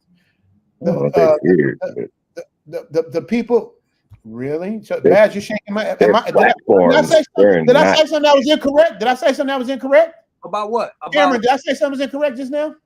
You said that they were feared. I think the only way that they're feared because the Because what? people who are really pulling the strings, they own all the companies and they force it on you through your job. And because the government can't force it on you and the law, so they use. How are they able to do that? Is my question. 10 years ago, they weren't able to do that. They probably just hadn't thought of it yet. Corporations, like he Hadn't said. thought of it Yeah, yet. corporations do it. So your job will say, you have to do X, Y, Z or whatever. You know, the government can't make you do that, but your job can. Your job can tell you can't say anything about this man that you sit next to at work that's wearing a dress, right? But the government can kind of be like, well, you got freedom of speech. Well, you don't have that at work, you know, all that stuff is limited. Your rights are limited. But if you do it through somebody's employer, then that's a way of, it's like another way. And then your social media, all of that kind of stuff. You put stuff on your social media. Let me go back and address what you just said. You got to All right. understand. Go ahead. I'm a little older than you. I come from the hip hop. There was a song by Ice Cube dissing NWA called No Vaseline. No Vaseline. Where he undressed and basically killed the group NWA with that song. And guess what? There was a manager named Jerry Heller. And I was there when they made the song. So can't nobody tell me about No The Vaseline. Nigga for Life crew. No, not even telling you what to do. I know. Jerry Heller made them go in there and couldn't say his name. Instead of saying with Jerry Heller, they said with that manager fella, stopping MC Ren, Dr. Dre, and Yella. But if I wasn't for that manager fella, they couldn't even say his name. But he could go in and say niggas and hanging Eazy-E from a tree, and he could do all this stuff, but he could not say that man's name, or he could not say you can't be a nigga for life crew with a white dude telling you what to do. This is what you call power amongst strength amongst numbers. radio version. That's my point. That was the radio version. But he didn't originally make a radio version. It was a radio version. The one he did with that manager fella. Okay, but but Jerry Heller's not a curse word. So why can he say that on the radio? He said you let her mess up my and he also said his name. Jerry Heller. He had to take all of that out. I was there. No, that was two versions. It was two versions. I know you probably there's two versions to everything, but I'm just telling you the power in what they were able to do with the world's most dangerous crew, with people that say nothing, because you got to understand. Don't get your channel struck. What'd you say? I said, be careful. I said, be careful you don't get your channel struck. But we know what you're talking about. Exactly. And that's my point. The thing is, that goes back to what we were talking about earlier, where I said the World Economic Forum, right? And realistically, I'm gonna use an example. I think it's Zimbabwe. They use gold coins as money. And those people told them to stop using gold coins because it's confusing because their currency is worthless, right? In general, right? Money is an idea. It works the same way a religion or something works. You have to believe in it in order for it to work. It's like when Tinkerbell, if you believe in fairies, then Tinkerbell will live or whatever. That's how money works. It's a belief system, but it technically really has no value. It has no value if you don't believe in it. And those people control the money supply, right? They control the means in which all money is distributed. And it's like everybody has fallen for that trick, for these last centuries or whatever, and led us to where we are today. But that stuff is not, it's like when it comes down to it, people just want to, you got some food to eat, you got a roof over your head, and you can be happy, So it's like that kind of stuff is controlling people. And that's why those people in the music business, it's time for them to get control of their music and their money. Somehow they end up dead. They overdosed on drugs, even though they never did drugs before. And it never gets investigated. We know that's not a coincidence, So I'm just saying, I'm gonna stop, man. I'm gonna get your channel struck. I don't want to get you struck. No. Can I answer this? Go ahead. My thing. Yes, Thailand does not have universal health care. I don't know where y'all getting that from. Who said that? No, Richie has this, they may not have universal health care. Maybe doesn't understand that. But I will say this though. Thailand has a better healthcare system than the U.S. They do. Yes, they do. In terms of you don't got to wait 4 hours to go to the emergency room. Right. The price is cheap. When you get in there, Yep, like that's everything right. is taken care of. So I think that's probably what he meant. You know what I But mean? they don't have what he's talking about. Is Yeah, you're universal right. You're health. right. Yeah. The government is not going to pay for your Yeah. hospital bills. That is You a got fact. to pay for your hospital That bills. is a fact. And if you And to don't be pay, honest, you don't get out that hospital. that's a fact. And to be I know. honest, I went. I had Yep. to go in the hospital one time. Mhm. So and to be honest, they charge us more than they charge Thais in Thai hospitals, and Yeah. rightfully so. I mean, I get it. I'm not tripping. But I have some of the best healthcare I've ever had. You know, out here. Yeah. Walking in, I literally, when I was in the Matrix, I waited till I got back here to go to the hospital, to go to the doctor. I mean, not the hospital. You know, the doctor's office. But you know something too, Richie. What I like about the hospitals here, Mm. your girlfriend or your wife could stay in a room with you and take care of you, because that's what my girlfriend did for me. She stayed in the hospital with me. She took care of me. Mm-hmm. America, they won't let you do that. Not in America. If they want to take your liver, you got to get up out of here. Yep. Yeah, they want to get you up out of there, and they're gonna charge you $1 million. Like, it's crazy. Like if I went to the emergency room, I remember one time I felt I had my class ring on my finger for like 15 years, and I just got claustrophobic. I just had to get it off. I just woke up in the middle of the night. It's like this thing, I couldn't take it off. My finger got all fat. I couldn't get it off, man. I went to the emergency room. They sawed it off, got me out of it. I think the bill was like $2,000, bro. It was something crazy. I can remember exactly what it was, but it was a crazy ass bill, man. And it's just that's why I call you the Matrix a corporation. That's why it's the Matrix. It's a corporation. Oh, Alex jumping in. Alex says, what up, Alex? Now I know which Alex that is. Thailand does have universal health care. Alex, I don't know about that, bro. I don't know. He said not for expats. Anytime my girlfriend has to go to her family has to go to a hospital, they got to pay. Well, they have to come out of their pockets. Well, their thing is similar. Like literally, like when they go to a Thai hospital, they're gonna be there all day, just like in America. You're gonna be there all day. You might be there 4 to 6 hours, but you're gonna get taken care of for a cheap ass price. Like, you know, something that would cost, you know, $1,000 in America literally might cost $20 in Thailand for the same thing in a Thai hospital, not the universal Thai hospital, like Bangkok hospital, all that. That's where the Americans go, but they have their own Thai hospital. It's a lot cheaper, but you're there all day. Alex said he just sent the link. I love Alex, man. Alex is. We got the other Alex in here too, but this is my Alex right here. This is one of my biggest. Bam. No, I'm talking about Alex Mercado. Alex is one of my biggest Patreon. We talk just about every day, man. He's always on thing. But Bam Bam's my guy too. Where's Bam Bam at? There go Bam Bam. Thailand does have universal health care. Bam Bam, man. Let me send Bam Bam the link. Let me hear about this because I don't know about the. Yeah, I've never heard of that. Yeah, and I've been here. I'm sending you the link. I need to know what the hell you're talking about. 3 years now. I work at a hospital. I get most mothers discharged within 24 hours. Kevin say I work at a hospital. They get most mothers discharged within 24 hours. He said, I agree with the other Alex. Alex Bam Bam and Alex Mercado. Alex, if you want to come up too, both Alexes can come up. I sent Alex the link. I would like to hear this because educate us because my girlfriend can get her universal health care. Because we have to define what universal health care is. So universal health care is when the government pays for your hospital bill, like the crap they got in England and the crap they got in Canada. But you got to wait months before you can see a doctor, and you could be dying for cancer, and you still got to wait. You got to wait online. Right. The Zoom Triumph Sergeant Jay Shar says to pull up, Bam. Pull up, Bam. Red Sigma say, glad to see black men thinking. Michael Penn pulled up. I got to see you, though, bro.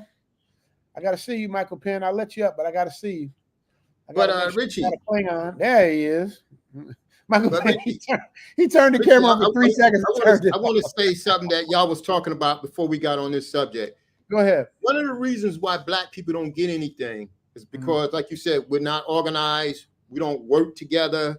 We don't even give the nod. We don't even get a nod no more. Like right. You can't punch somebody if your hand is open. In order to punch somebody, you got to work together and close that fist. Make that fist. I disagree. We don't do that. What about the illegals? They got no political say, and they getting everything. They ain't even asking for it, and they getting it. Right. I mean, you voted for the Democrats all these years. They did absolutely nothing for black people. Nope. But we continually to vote for these people. Action is an action. But it's tricks that are happening. See, what the thing about it is, you putting those who are educated in positions, those who have influence in positions to sway those who are non-educated, because everybody ain't educated. Now, the ones that are educated, those are the ones that mysteriously get killed. They mysteriously come up missing. They mysteriously get cases put on them. They become Malcolm X. They become Martin Luther King. That's how the system perpetuates. So it's not that we're not organized. The thing is, we got to know that who is on the team, who is on code and who is off code. See, that's what it's about. It's not about organizing, because we ain't going to, all it takes is a few to set you free or to be, to This take. is true. This is true. It just takes a few. It don't take everybody. They be thinking it got to be everybody. We just need a few. But because they keep putting people in the way, it's like dudes that have talent and dudes have no talent. That's why everything is in the position is in. We're going to place these people with no talent, those who are educated above these ones that's not, that's fighting to keep the ones at the bottom. And that's how they keep us at the bottom. It's not because we're not organized. It's because they put people in the way to disorganize us. Cameron's agreeing with you, but I totally disagree. Cameron's agreeing. They infiltrated all of our civil rights movements and things. They put people that look like us in there to undermine us, to tell where people are going to be, to get us. 50 years ago, they did that. Right, but they've always done it. They've always done it. They've always had somebody in the room. But Richard, you didn't hear Cat Williams. You didn't hear what Cat Williams said. How they be putting plants in Hollywood to influence you to do certain things. That's what these brothers are talking That's about. what I'm telling you. You guys are telling me about a business that I grew up Right.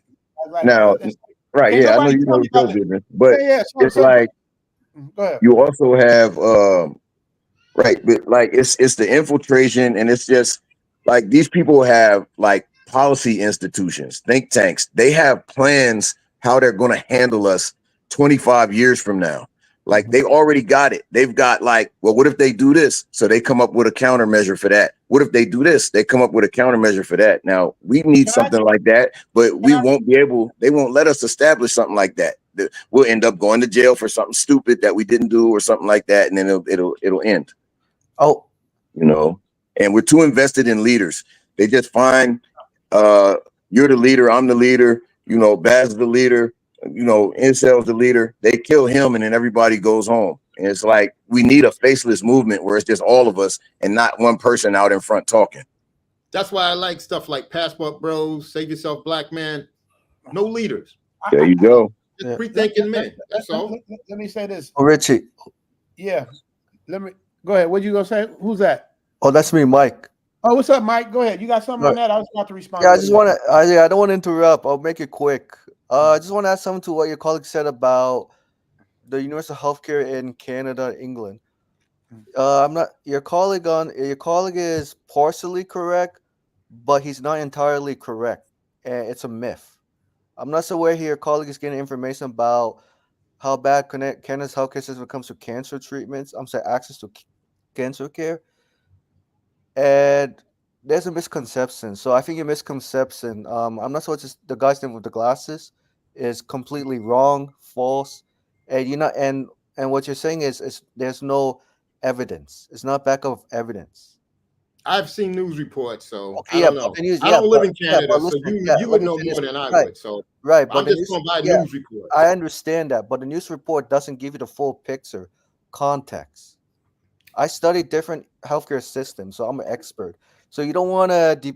I'm pretty sure you don't want to set out the expert. I could tell you. I mean, I'm not saying you're not correct. I'm not saying that, but there needs to be a full picture, understanding. Other countries have different models of implementing universal healthcare. Some are single payer, and let me be clear: single payer does not mean socialized medicine. What it means is government publicly funds healthcare, but the healthcare system is privately delivered. For example, in America with Medicare, okay, you still have private doctors, private hospitals, right? So they operate privately. That means they make up their own rules, regulations, but they still get funding from the federal government. So that is public funded, private delivered healthcare. But whereas socialized medicine means the government owns healthcare 100%. That means doctors, nurses work for government owned hospitals like the VA, the Veterans Health Administration. That's socialized medicine. NHS England, socialized medicine. Whereas in Australia, it's publicly funded but privately delivered. But Australians can also get supplemental insurance, so they pay 1% of tax. And the wait times in Canada vary because it's by province and territory. Some provinces do wait longer, some don't, depending on where you're at, depending on the number of providers and equipment. And not all Canadians wait long to receive healthcare based on urgency and non-urgent. So for urgent care, they don't wait, but for some non-urgent care, they do wait longer. But in America, if you don't have health insurance, you don't get care because it's based on ability to pay. Private insurance. No, that's not true. No, That's it's not true. true. That No, is it's not true. true. It is against the law for any Yeah. hospital to turn you away in America if you need medical emergency. I disagree with you, sir. I'm in the That healthcare is system. against the law. You do I not know understand. what you're Let me talking finish, about. sir. If Let me finish, I get please. shot and I go to the hospital, Yeah, I go to but any that's right. hospital. Yeah, they If but you turn got me cancer and away. you go to the I hospital, give they're it to going them. they're gonna tell you to go home. they're Some going to tell you to go painkillers. home. Let me tell you something, sir. Let me thank you. Thank you for some background. Sir with the You can glasses. sue them. But sir, listen. Let me finish, please. Go ahead. If you don't let me finish, I'm going to interrupt you. You don't like me to interrupt you, right? So let Go me ahead. finish. I work in a healthcare system. I know what I'm talking about. You don't know what you're talking about. You're not a healthcare provider. You're not there every day Okay. All dealing right. with insurance companies, fighting with insurance companies every single day because the insurance companies don't want to pay for medical care. When it comes to consultation, tests, treatments, it's always healthcare providers advocating for patients every single day. You don't know because you're not a healthcare provider yourself. You don't work in insurance billing. So you're getting false information from corporate media. Obviously, you don't think outside the box to understand what I'm talking about. So under current, yes, they can't under current law, they cannot exclude patients who don't have health insurance, but hospitals find loopholes not to treat patients fully because they Okay. know that patients don't have health insurance. When patients don't have insurance, they undertreat them. You see?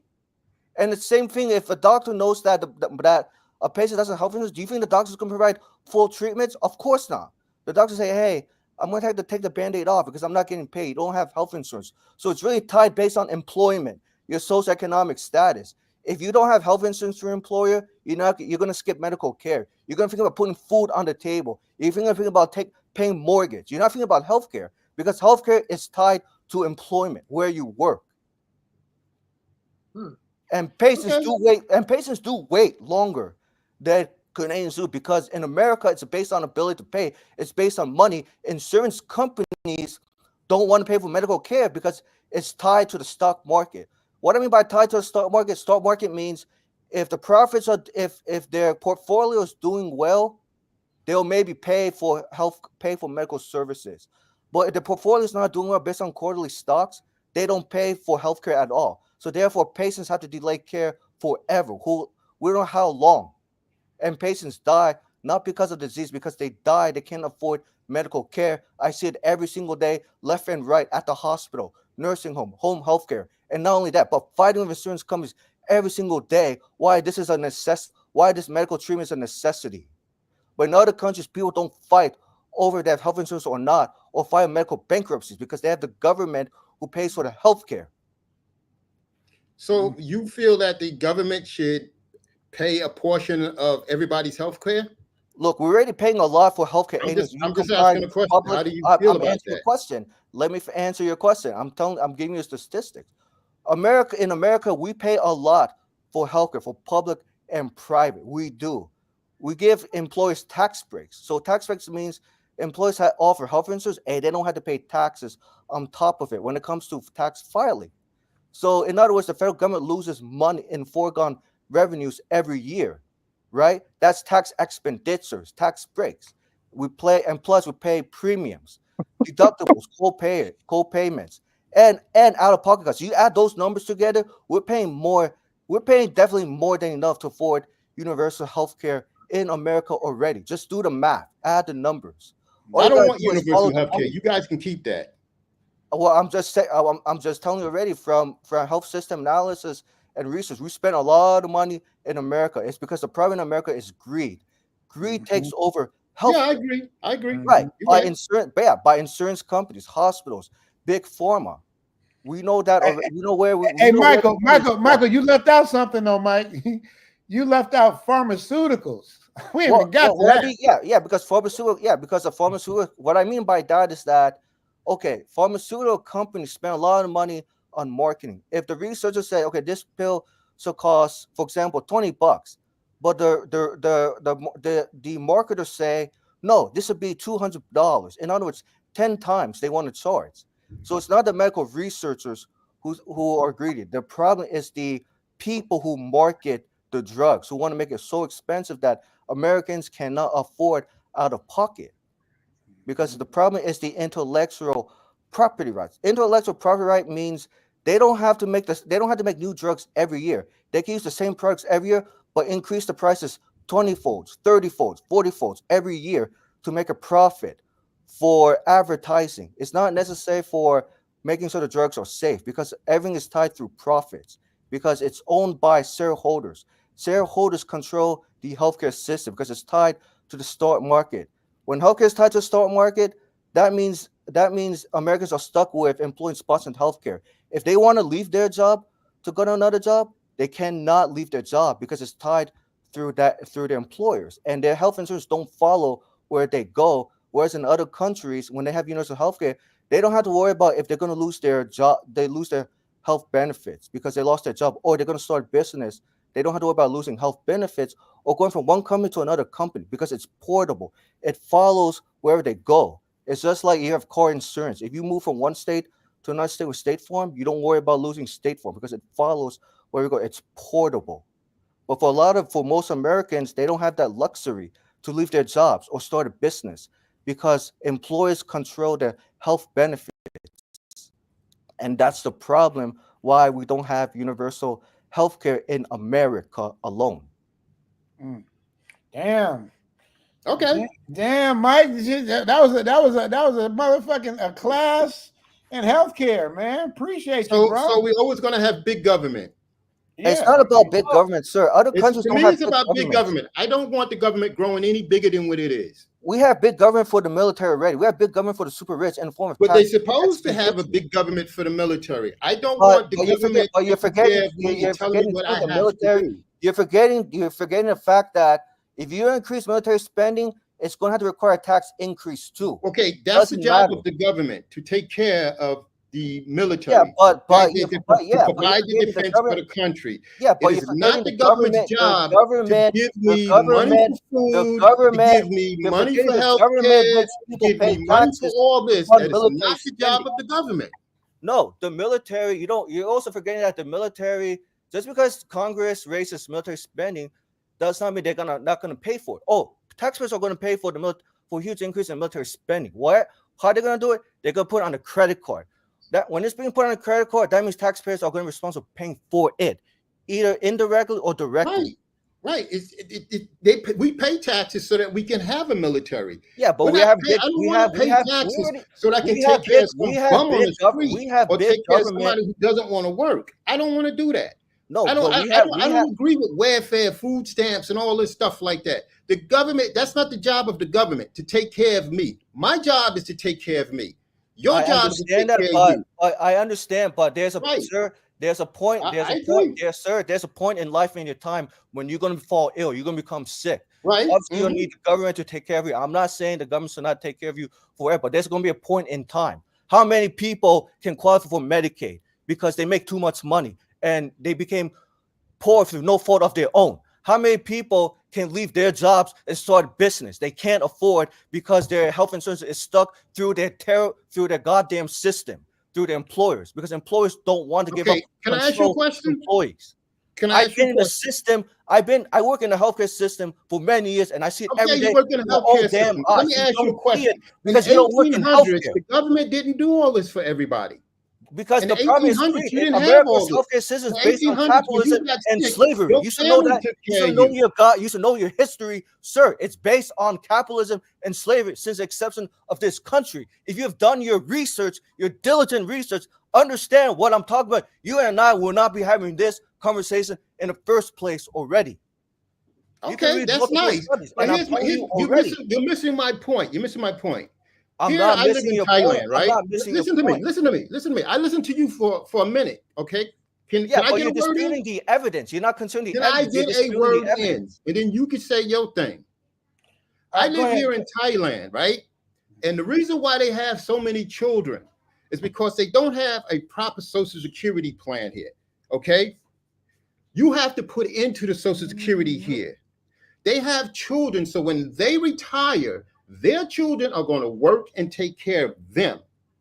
That's what people used to do back in the 1800s, Yeah, back but in the Thailand is different from 1900s, Thailand. back in the early Thailand is 20th different century. from America. People Thailand had is different children from that Europe. would take care of Thailand them. is different from other countries with universal system because their cost of living is cheaper than in America. But see, in America, you need 2 income earners to make ends meet. Yeah, now you do.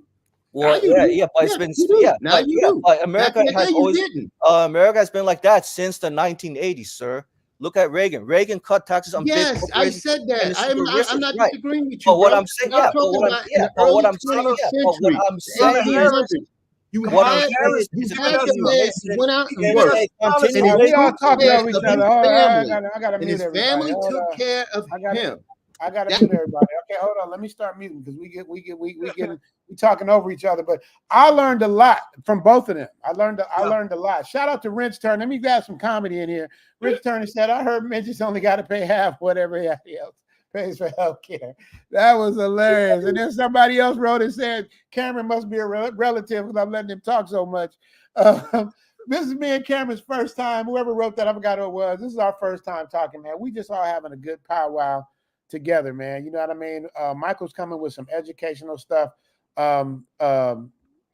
Andre is shooting back, and we're both learning. The only thing, hey Andre, in so fact, the only thing where you lost me, I was with you till you said back in the 1800s. Like, oh God. I said 1980s because I like to study history. No, I do too. That's You what can't I'm compare the 1800s to now. It's the totally No. I was using that as an example, okay? Right. That I hear this excuse all the time that we always need the government to do this for us and the government to do that for us. You didn't always have the government to help you. Okay, it was a time in America where the government took the taxes, how many and your employers, family and your church took care of you. health insurance in today's job market? Do you know what's the cost for 4 families these days for just for an employee? It's $20,000 a year, and it's been going up 20% every year in America for employers, right? Do you know how much employers have to foot for the employees' health benefits? They have to foot more than 2/3.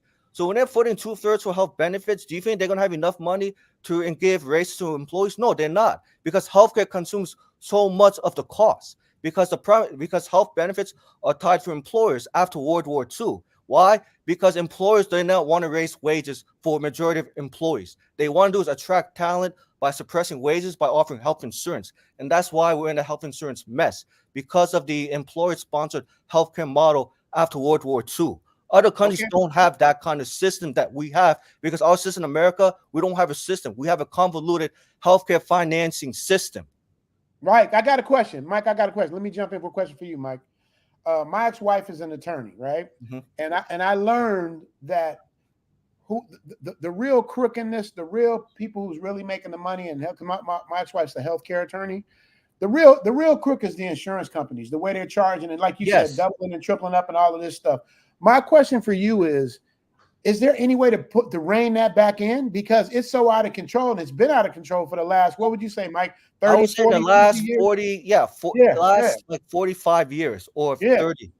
Right. That's what I'm saying. So is there any way to rein that back in? Because there's so much greed going on in free market. You know, people could have been saved from, look at Magic Johnson, classic example of a person who dies the AIDS virus 1,000%. Is there any way to pull this, to wrangle this back in, or is it just going to just keep on exploding and exploding and exploding? I'll say this. There have been a lot of people in America who's been fighting for universal health care in the last 10, 15 years. Yes. And to put a rein on, we can put a rein on this out of control healthcare spending from not only just from insurance companies, but also from big pharma hospitals. But the problem is that because they're lobbyists, they control Congress. They control the executive branch. They control the judicial branch. We can't put a rein on that unless a fundamental change happens. But the system we have right now is Obamacare. Obamacare did not put a dent on healthcare spending. What it did was it controlled how much healthcare spending can go up. In other words, it put a cap on healthcare spending like 2 to 3% per year. But healthcare spending was still going up anyways before that. So to really answer the question, it's going to require a fundamental shift. It probably won't happen in my lifetime, and I probably won't stay in America that long if we don't get universal health care, some form of universal health care, because the problem is that there are too many players who have invested interest in maintaining the status quo in healthcare. The only so basically you should do communism. It is not communism. But that's what it kind of sounds like, Mike. Wait, Mike. That's kind of what he's saying. It's kind of what it sounds like, because you're saying we can rein it in. But my question to you, can we rein it in? You're saying it's possible, but is it really possible to rein that in? Because the only way to rein it in would be a communist type of system. It's not communist. Like, I'll give you an example. I've been to Taiwan before, many times, Japan. Those countries that offer universal healthcare to their citizens, does that make them communist? No, it does not. Right. It makes them social capitalists. Just because a country spends more money on healthcare does not mean they're socialist or capitalist or communist. They're not. They keep the free market. They pursue the free market system, but they allow that the government to pay for healthcare because it's unfair and inhumane to see people suffer through no fault of their own, working hard every day. Everybody's going to fall ill. Everybody's going to be healthy and unhealthy on a daily basis. We can't predict that. What we do know is that healthcare is very important. Universal healthcare is very important through no fault of your own. That's why that's why as a society, why we pay into the system, because if you personally don't do well, who's going to take care of us? Obviously, the private markets don't care because they only care about maintaining greed. So, Mike, can I ask you a question? What do you know about health preventive of like should people take any responsibility of making sure they stay healthy, or should it just all be the government? Let me say this: it's it's a private decision between doctors and patients, because medical doctors have a lot of experience, knowledge, and research of preparing lifestyle, and prevention is more than that. You have to look at social determination of health based on education, location, job, address, because people are affected by it. If people don't have access to healthy foods, how do you even have access to see a healthcare provider? Everything is by design through policies. Baz got his hand up. I agree. You don't have healthy food in America. I agree, and they should do something. You should take responsibility for your own health. You shouldn't be smoking anything. If you're drinking too much, maybe you should stop. I agree, but the problem because people are going to abuse this. Wait. Let me push back. Let me push back real quick, Mike, on incel factor. You got to understand, you can say that, but when you live in the hood, when there's nothing but fast food restaurants around you, and that's all you can feed your family, you can't control that, how much salt they putting in the food and all the bullshit. I agree. That's why I said you need healthier foods. You need how do you have that option? I grew up on Crenshaw Imperial. There's a Jack in the Box. There's a Brawley Hut. There's a Taco Bell, and there's a McDonald's. Those are the options when you grow up in the hood. You're right, Richie. So you can't choose. But here's the point that I want to make. Here's the point that I want to make. Go ahead. Okay, we pay all these taxes for these different government agencies. Okay, you know that the FDA approved certain things that they should not prove, like this whole red or whatever you call this chemical that they be putting in people's food in America. Yeah, that is they won't let it. Something like that. Certain food, certain things. Process, yes. They won't let this in certain countries, but in America they let it go. So this is why I'm saying that we need. If I'm going to pay my taxes, then you need to do your job. Right, but the FDA need to go and say, hey, you can't be putting this in this food because it causes cancer. You can't be doing this because it does that, and you can't be having these people pay. Yeah, but inside factor. Let me push back. Let me push back. They control FDA. They have a contract with FDA. They allow these unhealthy Yes. products to buy. He's right. He's right. Regulations. The Yeah, I was product just about to say this. Hold on, Mike, hunger. real quick. Mike, real quick. Hold on.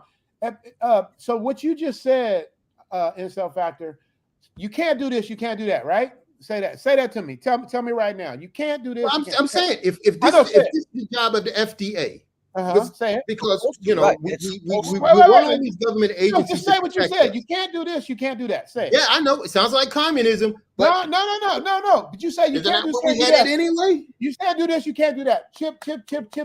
Here's $100,000 for you and your family. Have a nice Christmas. I just said that. I just said that too. They're bribing them under the going to table. supersede that.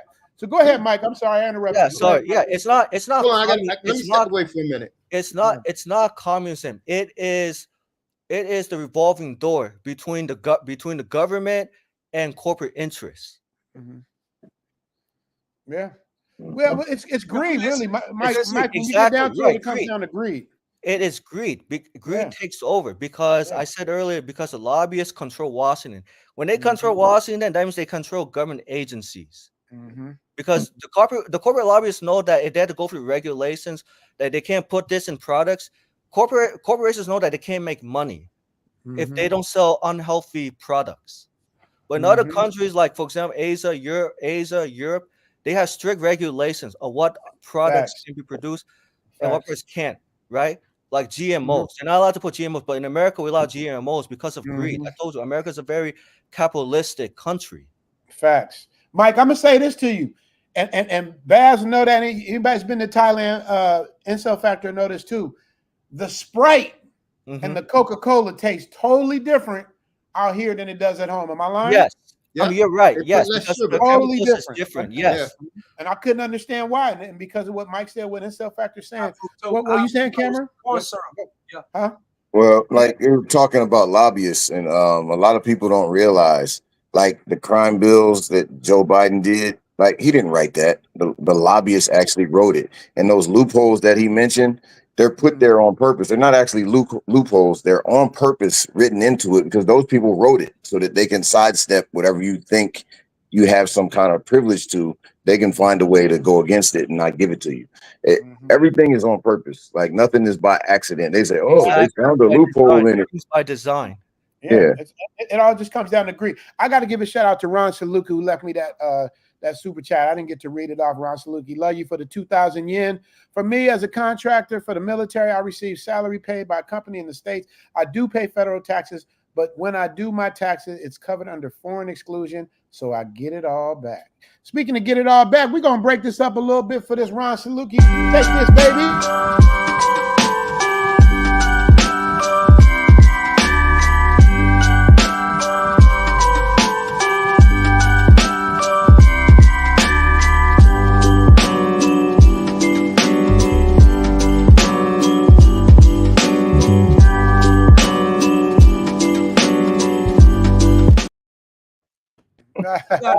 Had to break up the monotony a little bit. I said, that'll come. I got one question, Rich. I got one. Go ahead, man. One request, man. Go ahead. Can we? I got some videos, man, of some baddies, bro. Some melanated baddies that'll blow them out the water. Well, I mean, I don't know if it's a contest, but do you? I mean, I don't mind watching the powdered donuts every now and again. God, give me some apple fritter or something, man. Give me some melanated apple fritter. Okay. Now you see. He's calling me a colorist. He's calling me a colorist. So I gotta throw some color in there. Don't worry, I was ready for that. Some dark-skinned Thai ladies. I was ready for that. I was ready for that though. Bad's gonna find something. I got something for you, Bad. Let me see. You know, some beauties, man. I ain't talking about no. I'm talking about some beauty.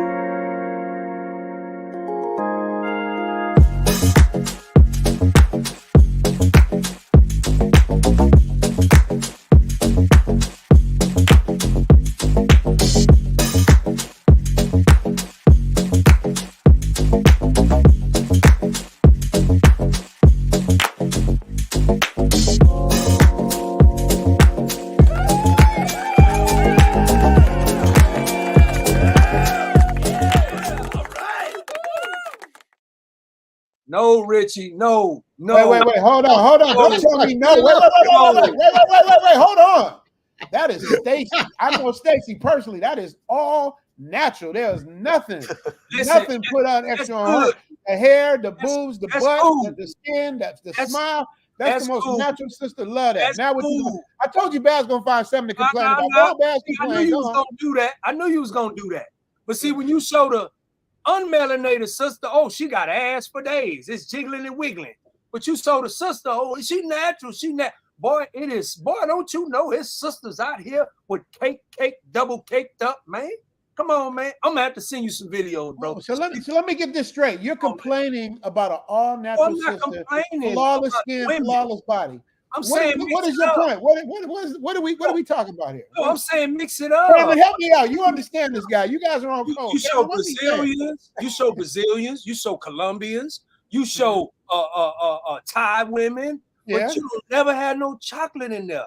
It could be chocolate Brazilian, it could be chocolate Colombian. What is that? Okay, so what did I just show? Okay, it's not chocolate. You showed five, man. That girl, that snow bunny you showed a while ago was caked up. Then you showed the sister. She built like always complaining. I can't win. You see what I'm dealing with, Cameron? I can't win with Baz. I can't win. First, I didn't have a black girl. Now I put a black girl on. She ain't chocolate. The camera be zoomed in. They showing cakes. You show the sister. She in a silhouette in the dark. She ain't in the. She's beautiful. Come on. Hey, cake, man. Hey, I personally filmed that.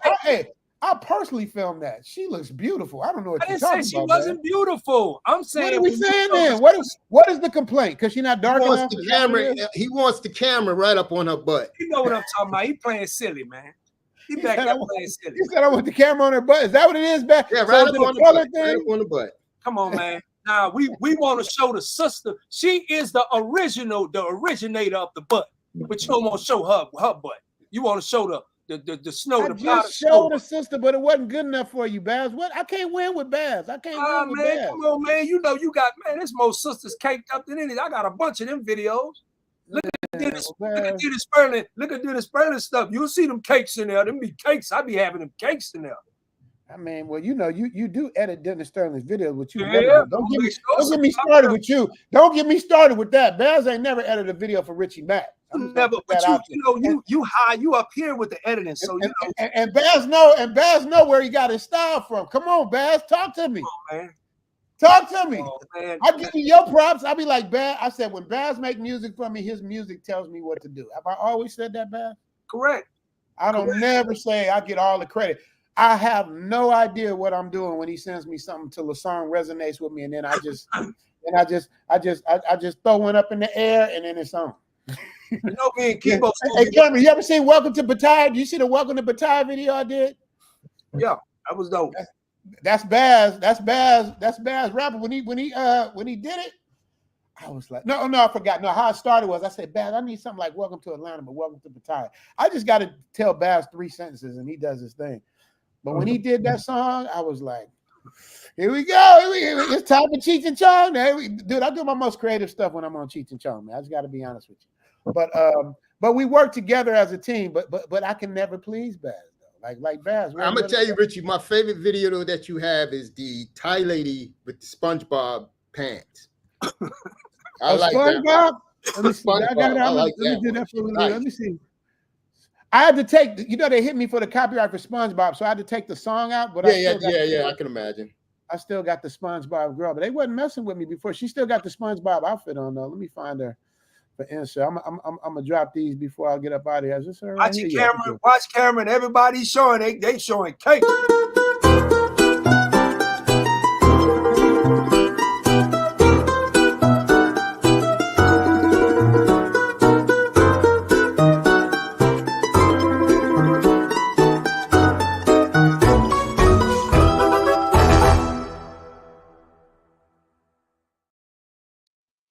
Now, Baz, I wouldn't necessarily call that cakes, Baz. I'm just putting it out there. That's not really cakes, but that's what was in the SpongeBob outfit. So, like I said, now what's the complaint? That's Thai corn muffin. That's Thai corn muffin. You know what it is. It's Thai corn muffin. Hey, Cameron, me and Baz, we do this all the time, man. We do this all the time. We do this, me and Baz. We go. That's like my little brother, man. We go at it all the time. But Mike, man, thanks so much for dropping that knowledge on us, man. It's like I appreciate that. You know, Incel Factor, appreciate you. You the one that got him No all problem, excited. man. It was, I just want to say no hard feelings, Mike. You know, I hope at we all. cool. That not be. I don't know you, but I hope we cool. I mean, we just I have mean, different. we're cool, Good, right? Mike. It's just that, you know, what's a problem because America uses propaganda to say universal healthcare is bad. Because the problem is that it programming Americans don't travel. Oh, don't go to Europe. Oh, don't go to Asia. Oh, don't go to Africa. These countries, they're not safe. It's by design. And and my role is to dispel myths. I've talked to people who traveled overseas, people who lived overseas, and they experience good quality healthcare, whether it's like privately universal or publicly universal. In America, we don't have a single entity to have universal healthcare because everything's based on capital, greed, and heavy lobbying. Mm-hmm. And speaking about reparations, you guys said earlier, I fully support cash payment reparations for Black American descendants of Shout out to you, Michael slavery, Penn. because Oh, look here, man. Let me do this here. Let me say this, and this is historic because you got Michael Penn. He's one of my. Am I right or wrong? You're my Asian brother, right? Right? You're my Asian brother. My Asian brother is just like salute the rep. But Richie Mack up here, I don't think we're gonna get it. I don't think we're gonna get it. I'm just saying, I don't think we're gonna get it. I don't because I'm a realist. Cool, brother. I'm a realist. Let me say this. Let me say this, man. Just like Cameron said, man, we can't even solve Tupac and Biggie death, but we're gonna get $17 trillion of reparations. I just don't see it, man. I just don't. Baz, if we get it, I'll give you my portion. How about that? I'm FBA. You know what? I told you. I say back in slavery, it was two types of slaves. It was one that would tell the other slave. It was one that would tell the other slave. The house one and the field one. He's never going to be free. And then the other slave would be telling him, "You shut your mouth and go back in the house. You shut your mouth." So, but I got a question for Baz. I got a quick question for Baz. Eventually, we became free. So that same dude that was saying that, he had to eat crow. So you're gonna have to eat crow. Freedom is totally different than $17 trillion in reparations, bro. Yeah, but we have the money. We paid migrants reparations. We paid Japanese reparations, Native Americans reparations. We have the money. Even Mike did it. Yeah, the problem in America is because wait. He said Mike did it. Mike, let me ask you a question. Baz, how would you want the government to issue that money? I'm just curious. Why he asked him that? If the government can issue a check to the Mike, don't say nothing. Mike, don't say. Let Baz answer this. I asked Baz the same thing. Easy. The same way they cut the check for the migrants. Wasn't no questions, wasn't no study, wasn't nothing. They just cut the check. The same way they did it for the internment camps. Cut the check. All we need to do is come up with the number. Cut the check. That was the whole thing in California. They came up with the whole study. Who should get it? How you gonna get it? They got records for years, all the way back, dating from the 1900s. They know who is who. Cut the check. Stop all this. But you know the Black Democrats in California voted that down. You know that, yes. right? I'm aware. Yes, the Black Democrats voted the reparations of California down. Yes, by design. And Michael Payne, shout out to you, man. God yes, damn, and that's why, and so that's why a lot of the Black American freedmen activists in California are saying, in 2026, all the Black Democrats who claim they represent Black faces, they need to go and get somebody else who's going to implement reparations. And there's no need for additional studies, because why do you need additional studies when studies have been done by Dr. William Darity, who's a economist at Duke University, who happens to be Black American freedman? He has the data. The problem in American politics, especially California, is because the California Democrats don't want to appear divisive, right? But it's already divisive that they gave reparations to the migrants who crossed the border, and to Japanese Americans, and Ritzy, to say that we don't have the money is not realistic. Oh, it's realistic. We have the money. I didn't say we didn't have the money. Wait. I didn't say that. Tax-paid Japanese. Then we can definitely find the money to give cash payment reparations to Black American freedmen of chattel slavery. The problem in America is race, because it's too racialized. Because the Japanese, Indians, Hispanics, they don't want to give reparations to Black American freedmen because they know that Black American freedmen make up 70% of consumption. So they're scared that if Black American freedmen get reparations, that means non-Black business will suffer financially, and that Black American freedmen will build their own communities and build the Black Wall Street in 50 states. Boom. Tell it, man. Baz, what are you booming about? When I said we could do it again, no, you I'm said saying we couldn't. boom. I'm saying You boom said we couldn't. because he is saying and speaking the way you should be speaking, but No. you're not speaking. No. You don't tell me I should be speaking. I'm just saying. What I'm saying is, and my story's never gonna change. I don't care if it's me and you buy stuff, but we understand. Gonna be hard headed. You always what I'm saying is, without organization, you have nothing. Period. We So that's have just what it is. We That's have. just what it is. We don't support each other. We don't even wave to each other. Support each other. Yeah, but you pushing that narrative, wait. What narrative am I pushing? You just said we're not organized. We don't support each other. That's not true. That's not true. That's not true. Right, I wouldn't be here. We've had this conversation. We've had this conversation. And of course, Baz, I don't mean in every single situation. I mean on a wide scale. No, I ain't even talking on a wide scale. On a small scale, we started a reparations push, and we started bringing that. That's this generation, not your generation, not your mama's generation. It's the young generation right now with millennials and Black and Gen Zers. They're fighting for reparations harder because they learned that with integration from the past. It didn't make a difference. It didn't close the racial wealth gap. It didn't close the income gap because them folks at the top did not want to employ Black American freedmen after slavery. So it's like integration is like 2.0 slavery, but it's more mental. So that's why the Black American millennials and Black American Gen Zers say it's time to form our own, because our parents went through a lot for so many years, and we don't want to be victims of it or continue the trauma. And they want to be able to pass on intergenerational wealth. They don't want to continue to pass on intergenerational trauma to the kids and great grandkids and the next generation, where they're seeing that European Americans are able to pass intergenerational wealth because they stole property, resources from the African diaspora and then brought the enslaved Africans to the United States of America. And so that's why a debt is owed to the Black American freedmen of chattel slavery, and it will equalize the playing field. But the problem is because the European Americans and other non-Black Americans, they're afraid of competition. They're afraid of being treated equal. So that's why they Mike, let me ask you a question. Sure. Mike. It's a two-part question. It's the same question I asked Baz and I asked Cameron. So how much do you think realistically the government will be willing to give us for reparations? Yes. Yeah. Just give me a number. What's the number you think? Yeah, so in my opinion, cash payment reparations for chattel slavery should be $100 trillion. I'm including both what happened during slavery and after slavery.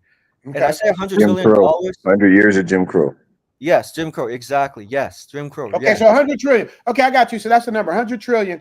And what is the deficit America is in right now? Do you know? Right now it's about $34 trillion. But you look at how much we spend on military spending. We spend about, in the last 20 years, we spent about almost $40 trillion in Afghanistan. So that's definitely enough. And money we don't even use, and weapons we don't even use. So, yeah, so let me get this right. So we're 34 trillion in debt.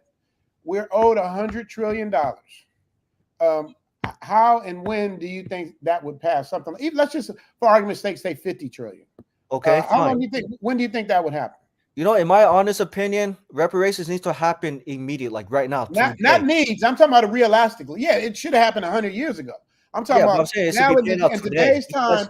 How long do you think it would take for that to get pushed through and that would actually happen and we'd all get checks? I mean, it's going to take. What I know is that reparations payment is going to be continuous. You know what I mean? Right? It's going to be like.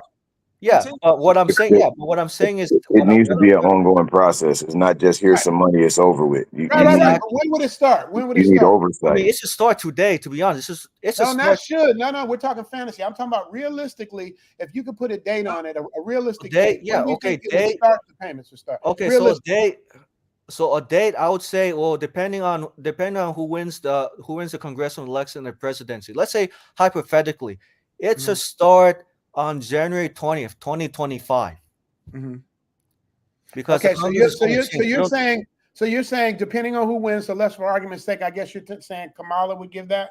Or I'm not. I didn't say Kamala or Donald Trump. I'm saying like hypothetically speaking, because there's also third-party candidates who support reparations. So we also have to factor that in as well. But hypothetically speaking, it should be January 20th, 2025, because Black American freedmen and chattel slave waited too long to get a check. They want to check now. They don't want to wait. Right.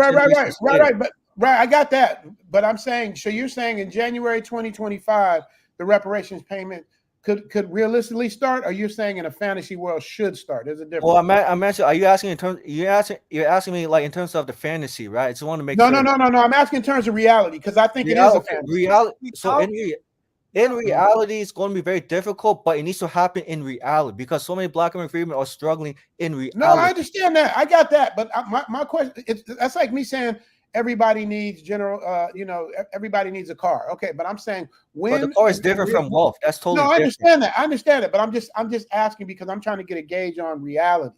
Because we can say $100 trillion and it sounds beautiful and wonderful. Yeah, but I'm reality, right? Mag, you sinking yourself right now, Rich. You sinking yourself with this. And Baz, I'm just trying to get a question answered. It's disingenuous question. I'm just trying to get a question answered. We never asked in disingenuous questions to Japanese when they got their reparation. We never. What I'm talking about. Wait. This is a disingenuous question. Yeah, because you're saying, okay, hypothetically, if it was a start, when I didn't say hypothetically. I said realistically. You're changing my words to make we know realistically we are in a fight. We are in a fight for reparations. We understand what's going. That's the reality. But you're putting it in hypothetical terms. No, I'm not. You keep hypothetical reality is two different things. Those two different things. I'm not asking hypothetical. I'm asking for a reality when this can happen. Let me tell you why. Let me tell you why I'm doing this. Since you think I'm disingenuous, which you should know that. The reason why I'm doing this, the reason why I'm doing this is because, in my opinion, this is a distraction to keep us from working, waiting on somebody else to do something. I can't finish my sentence. I'm just trying to finish my sentence. I'm just trying to finish my sentence. I like the far left.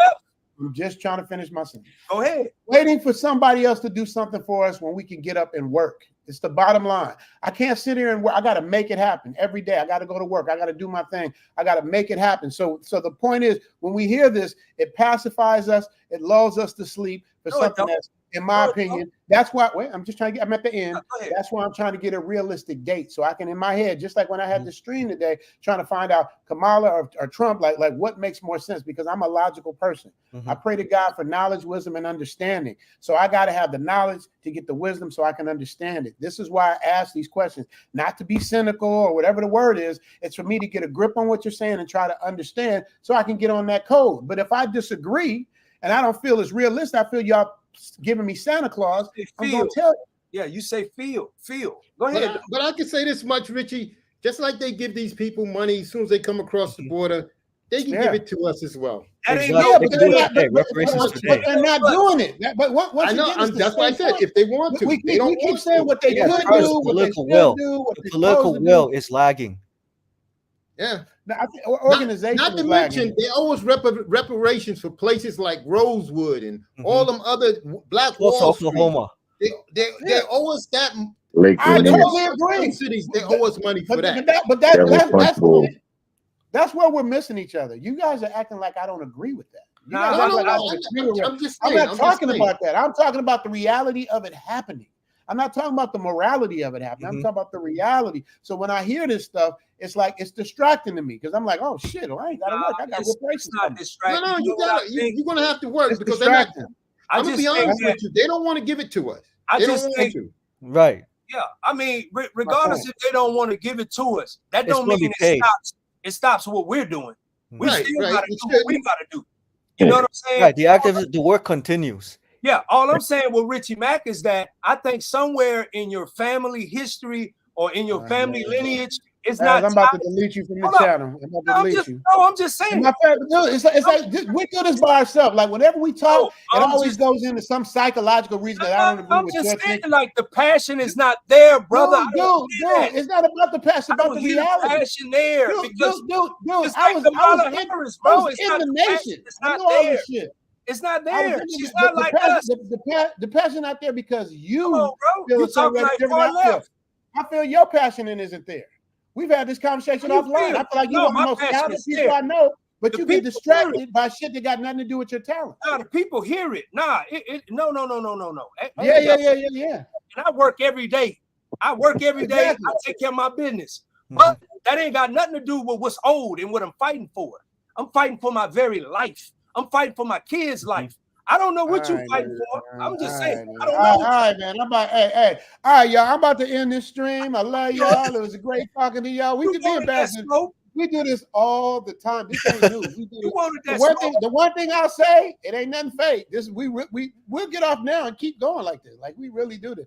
But before you go, Richie, before you go, my thing is we have to figure out how to put pressure on. If you want this, you got to figure out how to put pressure on the people who's going to How do you give put this pressure money. on people that have wronged you for 400 years? Yeah, without look, organization? I'm Let saying me give y'all the answer. Let me make this simple for you, because you guys, let me just, it's just common sense. The entertainment and the sports industry is dominated by Black people.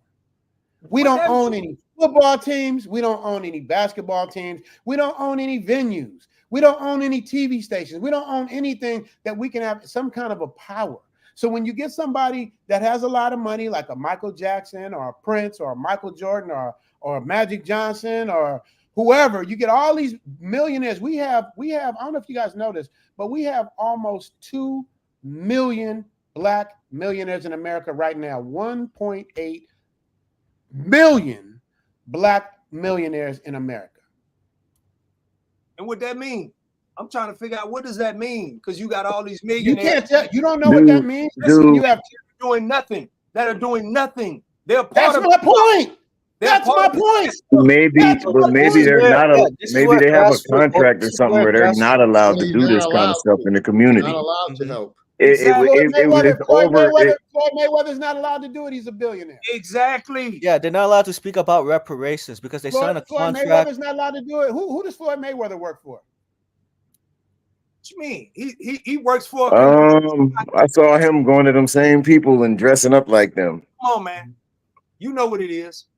See, you can pretend that you don't know what it is, but you know what it is. And I would also say the thing is very important. The reparation has to be cash. It can't be some stupid crap like education where my kids go to college and basically that just means that they write a check to this big institution over here. The money never goes in our hands whatsoever. And then my kid got to come out and go to those same people and beg them for a job afterward. They can't work like that. Makes no sense. Exactly. It makes no sense. It's got to be money. It's got to be money. Let me tell you what does make sense, because when I don't think about problem, I think about solutions. And I told this to Baz. You know what will make sense? What will make sense is because we spend more money than anyone. Black people in America spend more money than the country of Spain. That's the true. only way it would work, because they're not going to give us any money.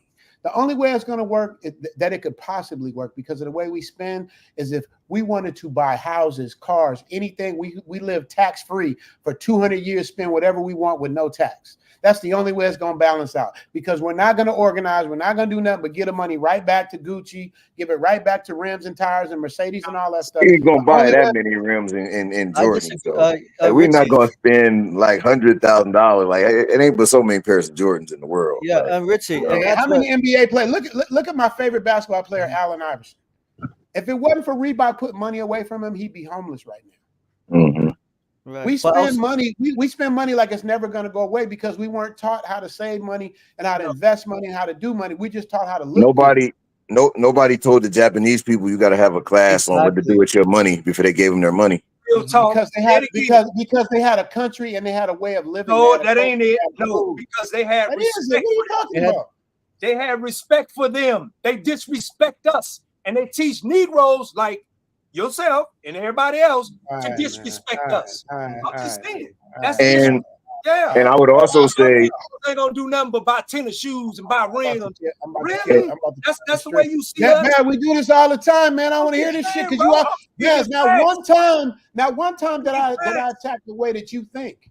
And I totally disagree. You just said it. I didn't always got a house nigga in the field nigga, because you don't agree with you, bro. It's like man, the bottom line is I'm helping my people.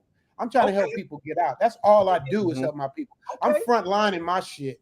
I frontline my shit all day, from fucking LA, from fucking Crenshaw and Imperial to now. Frontlining my shit. I'm on the front line. So when you do that, it's like a slap in the face, bro. And it's like, and I don't do nothing but help you. Just said it. But when you say that, it's like nigga, how am I supposed to take that? But no, you just said out of your mouth what y'all gonna do. Buy tennis shoes and buy. I didn't say what y'all gonna do. I said what we do is what we. But Bash, you don't believe that none of us would do that? Some of us is going to do that.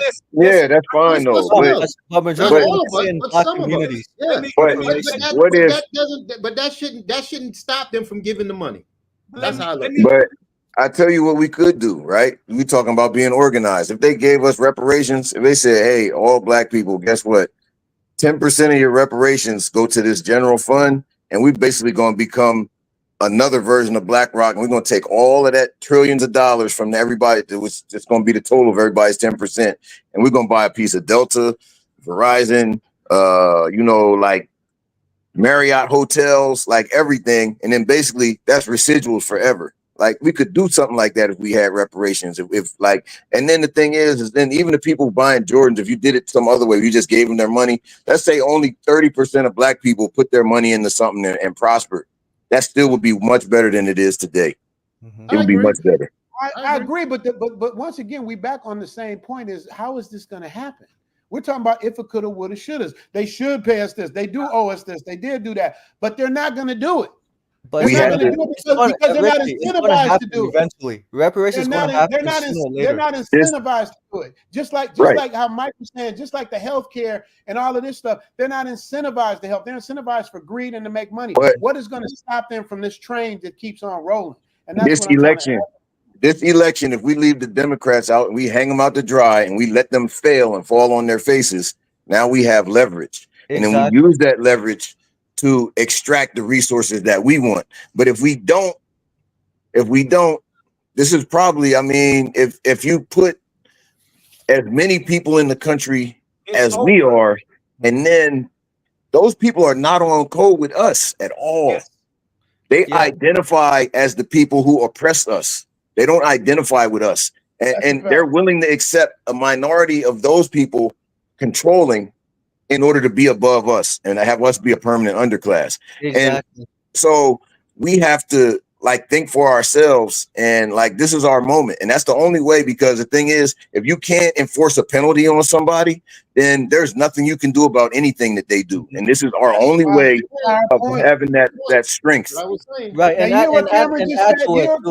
And add to it because the problem within the Congressional Black Caucus, they're dominated by immigrants from Africa who are politicians, so they don't have the Black Americans' interest. So the problem is the Africans who are in America who only elevate themselves, but Black Americans. So that's the problem. It's the Africans who don't have Black Americans' interest. And there are a lot of grassroots activists who are pushing hard every day for reparations. The problem is that we don't talk about them. We don't talk about them because it's so localized and it's growing every day. Richard, you definitely want to check that out, because a lot of people in Chicago are protesting Mayor Johnson. You gave the migrants homeless shelters, homes. How about us Chicago residents who pay property taxes every year? We can't get any of that. We can't get pie. So they're putting a lot of pressure. It's growing, Richie. You just got to see it for yourself. Yeah, I'm from Chicago. My family's from Chicago. Right, but I'm saying Brandon Johnson, he's a Democrat, and he basically betrayed his constituents who voted Democrats 90% of the time, and they're making a loud statement saying enough is enough. Give us our check. Give us what's due, because we're sick of being tired catering to others who don't care about the Black American and haven't contributed anything. That's my point. Right. But Cameron just made my point. And said we have to teach them a lesson by what? By using our power, by organizing, by coming together and deciding we're not going for this Democratic bullshit no more. We're going to organize our numbers and our votes and do it over here and show you where our strength is in numbers. That's my whole point. Thank you. Right, Cameron. and also it's the generational gap too. Also the older Democrats, they need to go because they've been in office for 50 plus years. They're already my grandparents' age already. Taking care of them already. They need to go, all of them, right? They can't get fired. That's why they don't do shit. If they had term limits on them, they could get fired. If they didn't, what is that called? Richie, they can get fired. They can get fired. Don't vote for them. People should stop voting for them. I don't understand. Okay, but I'm policy still in Washington because people keep voting for it. That's called a system. That's called a system. It's a system that's in place. So just like the brother, I think Richie missed it when he was talking to you. Michael Pan was talking to you about Brandon Johnson and how he was that's the constituent they put in office, and then he turned on them. That's the situation we're dealing with. We're dealing with individuals that cater to us and pander. Oh, I'm your homie. I'm your partner. I'm a vote for you. I got your interest. And then when they get in the office, they turn on us. You dig what I'm saying? So all that tap dancing, that's what we talking point. about. You making my point for me. That's what I'm saying. Yeah, we killing the tap dancers. So don't say that we're not organized. We're organized. If we're organized, then how did he get in office to do that? Bro, because they lie, they pander, they lie, and they give us false hope. That's my point. Yeah, by saying everybody. For example, Richie, Brandon Johnson, who was a candidate for mayor, said for everybody, and everybody's a code word for it. Does not necessarily include black residents. It means it could include immigrants, people of color. So that's why the black Chicago residents are making a statement saying, no, it needs to be for the black American freedmen of chattel slave only and exclusively, because they saw that when the immigrants came into Chicago, and by those who came to Chicago, they came here illegal. They don't work, they don't pay taxes to the system, and then they're getting like free housing, shelter, secret job fairs. But the black Americans in Chicago, they're struggling, and they want a job fair. They desperately want to work, put food on the table, rebuild the Chicago economy. The problem is priorities are that Brandon Johnson, he's not prioritizing black residents who put him to office. So that's why Brandon Johnson needs to go. I'm not saying when the election is going to happen in Chicago, but it's going to definitely happen pretty soon in the next 2 to 3 years. So that's when it's time to put in new candidates to put Brandon Johnson out. And there are grassroots actors who are fighting hard every single day. The problem is like what your guest said, is the power elites. They're silencing the grassroots from going further. And the grassroots are organized. It's the problem is the older generations, the baby boomers, silent generation who are in office who don't want to give like reparations. And speaking about that, it's because of integration. Integration is the problem, not the solution. So I understand that today's grassroots actors who fight for reparations, they want separation so they can be treated equal and put money back into the black communities. And study shows that if you give black American descendants of of slavery reparations, 90% of the time we're going to put the money back in black communities, build black businesses. When you build black businesses, that means tax revenues for city, state, and local governments. And we don't tell that to the Japanese either. We don't tell that to Native Americans. Yeah, because the problem in America is because those people at the top are using a racial wedge to stop reparations from moving forward. Preach. So the other thing is a lot of those groups like the Koreans have the hair things where the women go buy the weaves and the wigs and stuff. They have that through a cooperation between the U.S. government and the South Korean government to make sure that they have that sector of the economy on lock. And that keeps our sisters from getting into that business and making money dealing with each other. They got to go through them to get the materials all the time.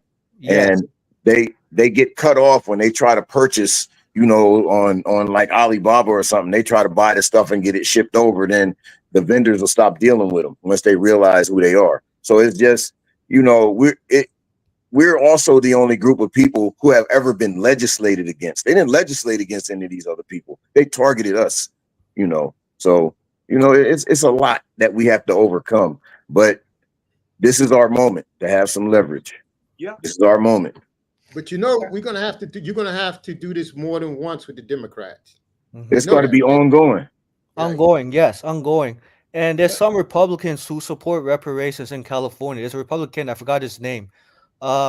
He supports reparations, and I think he's going to be running this year. I think he's running against Corey Jackson, who voted against reparations. And Corey Jackson did not advance the reparations bill in the California State Assembly, and that's why the reparations activists were angry, upset. They could have at least introduced reparations bill. It doesn't matter if the state assemblies were going to vote against it or for it, but at least it could be introduced and have a vote. Because they do this for other groups. They allow the bills to be entered in office, in the state assembly, and have them vote for it or against it.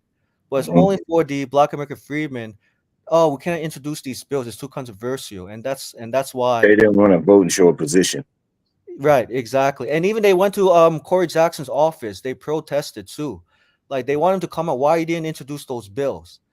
Same thing with Sam Bradford. So both of them are puppets who are maintaining the status quo. And California's black population is shrinking every year.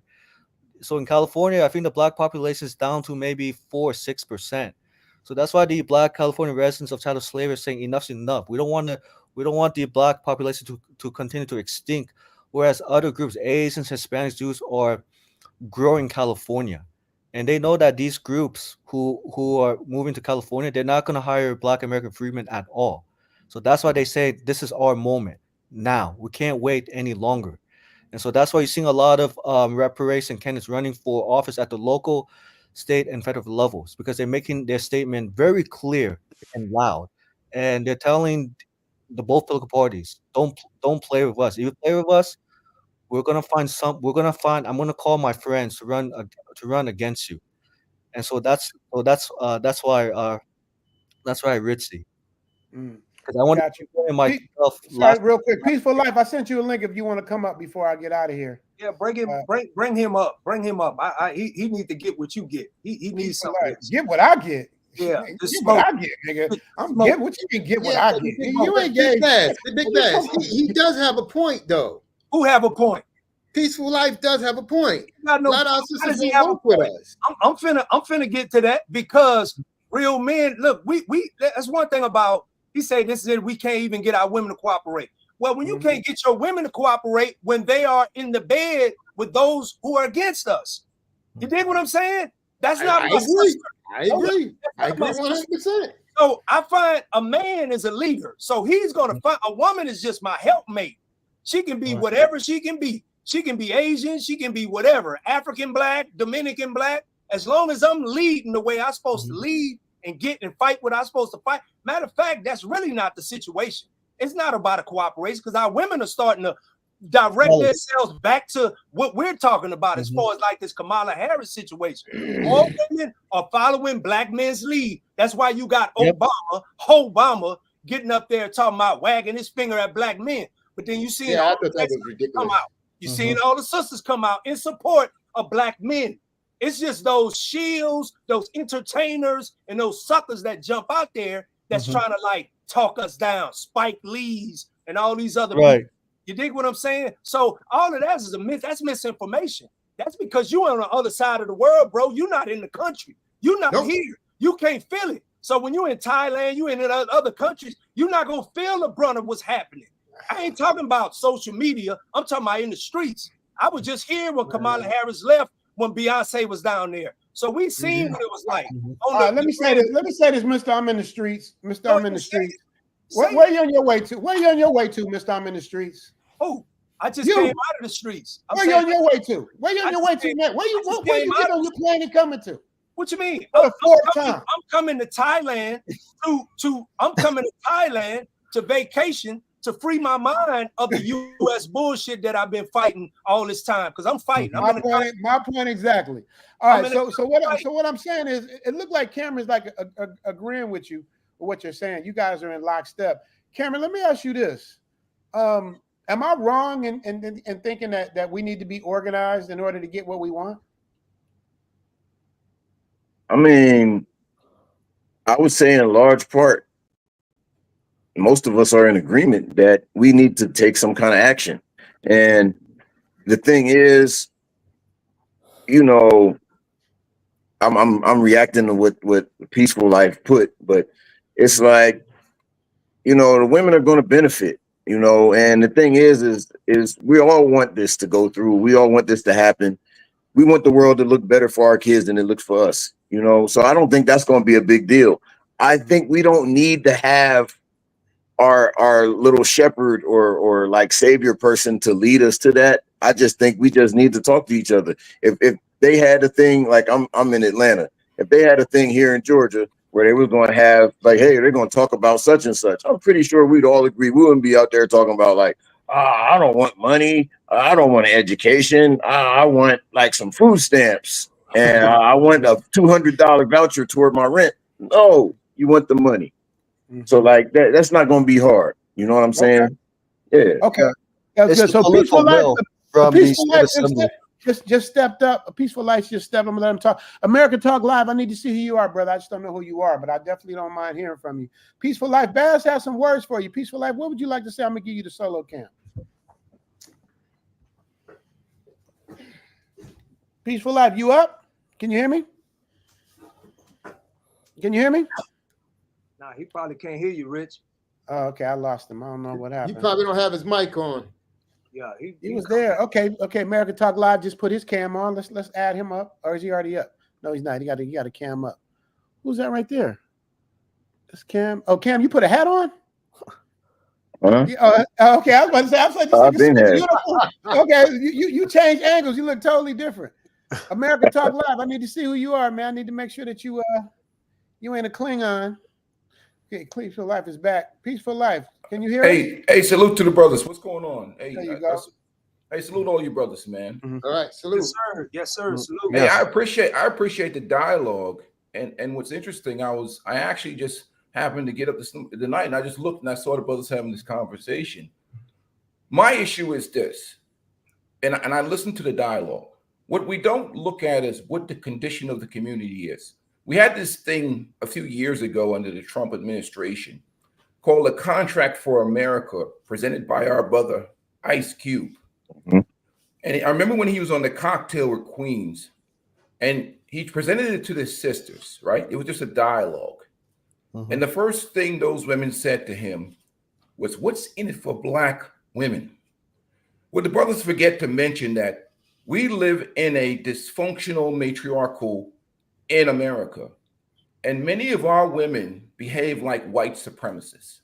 Yep. Because that's why they're always deleting like 30 million, I call it 30 million Black babies that are missing.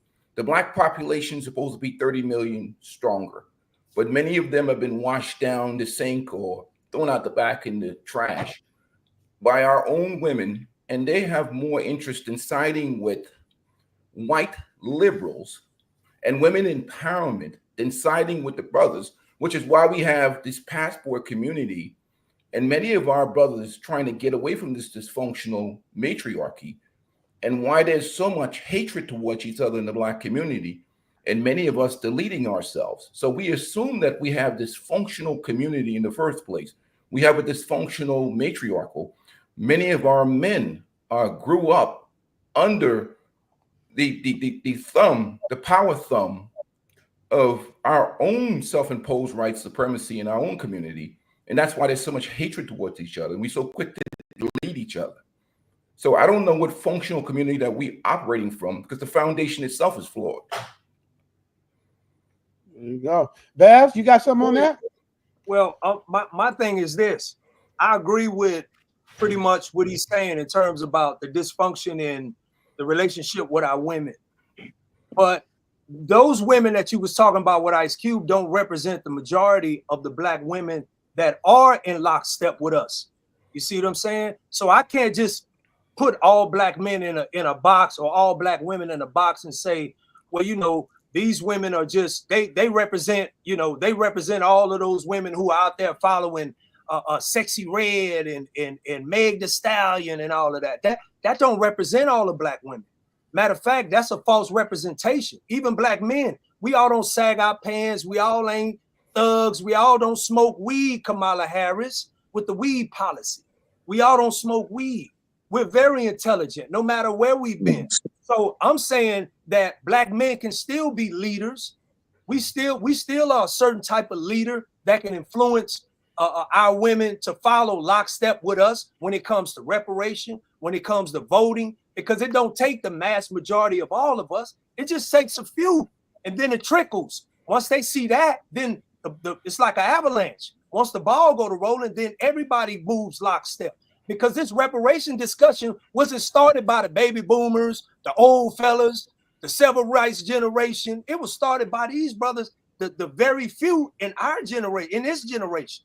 That's who started that conversation. That conversation been going since Obama. See what I'm saying? Even though the generation of our women have started to fall to the wayside because of those that are put in place to make them look a certain type of way. I can see the forest from the trees. I don't get tricked and fooled because they put a few people in front of us and say, this is your representation, because it's not. Okay, my brother, I hear what you're saying, but let me ask you a question. Go for it. The way you tell how people respect you is how they talk to you. When they talk, when you hear Obama talks to Black men, he talks to them like they're children.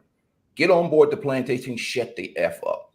When you see our women out there, the Sexy Red, the Meg Thee Stallions, even though there is a bigger force that are funding this and sponsoring this destruction of our community beyond them, that's not even from that community, that are profiting from this, you don't see our women pushing back against this ratchetness. Black women, if they're such mass of women, why are they on board with these women allowing this to happen? If Black women didn't want Sexy Red and them to do that, they can stop that. The reason why is because that is a product of what they have done to our community through this white liberal feminist ideology, indoctrination, that you can't challenge these women because they're backed by corporate sponsored feminism, white supremacy, the government itself. So you can't really put it. So men, we act like we have these power in this community.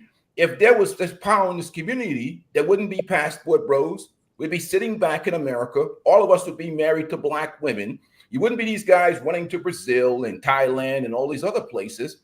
If you had a functional community, a patriarchal community, we have a matriarchal hyena community. Most of our men are simps, especially the boomer simps. Most of our men don't have any spine. They're ran by bitches and they're weak. They can't stand up to their queens. You see the Hotep Sims, the woman is God. Many of our men are weak bitches and they don't deserve, they can't lead women. We have a community that's matriarchal, ran by the iron fist of the hyena queen. Most guys cannot stand up to their wives. There's many divorces happening right now in America because the men are standing up and saying, we want to take control of this. We're asking for these reparations. We're asking for these things. And the women are more worried about baby deletion and that type of stuff. Those things, I say, why you so they're obsessed with this baby deletion thing. That is their number one agenda. If you try to do the contract with America right now, the Black women will fight against you and they'll say, well, what about Project 25? And that's from the Heritage Foundation. That has nothing to do. Why are you so obsessed with baby deletion is my thing with them. You're so all they care about is baby deletion, women empowerment. If you talk about anything with these politics about Black boys, say something about Black boys. We got Black boys that need this reparation, that need this help. Try and talk on a Democratic plantation about helping Black men and boys, and the women will flip out like they did with the Contract of America. We talk like we're functioning from a proper patriarchal environment. We don't. That's what I'm trying to get to. We don't function from that environment. Most of our, let's be honest with you, we got a lot of simps in the community. I agree. I agree. But I don't think it represents the total mass of brothers that are actually educated, that are actually working behind the scenes, and that are actually moving and shaking. Just because, you know, I speak reparations and speak. But they're the worst. They're the worst. Look at them. You look at Roland Martin and the rest of those guys. Look at the brother on CNN crying. But they don't represent us. But they're put there on purpose to do that. The example of the masses is how they talk to us. If the masses of us were so powerful and they didn't represent us, they'd be scared to talk to us like that. But they talk to us like bitches. Look at Obama. That's condescending. He's standing on the high, talking down to Black men like we ain't shit. That's disrespectful. Yeah. I'm saying, look at Roland. Look at Charlemagne. Look at everybody. Go sit on there, boy. We'll tell you what to do. If the massive of us, reparations ain't handouts, Kevin. They wouldn't talk to us the way they talk to us. I'm saying the evidence of how weak we are is how they talk to us, how our own women talk to us. Let me tell you something, man. I used to work in law enforcement, right? And I used to see some jacked up shit, man, about brothers getting locked up, brothers getting thrown in jail. Their own women. I ain't seen. That's why we call them KK Keishas. I'm like, yo, the dude didn't even do no crime. You're trying to get him locked up. So I know firsthand on the front lines about how dysfunctional our community is. I'm like, the dude didn't even lock him up anyhow. Well, you know, fuck that. I'll just have to go to IA. You know, they ain't did shit. You know, false allegations, locking dudes up because you vindictive using the child support system against him. So We can't even have a functional community because, to be honest with you, we're led by bitches. That's the way it is. Bitches and weak men. Not all of us. Not all of us are led by bitches. Not Yes, the majority of the populations are bitch-made dudes. Let's be honest. I'm not gonna put that out. Now there. you might have some masculine dude like you, Bass, but I'm telling you, masculine dudes like the dudes on this panel are a minority in the black community because most of the time, you go back from 65, most of these dudes was raised by these single mommies. Not all of them, because there's some strong dudes raised by single mommies, but these dudes are that's why we're so passive and these women are so dominant. And an example of that, again, you go back to Stacey Abrams and the rest of them, they're telling men, because you don't support this agenda, that you're misogynist, that you hate women, or that you know, you see what I'm saying? They're calling us monsters now. They're saying we're weak, we're misogynistic. Look at how they talk to us. Isn't that an example of what they think about us? Remember Tommy learned one They time. think they can manipulate you emotionally by saying stuff like that. Remember Tommy learned one time she said something about white men on Fox? You said men are You see how trash. quickly they checked that white woman? Yep. If we had a real community, people like, if the problem is the people that are the most dysfunctional and most degenerate are the ones that are the badges for the culture. If we had a real a patriarchal leadership, black men will shut that shit up and shut that shit down in one day. Hey, Peaceful Life. That's like on The View. Said that because they're planning to bring Cynthia G back on YouTube. Exactly. She's the devil. Yeah, They're bringing her back. Yeah, and they got them. And they got them women on The View. What's crazy is they sit up there. I guess only one black woman up there, and let everybody else on there just blast off on black men. You know, and I was just like, how they just sit there and let them go in on black men like that? Like, and you Right, black, especially you just sit there taking it. I know who you're talking about, especially when she called black men ridiculous for voting Trump, but then she never called out the white men for voting Trump. Or anybody. It's crazy too, because instead of saying, let me sit and talk to these black men for understanding, they don't respect you even enough to do that. What they did was they say, okay, they went to identity politics and shame. We're going to shame these. I'm not disrespecting. We're going to shame these bitches. The women, they don't care what you think. They're like, shut up. Shut up. Women are opportunistic by nature, though. I mean, that's true, but even in that, you see the conservative women, they vote in alignment with their husbands. Their men lead and they follow, right? And Our women are telling us what we're going to do. So, like I said, we go back to the contract for America. You can pull up the clip, and that's the reality of life. And that's why we have all these brothers living overseas, because some of them are trying to get the hell away from these women to get some peace. You know, they grew up around these overbearing aunties. Not all women. Now, I'm not going to speak about all our women. They're overbearing, emasculating, ball-busting, nut-crunching women in the community. And dude just trying to hide in the bushes somewhere just to get some goddamn peace and some fucking like that. Yeah, they got us. You can't speak up because you got like an army of simps that's ready to tear your throat out. Yeah, but I would add this. Actually, more black women are leaving the Democratic Party and joining black men. I'm not sure if you know that, sir. They are, but the problem is the masses.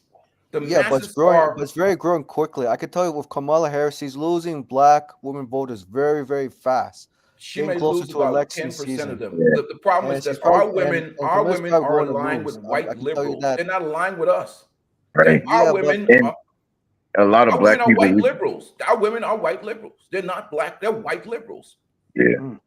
And we vote as a block, which is a bad thing for us. But the good thing is, it's like if 25% can get peeled away, that's enough that the Democrats won't win. It doesn't have to be a unanimous, like all of us just don't vote. It just has to be about 25%. 25% of us get peeled away on this election and either don't vote or vote for the other party, then the Democrats lose. And they understand that they can't win without us, because it's like The white people are split down the middle on their party affiliation. So, they kind of, and then some of them switch sides and then switch back every couple of years.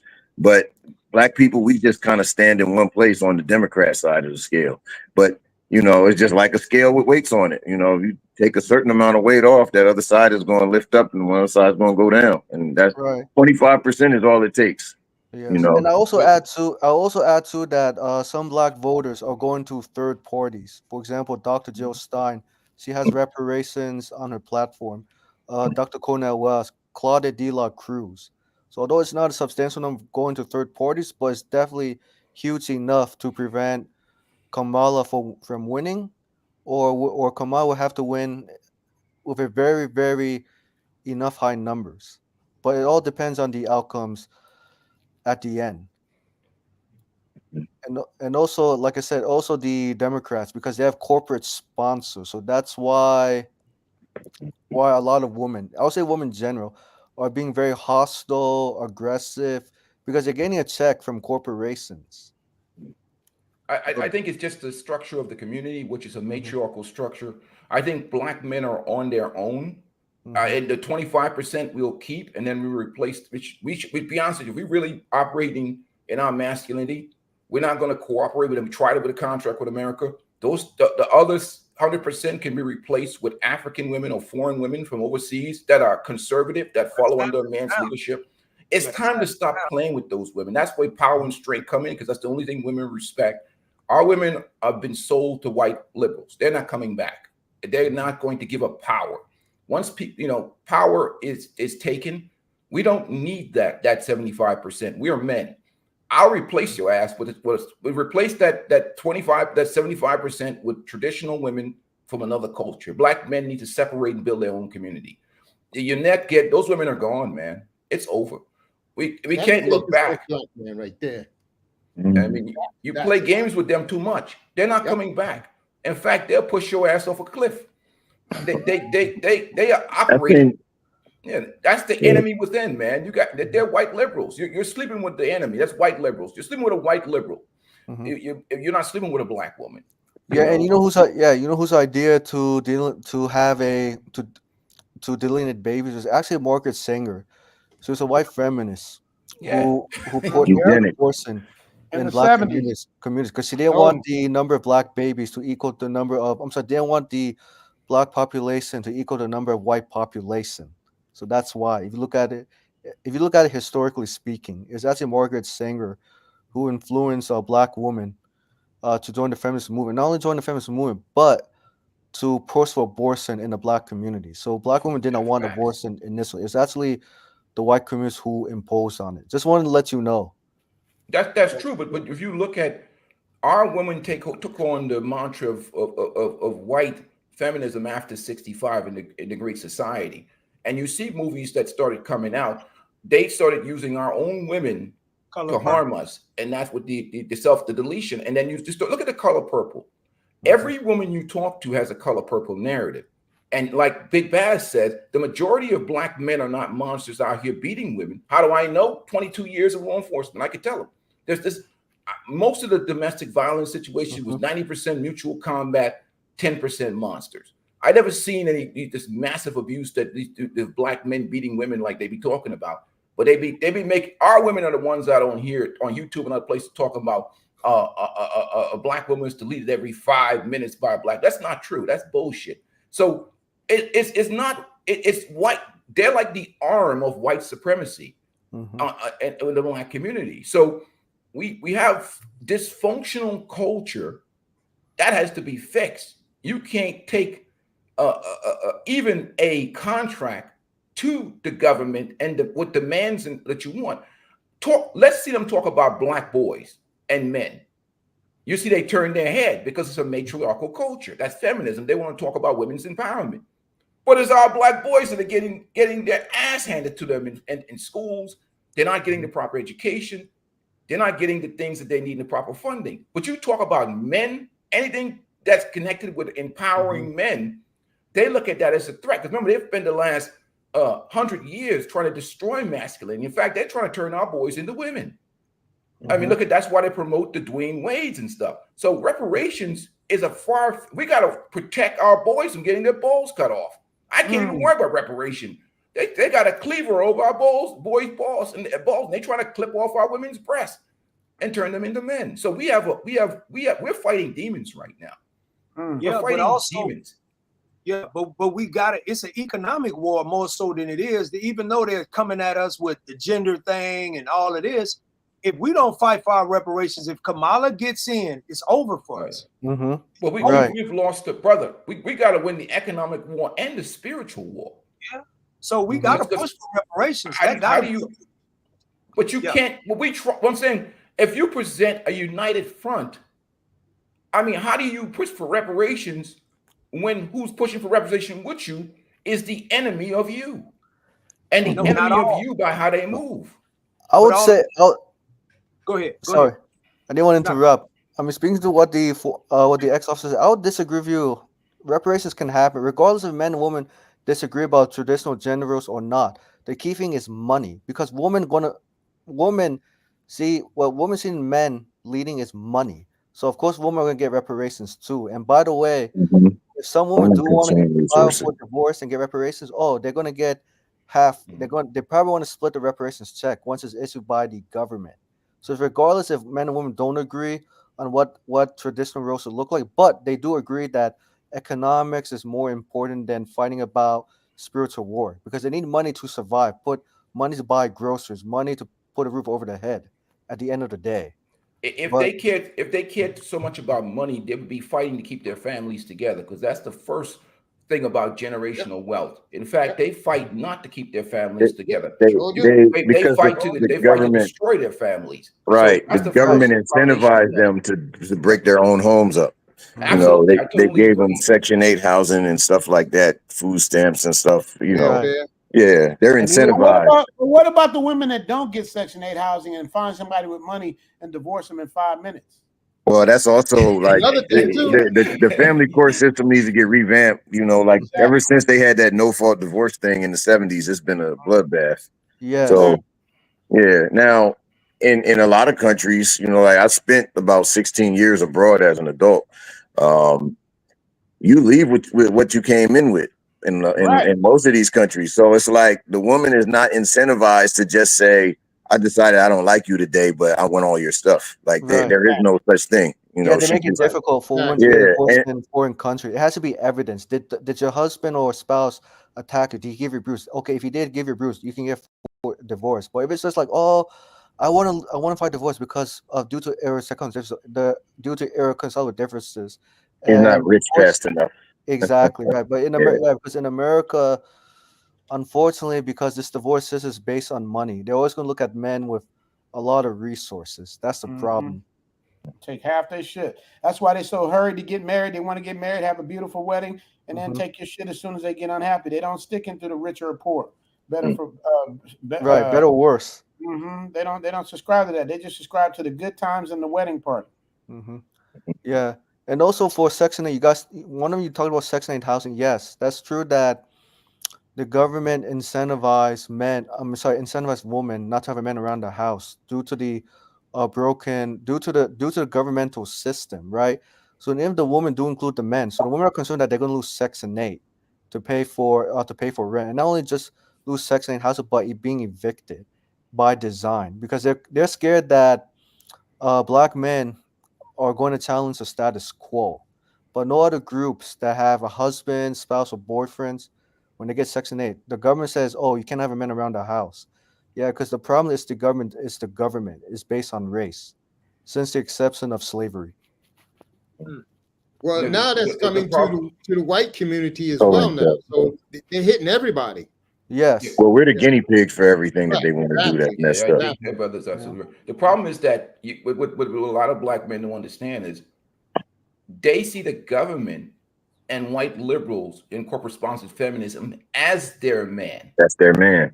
Yeah, that's what a lot of brothers don't understand. And then what they'll do is try and quote a lot of negative statistics that are fake and fraud, that how jacked up black men are, that's the reason why they do it. No, they do it for power. Because if you look at the statistic, the majority of brothers are not incarcerated or derelict or 56% of us have no kids. are in the middle class and doing well. We don't have this degeneracy in the masses of black men. But if you let black women tell you, this is the way they keep power, by saying, well, we won't let these men leave because they ain't ish. Remember, that's why we have the panda bear community in America. A bunch of men, I don't want to mention their names on respect to Richie's podcast, but there's dudes are telling women that a dude need to give you $50,000 just to talk to you, or even to date you. There's dudes selling that narrative in America. Our own brothers that have been basically deballed and are not even men. So we have a community that are basically eating away at itself. And these women are not going to give up power. They've had power since the 60s. And they've used a false narrative provided by white supremacy. Like, you notice a bunch of races, one of their biggest favorite things to use is the color purple. What did our people do? We're going to remake the color purple. That degenerate narrative about a dysfunctional, evil black man wasn't our people. It was some corporate, whatchamacallit, that pushed for that movie. Man, Oprah and Alice Walker. Look at the movie, some of the movies Tyler, my brother, makes. It promotes an image of this dysfunctional, degenerate black men. When the brothers are not like that, our own people are tearing down our image. He's a man in a dress, so that's all you need to know about him. Right? That's a man in a dress. Right. But I'm saying, but look at how look at how they talk to us. They're not talking out of respect. They're talking to you in an aggressive way, like the talking meaning. us like, to be honest with you, they talking to us like we straight bitches. Yeah, like we ain't got no manhood and all kind of. Shut up, boy. You misogynist. I hate your mama. Shut up. You can't. And then if you have a voice in the community, they send about 30 simps at you to take you down. They got their bitch made husbands and boyfriend. Like Baz talk right now. If he talk powerful like that, man, the hyenas are coming for you. We'd have to come in there to back you up, man. Like, get off our back. Get off my brother Baz's back. We have to fight them dudes off. Like 20 hyenas to jump on your back, Baz. Yeah. I'm gonna tell you. Remember when the Passport Bro movement started, and how we had to how brothers had to fight other brothers to explain them? Yeah. You're trying to power yourself and lift yourself with a black man. These sisters, so-called sisters. Any masculinity, or you say anything. See, that's why the Panda Bear community is so successful, because you have to say everything that agrees with black women's feelings. Or if you're not a certain type of slick talking hotep simp type guy, they don't respect you, because anytime you talk straight and power, that's why they came for Ice Cube so hard. And they're coming for my brother Corey Holcomb right now. Even Ice Cube said this is also going to include black women in the contract with Black America. That wasn't enough.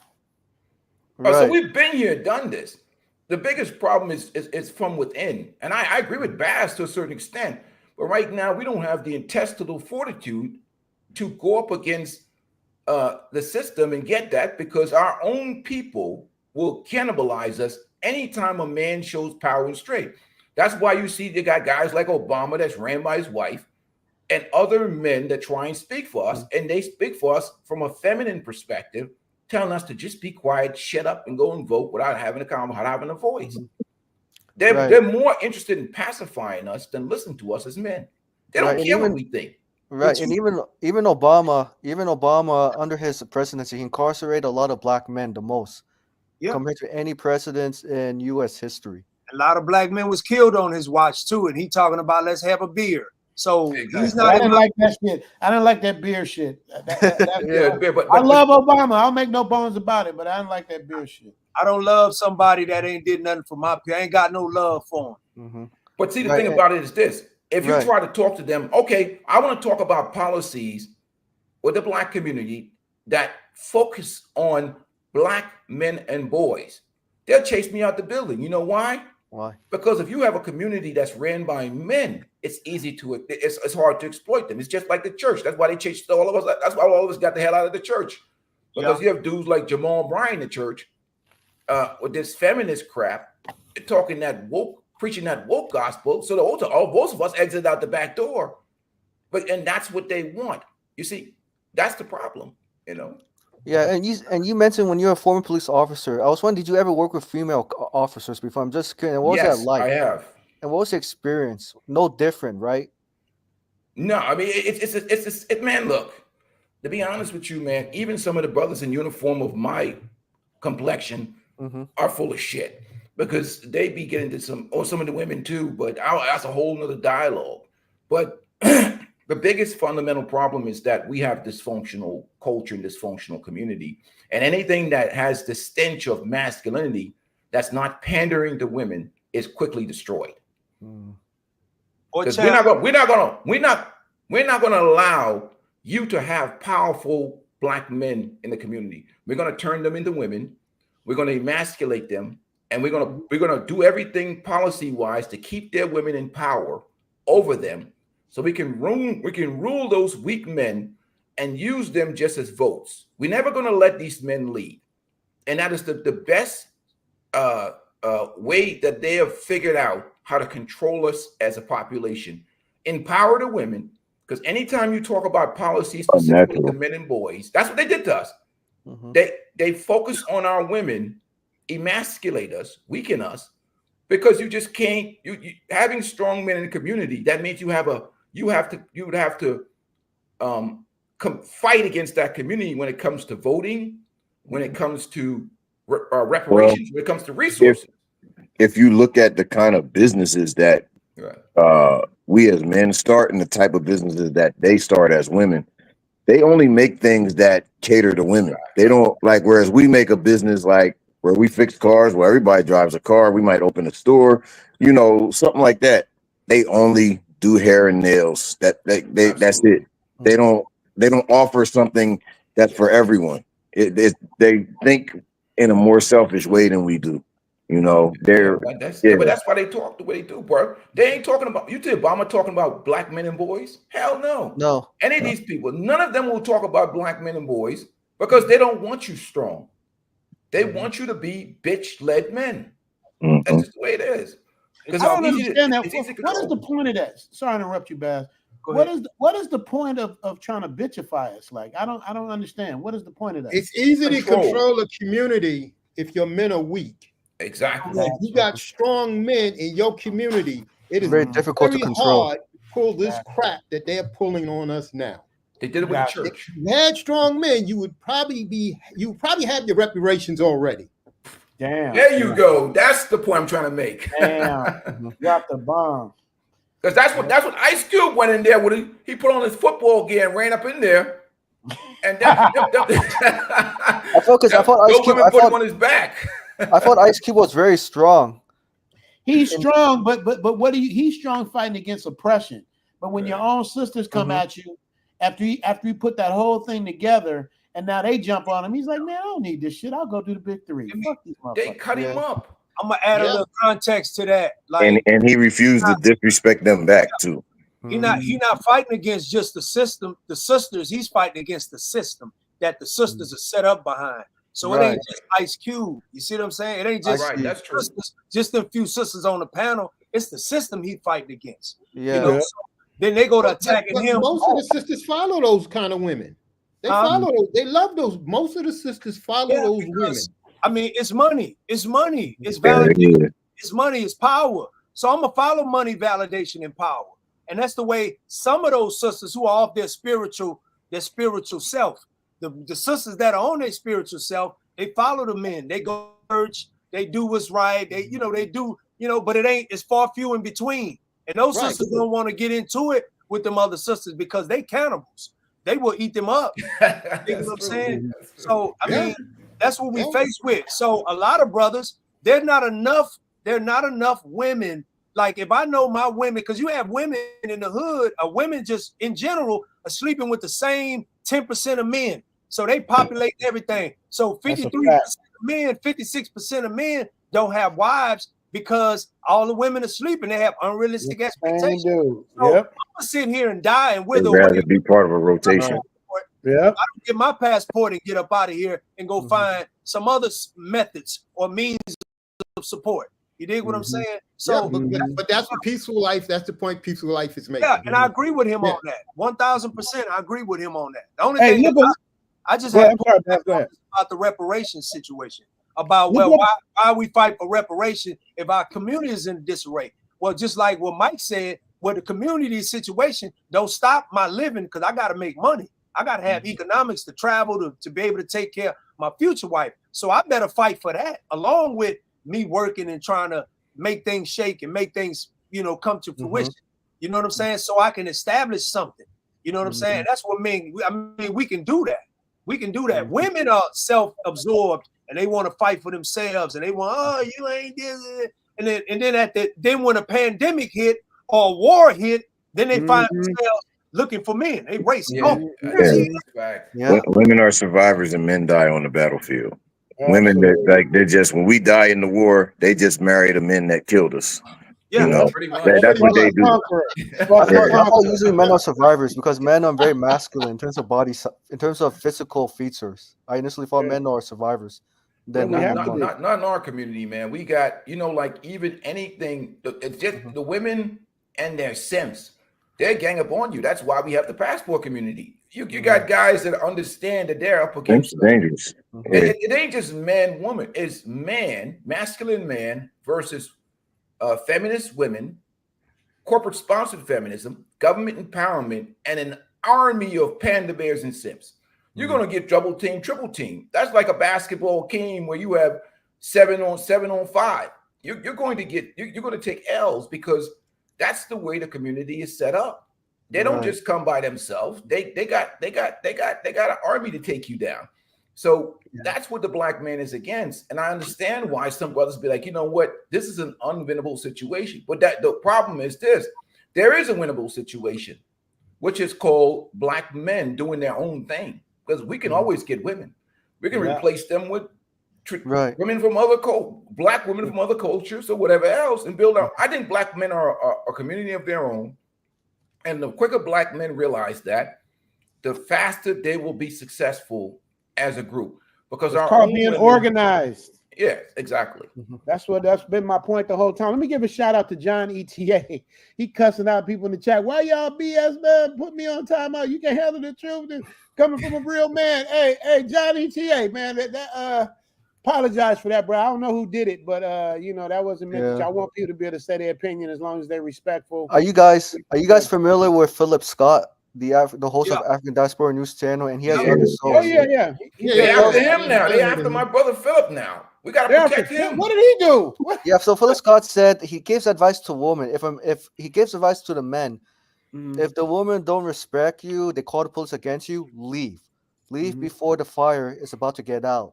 Don't leave once the fire is out. It's too late. And they coming after him now. They're coming after him. After him. Tavis Smiley. They got Tavis Smiley. They've been got Tavis Smiley. They're coming after Umar too, Richie. They're coming after all of our brothers. The Black Queens. Protect our brothers. They coming for anybody who stood against Harris. They coming at him with the big butcher knife. Oh wow. Oh, so what's the name came against Harris? Philip Scott. So Philip Scott said just because the men don't support Kamala Harris, it's not. It has nothing to do with sex. It has to do with policies. Her policies, her qualifications, and that's it. And I guess Tavis Smiley, Hugh Dudley, they took it. They thought it was like a personal insult. It's not. And they know it's not an insult though. It's just. That's the thing I said earlier about enforcing the penalty. They enforce the penalties on us even when we didn't do something wrong. We just need that ability to do the same thing back. That's all. Yeah. And I noticed too, like when women call a lot of sisters don't like that. They don't want you to force no penalties on them. So right, and they don't want to take any kind of responsibility, and that's the issue I have. It's like, dude, take your responsibility, man. It's like, damn, you can't. What's so hard about admitting you're wrong about something once in a while? Right, once in a while, I agree. Yeah, the problem with women, they don't want to take accountability because I guess with women, they have this hormone in their mind, like they have to be 100% correct, right? Especially like when they're married, especially when they're dating or married to men, they have to prove themselves. So I think that's why it's an ego issue women are experiencing. You know what I mean? They line their Yeah, but ego to get in their way of judgment. that's the playbook now. The playbook now is to call us misogynists, women haters, to destroy our credibility, to say that we want to oppress women. If we Your mama's black. Don't forget your your mama's mama's black, your auntie, how you guys don't want to Yeah, support a your mama. strong woman. They don't care about listening to Yeah. understand us. What's a strong woman? You're strong, but you can't do 5 push-ups. Nah, You know? what's a woman? They can't even. Exactly. Right, exactly. Oh yeah. They can't even tell you what a woman is or what a man is and shit. And then when you find out when they do introduce a woman at school, it's some man dressed in the dress, probably kids, and she talking about reproductive justice, and at the same time, in the same breath, you talking about having surgeries on men inside of prisons to give reassessments. Yeah, that's crazy. Hey, that's one thing me and Baz agree on, man. To me, that's some. Yeah, That's she the most, really that's jumped the out the most- window with that one. But let me ask you the kind of the type of world we're in when you can do that with your chest out. When you can make it okay. You can't watch a PG movie, you can't watch a rated R movie, you can't do this, you can't do that, you can't show this. But you can walk into a school dressed up like what was that movie? What was the movie Peaceful Life? Dustin Hoffman, what was it? You come in like Tootsie. Tootsie's okay, you know what I mean? You come in, but if a man want to come in and have 2 girlfriends, that's a problem. But if you want to, I believe if you're gonna open up one form of alternative lifestyle, you got another time. So it's like the best thing to do is none of it. You know what I mean? Kids are kids for a reason. Their brains aren't developed. So when they put that in their head at 6 years old, 8 years old, they turn into what's your boy's name, Baz, the basketball player? Who went along with the shit? Who went along with the shit? Dwayne Wade. It's like Wade. Now, don't get me wrong. They did that so his wife could get back into Hollywood, I think. Well, you imagine ain't no better. That's what I'm saying. It's like that. If you're gonna use your kid as a tool to do that, you know what I mean? It's like if that's your business, man. But you know what the influence entertainers have on, especially the black community. It's like, if it's okay for D Wade to do it, it's okay for such and such to do it. And that's the problem that I have, because I believe everybody should be treated the same, have the same equal protection and everything. But don't force some shit on us that we're not ready for. That's like forcing a kid to watch porn at 4 years old. They can't process what the hell's going on. So why you gonna put Miss Doubtfire in my shit? You know what I mean? That's the part I don't get. Y'all gotta make this shit fair. Yeah, but how about when you're in Hollywood, Richie? They want us to be feminized so that they can control us. So this is why Hollywood pushes this crap out. But that's everybody though. It's not just a reason. But it's not just us. It's everybody in Hollywood. Right, everybody. But we're the best. We're the best at it. Yeah. Unfortunately, we're the best at it. So you know what I mean. Right. So it's like, you know, me growing up in Hollywood, like you guys, it wasn't like this when I was doing my thing. And this is over the last 5 years that it's just became so crazy. Like I said, there's no line. I believe everybody should have equal everything, but it's like, but where is the line? Because I drew the line when I had daughters. I'm like, okay, the line is the bathroom. Okay, you want to do whatever, that's cool. But my daughter's going in that bathroom, man. And it's like, and that's where I have my issues. So I was like, well, what do you do? Because I'm always about solutions. You know, you just create a third bathroom. You got male, women, and then whatever the other thing is, and then everybody's happy. But you don't, whatever it is, because I don't know what to say, man. I don't know. I'm not trying to be offensive. Right. I'm not trying to be offensive. So whatever you want to call that, whatever you want to call it, because I don't want to get in trouble. But that's what I mean by scared and organized. Like it's like us as men got to, okay, say this. You know what I mean? That's the kind of shit. Woke, right. Yeah, because and speaking of, and Richie, you know, it's a problem because when you say alternative, right? According to the transgender, they feel it's like an insult. You know what I mean? Right. So that's what I'm saying. Anything you say, it's like them, they. It's almost like anything you say wrong, you're gonna offend somebody, and that's the scary part. Because I watched, who was it? The Baby. He talked some shit. He was like, you know, Baby's, you know, I'm Suge and and he's tough. Right. He said something about the community and stood on it for about 4 days. After the 4th day, he was bowing down, apologizing because they took him right off the tour. Like they will stop your money. And that's how they get you with that, because you got to be organized, better just stop somebody's money like that. Just stop their money. Flagrant, that was the name of the channel. Flagrant. Who had Trump on. It was the best Trump interview I've seen, you guys. If you guys get a chance, watch that. You see the Joe Rogan one? I did. The Joe Rogan one was good. But did you see Flagrant though, Baz? No, I didn't see that one. Watch Flagrant was a lot more fun. Joe Rogan was good, but I think see which one you like better. I want to know what you think. Sure. But they had Trump. What was I going to say about Flagrant? They had a really good interview with him. It was a point I was making. I'm sorry I got sidetracked.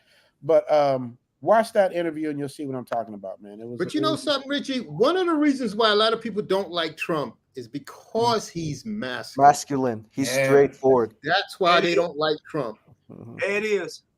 It ain't that he racist. It ain't that he white. It ain't none of that. It's just that he speaks in a way that I don't need approval to speak in such a way. I don't seek women's approval. I'm gonna say what comes out of my mouth. Grab him by the And that's why they love him. That's why they love him, because he says what he wants to say. He don't care about being politically correct, and he's clear. It's like, you do this, I'm gonna do that. I'm gonna hit back. And he's the first person, because he's not a politician. He's the first person that don't allow you to just run over him. What's so crazy is white women voted for him in mass. Yes. And black women didn't even take notice. But they were screaming about, oh, he's misogynist, he's this, he said this, he's a felon. Now it's the felon. He's a felon. Well, it's a bunch of people black. A lot of black men are felons. 94 Crime Bill Joe made a bunch of us felons because he incentivized the government to lock us up. So what's the problem? I wanted to jump in earlier too before Richie put the link on when Fred Sanford was on here going off talking about he's a convicted felon, and it was like, it's like, this is lawfare, right? The Democrats are actually abusing the power of their office to try to eliminate one of their political opponents. So it's like, and it's like, oh, he did all this stuff, and it's like, these people are just throwing everything at the wall. Like, you know, they tried to, like, and then the thing, like, the news calls that January 6th thing an insurrection. An insurrection with no guns, you know, and with a bunch of embedded feds. They had embedded feds. It wasn't an insurrection, but what do you call that? Because if there was a riot. Okay, right. Because if black people would have been in thick like that and running into the Capitol, we know the outcome would have been totally different. And that's the part that when I tell people all the time, because like I said, I argue both sides. So when I tell my white friends about white privilege, they don't understand it till I say, look at Donald Trump. That's white privilege. So you can't say you don't know what it is no more, because he's done it all. So it's like, that's the thing that, like, all I care about is I would say, but an insurrection would have been like the 82nd Airborne and the 1st Infantry Division have seized the Capitol and stopped the proceedings of the government. That's an insurrection. But like, you know what I mean? Like, but the way language, right? The same thing they do against us in the media, right? They'll just say, like, when I grew up, when I was a little boy, and like the news in Philly would be like, a Kensington man was arrested this morning and he's suspected of committing 2 rapes. And then the next report would be like, Brian Joseph Smith of the 900 block of West Arch Street. There's his house right there. That's his mom getting in that red car right there. Excuse me, how do you feel about, that's how they did the black people. So it was like, we're going to show who you are. And then they're going to say something bad. Like, you know, they always make us look bad the way they present us. And it's by design. You know what I'm saying? And it's like they can do those tricks on their own people because they've been practicing on us for a long time. Right. You know, like that the Birth of a Nation movie a long time ago made all these white people think something about us. It was powerful. But that shows how powerful the media is. And that's what I tell you guys. It's like, you can make Richie, people think whatever they want. Yeah. That's why I always say, us black men, we have to control our own image. Yes. We need our own media. Yes. We need our own YouTube. That's why they wouldn't let them guys buy BET a couple years ago. But they decided not to sell it because they didn't want us to get it. But I'm gonna say this though, Cameron. Like this is the thing where I have my issue. It's like, we have enough resources, money, power, and talent to create our own. Like, we were talking about land. Like, there's all this land in Montana. We could start this whole thing all over again and get the same like-minded people to get stuff going. But it will never happen. Now, when I say it will never happen, Baz, I'm not saying because I don't want it to, because I'm not believing in it, but I'm saying it because I grew up with Bloods and Crips. I grew up in a hood that only knows a certain type of thing. I got taken out as a kid. That's what saved me. If you notice, most kids from the hood that get taken out at a young age, go to a private school, go do something, they see something else, it opens up their mind. But when you don't get that same outlet that I got, then it changes. You get caught up into that whole systematic thing. So that's why I'm so strong on organizing and doing things together, because if we don't do things together as a team, like the lions, like the hyenas, like the monkeys, like everything in the animal kingdom except the cheetah, and the cheetah always gets his ass whooped because he's by himself. Everybody else that does teamwork wins. So I'm just really, really strong in that. I believe once we get the teamwork part together, once we get, and like Peaceful Life said, I don't know if it's going to happen, you know, our women to support us. Do you know how strong a black man is when he got a strong black woman supporting him and believing in him and pushing him, aka Denzel Washington? Like when you have these things behind you, it makes all the difference in the world. So thanks you guys for letting me go on my diatribe, but I just had to say that. Appreciate you. But I want to say this, Bill, we should work together, but we need to work together with like-minded brothers. That's it. Yeah. Yeah, but that's the key. So without like-minded brothers, you can't be organized. Right. You know what I mean? Like you know, I agree on some of the things Baz and Cameron says. It's like maybe we don't need I think you said it too. We don't need a leader, but we need like-minded people. We need a faithless movement. Yeah, you know, I'm speaking for everybody today, but I have no authority over the group. The group has its own thoughts, and I just say those thoughts. And then tomorrow is you. You know what I'm saying? And tomorrow is Baz, and then it's like, the day after that, and it's just we need something like that. You know what I mean? It's just like you can't kill one of us and make the whole thing stop. You know, it's all of us, right? And we've always allowed ourselves to get the older people were very invested in leaders, that they had to, and they like things. They've noticed that we like to feel like somebody's fighting for us, right? So they make these groups that are actually controlled opposition, and we think that they're on our side and they're doing things for us. And that lets us sit down and be docile and not go out and like really ask questions, see what's going on. And when we realize that that's fake movement and make a real one, you know, they don't want to. And that's what happened with the Black Lives Matter. Same thing, very similar. Yeah. And this was supposed to be for Black Americans. When Black Lives Matter collected, that was a Skittles thing, right? And the funds went to Patricia. I forgot her name, Patricia. I just know her first name, Patricia. And the money did not go to the victims, or I'm sorry, to the Tamir Rice. They just use their names to raise money. And that's the point. But even that's the point, huh? But the point, that's the point I'm making. Because they had a white woman who ran. They had a white woman who operated and owned the Black Lives Matter organization, not a movement. Yeah, but brother, even with Black Lives Matter, Black Lives Matter. Colors. There you go. These colors. Thank you. Let's say that even before they removed it from the charter, one of the things in their charter was to redefine the nuclear family. So they already brought that alphabet with no man in it. And so the movement was protecting. Really, the issue was with black men in the police, but they added that alphabet stuff in there that it had nothing to do with it because it was led by a bunch of feminists. And how can two women have a baby? To do with black men. So what I'm trying to say is that we're beyond this point. Masculine black men are a tribe of their own. There's no turning back. Get the percentage of women that are on board and keep them. Avoid these hyena brothers because they're destructive and matriarchal and dysfunctional and led by women. You can't do anything with those brothers. In fact, they're self-destructive. You're on your own. You can build your own society. We can create more engineers and doctors and lawyers, and we have the resources and the funding. We can do arranged marriages within our tribe. We don't have to marry into the hyena clan.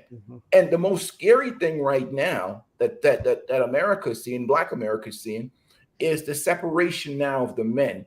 The men are showing agency and strength.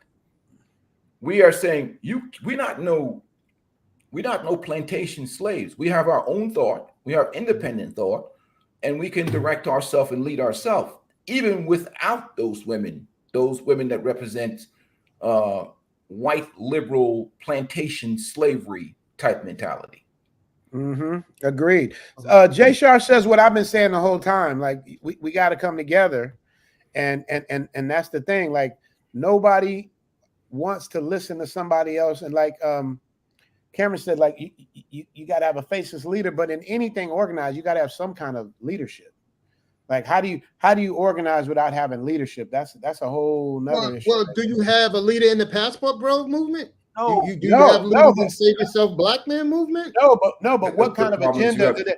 But what kind of agenda do they have to change the world or to change our situation in America or somewhere else? The Passport Bros movement is to get the fuck out. Okay.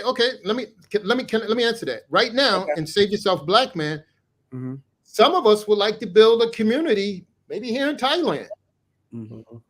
Okay, that's one way we could change things. You build a community somewhere else, okay? Because personally, I don't think it's wise to build a community in some place like America and to have the same group of people who destroyed Rosewood, the same group of people who destroyed other Black communities. It doesn't make sense to me to rebuild a community there. If you could build a community in a welcoming country, maybe like Thailand or the Philippines or Colombia, whatever. Right, but here's my question. Here's my question though. Okay. What happens when you get a Klingon among us? You got to get them from amongst you. That's all. But you're in a country that belongs to someone else. Someone else dictates your whether you. I see what you're saying. So when you criticize the fact that why you want to build you want to stay here and build, why you don't build, because this is our land. Right. You just got to stand up and be men and take it back, take it over, and you're not gonna take it over picketing and being nice and talking sweet. Exactly. Yeah. It's gonna have to be some. It's gonna have to some heads gonna have to roll. Right. Also, guys. Right. And that's also your American freedom. I don't think we should build communities elsewhere. We should just build them in America. No, I'm not saying that everyone should stay in America. I'm saying that if you can expat out, if that's a key for you. Some of us ain't gonna be able to expat out. Some of us ain't gonna have no choice but to fight. So I'm with them brothers that fight. If you're gonna fight, I'm with you. Don't mean I'm gonna be there the whole time, but I'm just saying. Front line. You're gonna front line. No, I'm in the fight. Actually, in the African continent, there's actually more Black Americans moving to the African continent to build a Black community. Probably guys don't realize in higher numbers. Where Ghana is welcoming Black Americans, where Kenya is welcoming Black Americans to build a Black community, and also the Black Americans who travel to the African continent, they feel welcome. They feel like they're at home, at peace, and the women love it very much. They love the Black American men. So there's also another option too. The African continent with a majority Black population. And I can understand why it could be difficult to build a Black community in Asian countries, because Asian countries are pretty much homogenous. And you never know, the Asian people might sabotage. So it's also something to think about, because I could tell you from as an Asian man, I know that most Asians have an anti-Black, they have an anti-Black racism, but it's more covert. So it's also, I always tell the Passport Bros, be careful about perceiving Asians as being nice. They have a nice way of being racist with the way they smile, just to be on the alert. Yes. I have nothing against the Black people building Black communities in Asia, Latin America, etc. But I'm just saying, just be on the alert. Yeah. My only issue with Africa and building in Africa is that you have other diopose races that come there and collect. They're able to set up shop. They're like able the Boers, right? The European Boers from the Netherlands, right? Not just the Boers, but the Chinese. You have the British. People will be able to come there and set up shop. But when Black Americans come there, we're looked at and we're looked down with a certain type of disgust, and it's almost like we gotta bring more to the table. But a lot of them are trying to get over here where we are. And then when they get here, they become the Joy Reids. They get on TV and they talk down on us, as because my ancestors made a way for you to find a way to escape your situation to get over here. But they don't have anything to give us. Like, I'm gonna give you an alley-oop, you throw me an alley-oop back. let me get a passport, citizenship Right. there, free citizenship. Why I gotta bring a bag over there? You know what Yeah, I'm and saying? there's some African countries But you that gotta are understand, that are Mike. granting citizenship for Black Americans. I know But Kenya, Ghana, but I know Philip Scott. He does a lot of tours for yeah, Black but here's expats. the thing, brothers. You can. It's not about where you build a community. It's about who you build a community with. With. Yep. That's the problem. I think America's capitalism, America's wealth, foundational Black Americans have a culture within of their own. Mm-hmm. It's not African culture. It's not any of these cultures.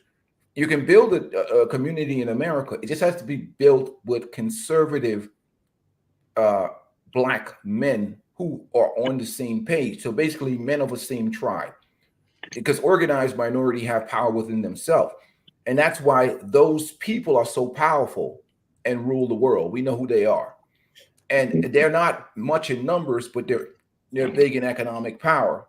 So the point I'm trying to make is this: the issue fundamentally that's flawed is that we keep trying to bring people with us. Even if you look at the Passport Brothers, who takes down the Passport Brothers?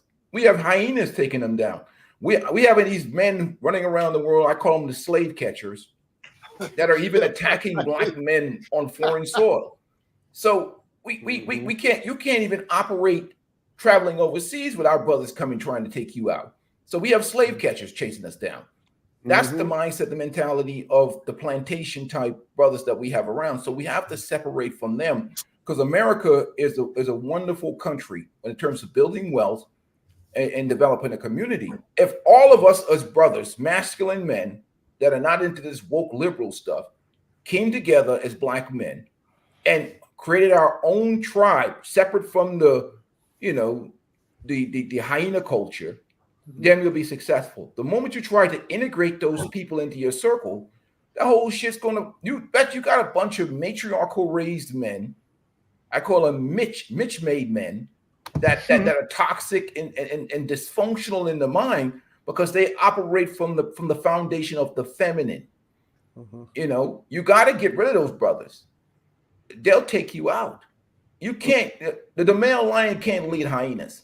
Sorry, you can't be associated with that clan. That's not your clan. You're gonna have problems. That's what Dr. Claude Anderson said in his book Paranomics. He said, My favorite. That's who I want for president, Dr. Claude Anderson. That's my. If he was 10 years younger, he would be the person. Yeah, because he's for reparations, and he said that he listed a lot of principles how Black Americans can build their own communities, They with can. principles, but making sure that you cannot have anyone sabotage the movement or sabotage the sabotage the foundation going forward. And he says it's good. He said that it's very important to create contracts and make it very clear. If someone's going to sabotage, they gotta go. Yeah, the only thing Africa, in my opinion, is good for is supply the other 25 to 75% of wives, because we can make deals with chiefs and say, okay, we'll arrange marriage this. We're missing XYZ amount of women. We'll immigrate those women in that are a part of patriarchal culture. We cannot build a community with hyenas. I'm sorry.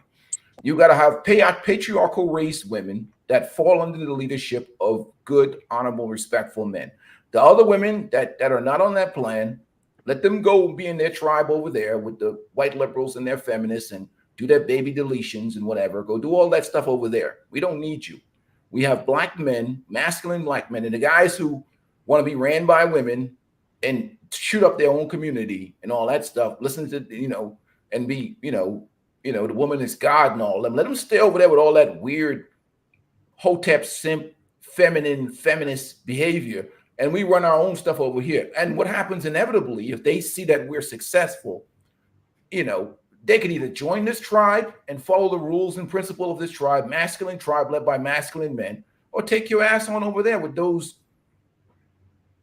Mitch-led women. Because look at them, most of those guys are talking points. Look at CNN. They're a bunch of male feminists. Let's be honest. That's what you're dealing with.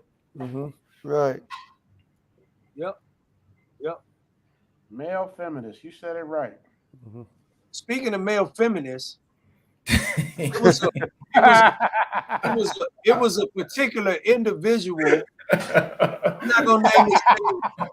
I'm not gonna name his name because I respect my brother's channel.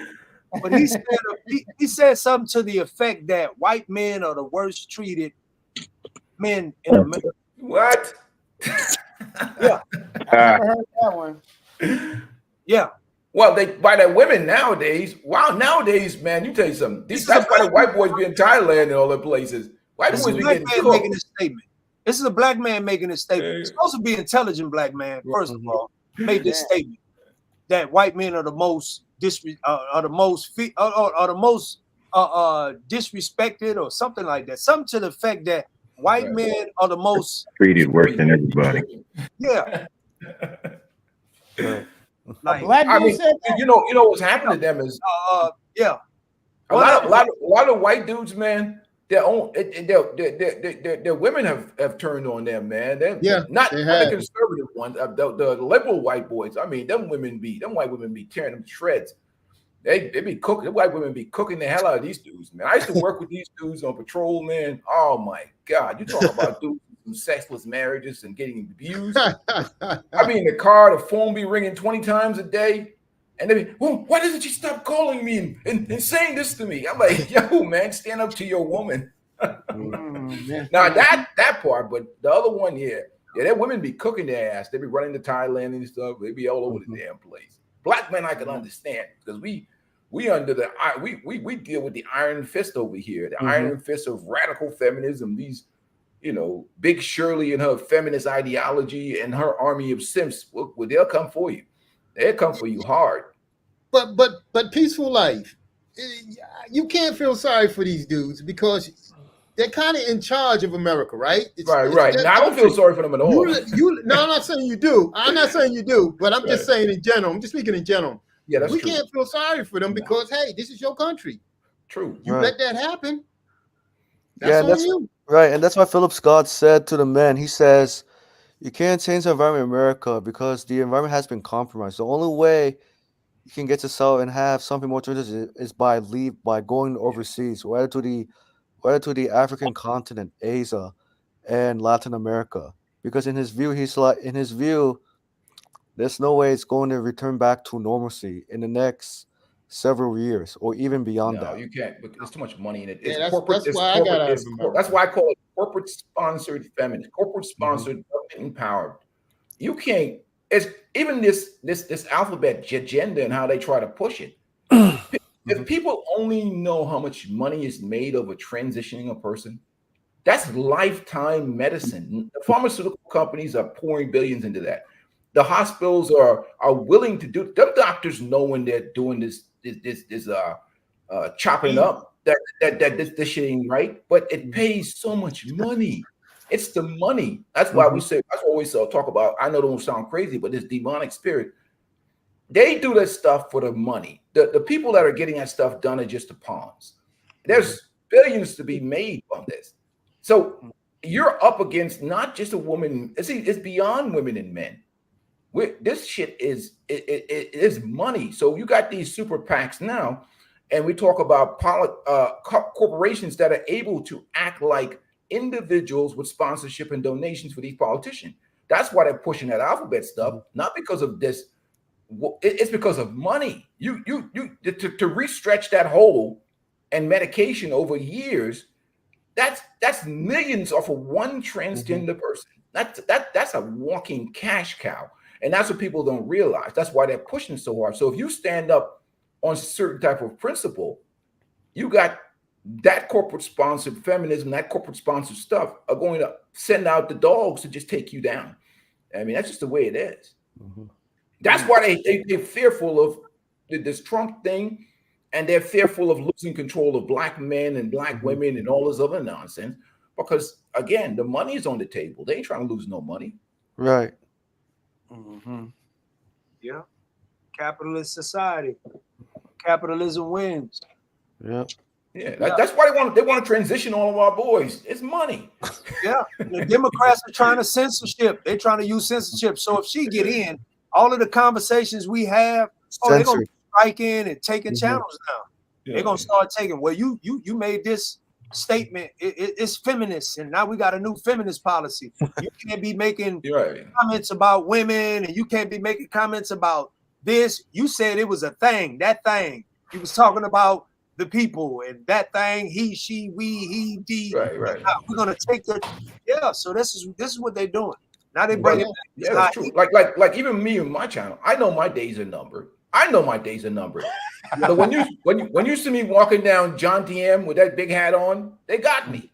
So that's why I've escaped to Thailand somewhere because they got me. They got the channel. They got everything. And I'm like, F them.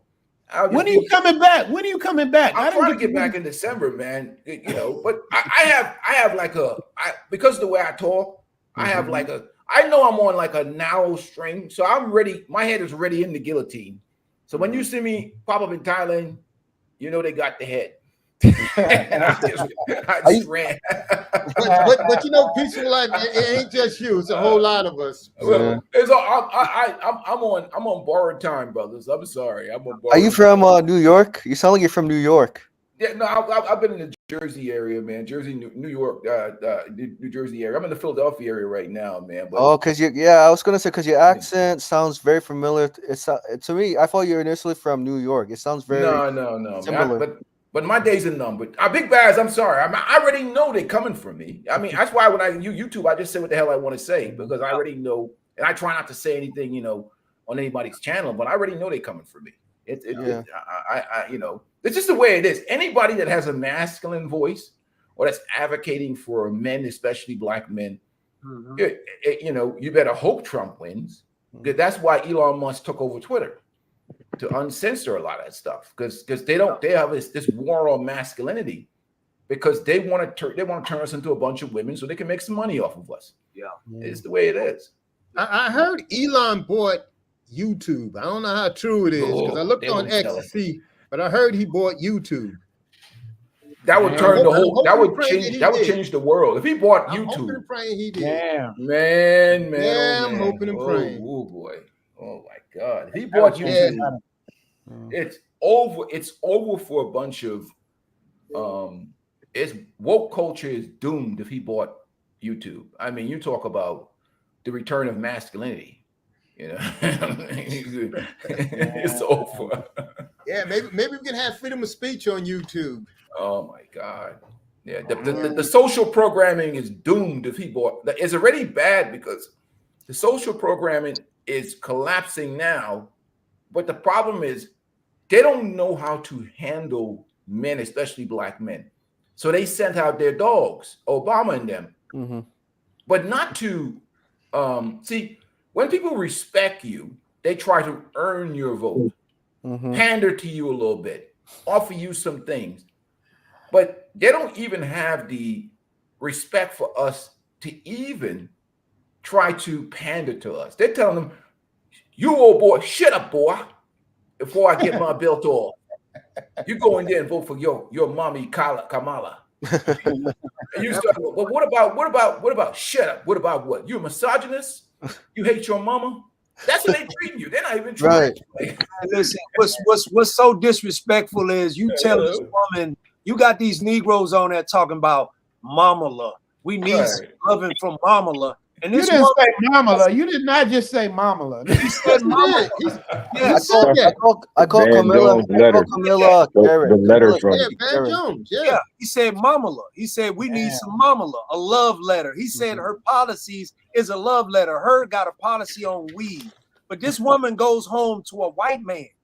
She putting the powdered donut in her mouth. she raising white kids. I mean, she raising real white kids. I'm tattoos all over her. But and those kids are supporting the Skittles movement. Right. So, and you telling me that I'm a fool and I'm crazy about vote for Trump over some chick you talking about Mamala that go home and put powdered donuts in her mouth. Like you crazy. Like something wrong with y'all. Like really is like something wrong. Yeah. You know who crafted the agenda for Kamala, to be honest? It was actually BlackRock and the Democratic advisors, not Kamala herself. And they forced her to do it. Well, Kamala and Obama, them see, civil rights was taken away from black people Mhm. and given to the alphabet community. So Obama and them and Kamala is really representations of the Skittles community. But they just kidnap, they just use black women and other, because that's what Obama did. He put everything under one umbrella. When black men and black women and whatever else have unique set of issues in America. So he really, we really, that really is treason in many regards, because they're talking about women empowerment and Skittle stuff. That's all they talk about. I mean, that's what really civil rights has become. And so civil rights has been hijacked. So that's why I tell the brother, you're on your own. You thinking about police brutality and racism, man, no, they don't care about. They care about Skittles. They care about clipping genitalias and making money off of that shit. And When you it's say corporate Skittles, sponsored. what do you mean by Skittles? That's The alphabet community. You can't say it here on YouTube. What he's saying? The alphabet community. They Yeah, there you go. There you alphabet go. community. They tell you There you taste go. the rainbow in Skittles, right? Don't they tell you that in the Right. commercial? Yes. That's what the Democratic Party. Oh, okay, rainbow. I see. You know That's that backed by civil, the pharmaceuticals. yeah. Well, say that civil rights thing. One of them guys talked to me. It was about like 8 years ago, and he was like, "How do you feel about?" It was like right before they did that the thing where they could get married, and I was like, I mean, I don't know. I just none of my business. Like, whatever. And he was like, it's civil rights, just like black people. And I was like, no, it's not. I was like, 'cause you don't have to walk like that, dress like that, or talk like that, right? And you get to be a white man. And I said, but I had to be black all the time. So it's a totally different thing. You know what I'm saying? It's like yours is a lifestyle choice. Mine is literally my life. So it's not the same thing. You know what I'm saying? And also LGBTQ people, they already got protections. So for them, they're less likely to they are less likely to become unalive. But whereas for black people, for Black Americans collective, they're more likely to fear from the police or for survival every day. And the police I would say incidents don't fall under the same category as other like hate crimes do. They don't really, they're not hate crimes. They're just, even if they are, they're not. So, and the way the statistics are recorded, I mean, it's just like the overwhelming majority of the so-called hate crimes happen to us, but we're the ones that are left out holding the bag, talking about like, when do we get into the club and have some protection, So it's just, I don't know, man. Like, I just think that in general, we can't work with these people and expect them to cooperate. We had to be able to take things from them. We had to be able to do something about it. We had to figure out how we're going to get that done though. And that's our problem. We gotta, so I agree with the organizing thing and all of that, but it's like, we need to organize, but we need to be on code. Because if you notice, like if say I was getting in a fight at the Walmart, they wouldn't know each other, but they would all get on code against me. Yeah. We need to be like that. Yeah, but the thing about it is this: we can be like that, but we got to have a separation. There's conservative black men, like pretty much most of us, and then there's liberal hyena feminist indoctrinated black men.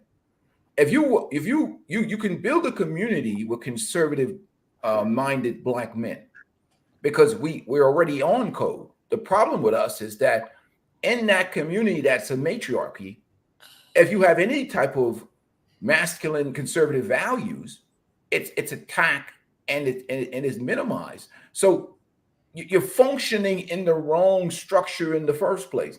We're trying to be lions in the hyena kingdom. That's the foundational flaw in our thinking and how we move. I'm saying create your own kingdom, because the men are the community. You're wasting our time because we're operating on a faulty, flawed. You're building a house on a flawed foundation. You're building a house on quicksand. Is what I'm trying to say. That's what black men don't understand. You're on your own. Stop this worry about these black women. Then take the 25%. The rest of them are white supremacists and white liberal feminists, baby deletion assassins. Let them go do that over there at Planned Parenthood. Take the 25% of women, replace them with African women or Asian women from another country, build your own conservative community, and then the actual people will have to respect you. Because they're not. You don't want to allow these brothers to come in. Even look at it around in the passport movement. That's why I don't even talk about the passport movement and that stuff. You had a bunch of communità hyenas infiltrate that movement, put a bad stain on it. Then they dispatched the slave catchers. I call them the slave catchers, brothers that are going around just trying to assassinate the character of men, black men living abroad. Not that plantation mentality is even transferring overseas. Look at it. What do they do? What group of men have men hunting them down overseas to destroy their character? None. Only black men. Yeah. That's an example of the mindset, the mentality of the community. It's just the way it is, you know. So again, you have to separate. There's no other option now. We've tried the contract for America. We've tried reason. We've tried rationale. And this right now is the ultimate slap in the face. How Obama them talk to black men, how all these what they call it, gatekeepers of the black community, Charlemagne the God, Steve Harvey, D.L. Hughley, Ricky Smiley, and all of them, they're telling you what they think. Shut up, boy. Shut your mouth, boy. You're not a man. You're not allowed to have free thought and independent opinion. That's what their boss is telling them to say.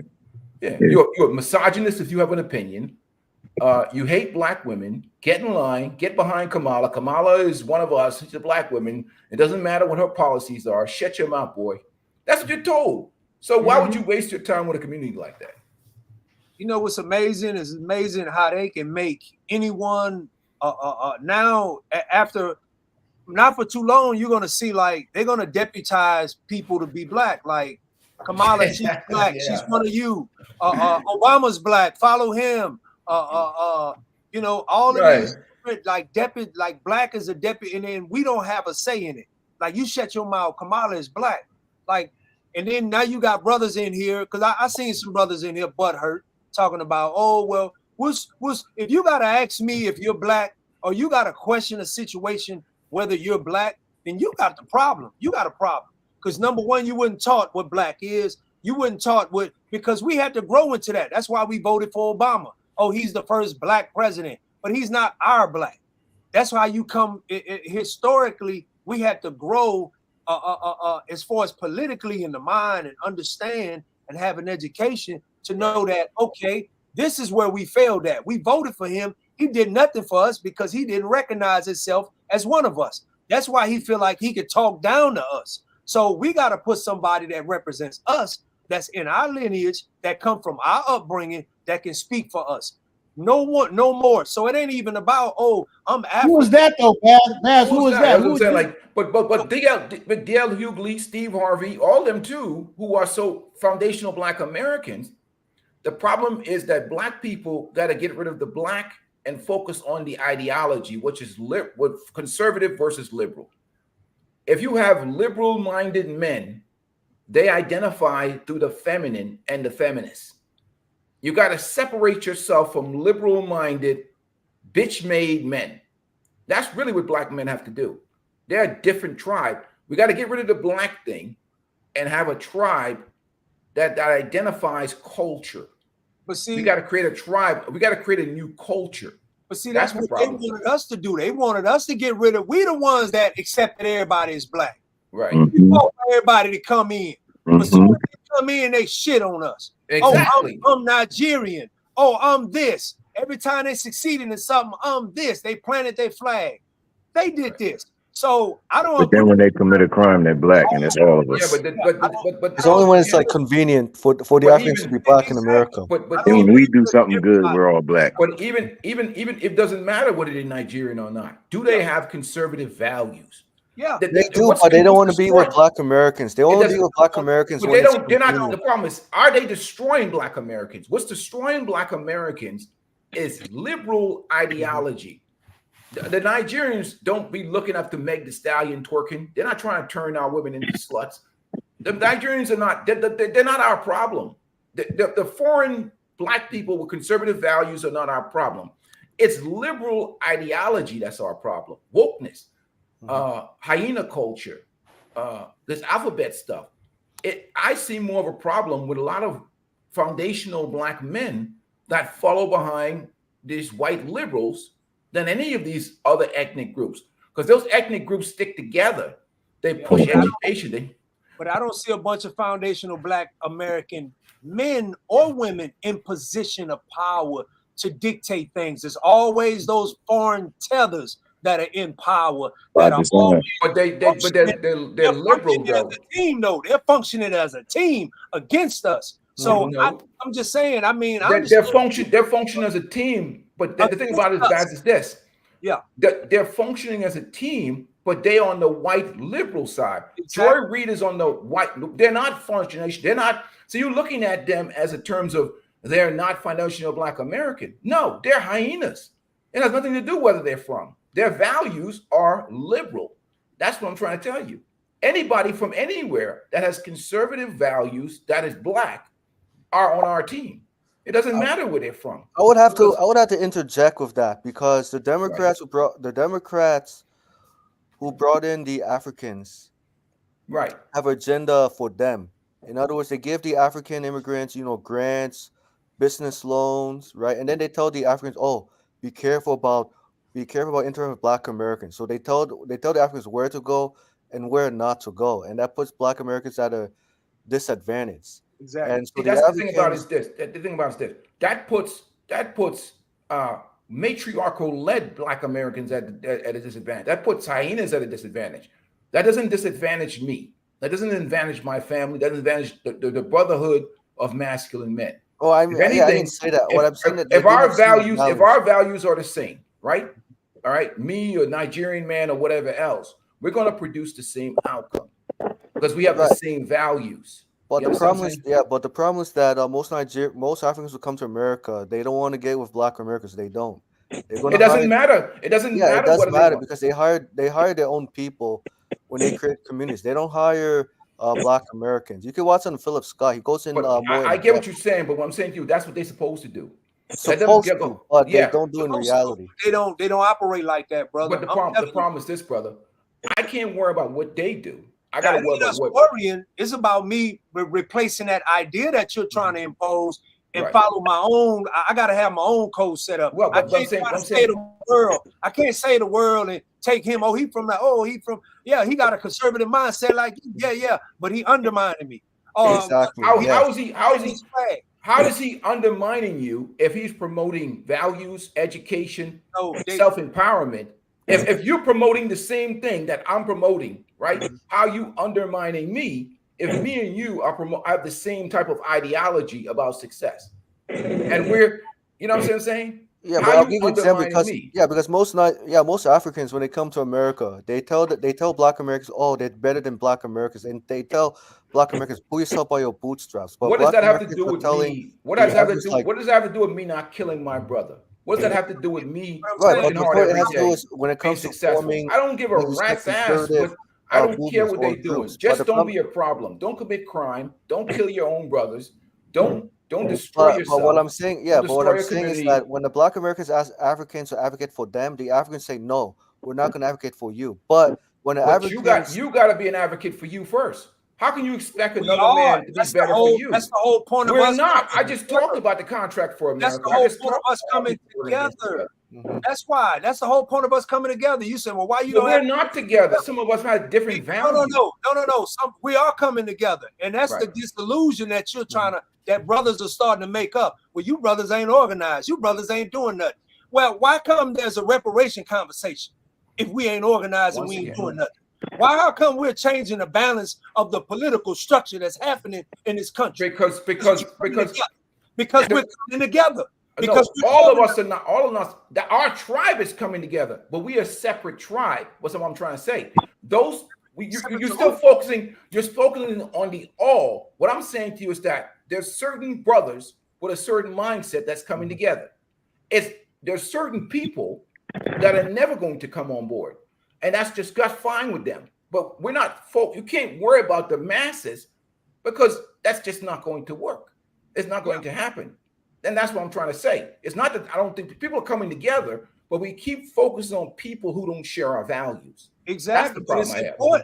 It's important why we got to do that. That's why you got people like on our own. Delineation is important. You got Yeah, people but like what I'm saying to you is we're on our own, brother. If all of us on this panel decide to build a house, right, and we're on the same page, I ain't worried about what's going on down the street there. You know what I'm saying? At the end of the day, that's what I'm worried about. I'm worried about our tribe and what we're doing. Because at the end of the day, that's the fundamental flaw and problem that we have. We're so focused on those other people that we're not taking care of our own stuff, the things that we have control over for us. You're not going to control what they be. We control what we do. If all of us live on this block as men, we could control who comes on this block. You know what I mean? What happens 20 blocks down the road, we can't control that. You know what I'm saying? That's all I'm saying. Control your block. Yeah, no, I get it. I still feel kind of opposed to, I've seen it far too often. I've tried. I've bent over backwards trying to like, oh, that's my brother and this and that. But then they have communities. They form communities here because they're led by men.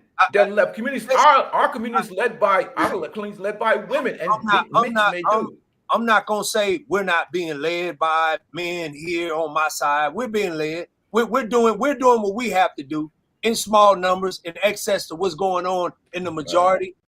But I'm saying these people come here and they led by patriarchal. They separate themselves from Black Americans.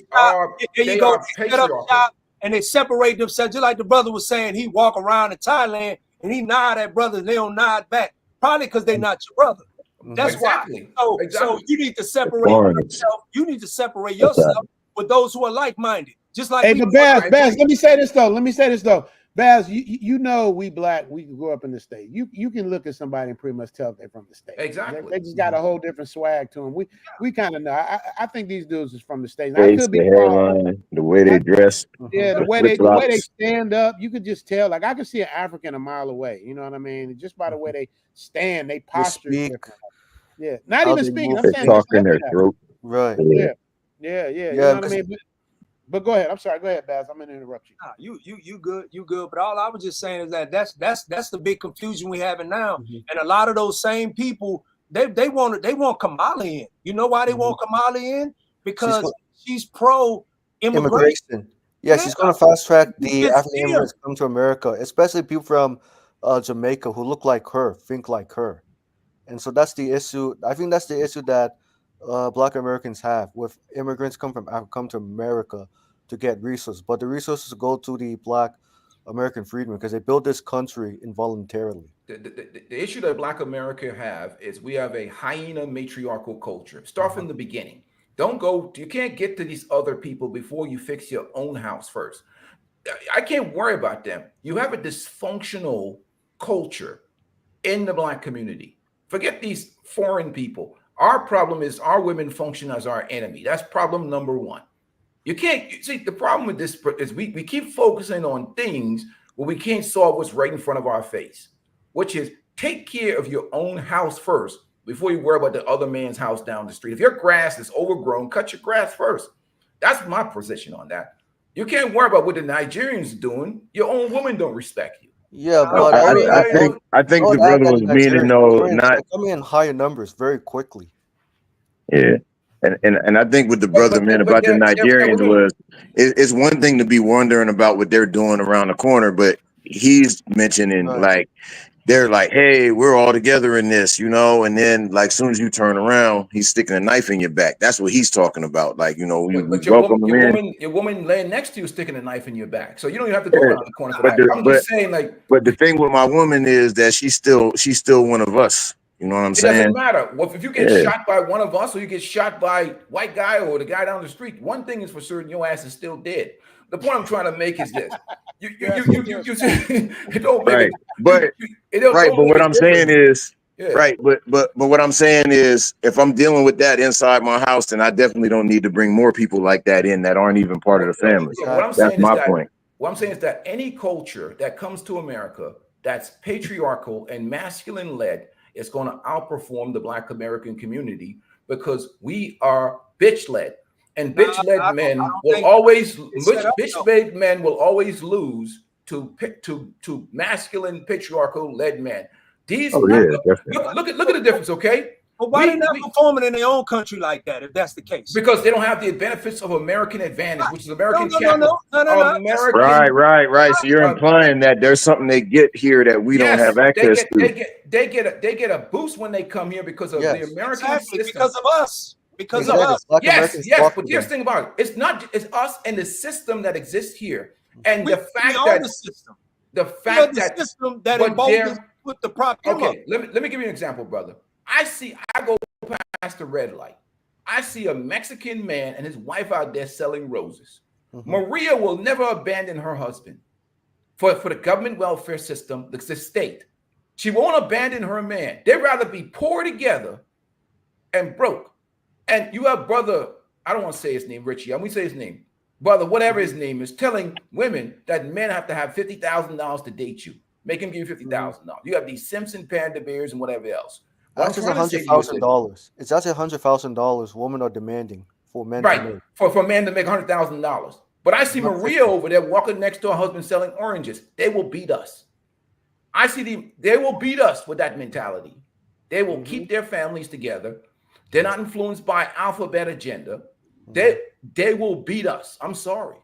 I look at this mass immigration thing in America.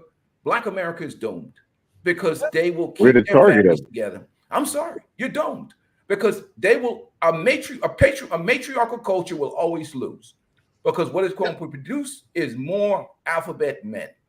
And I'm sorry, you just can't beat them with this bitch-led culture that we have in the Black community. You're going to take L's. They're led by men.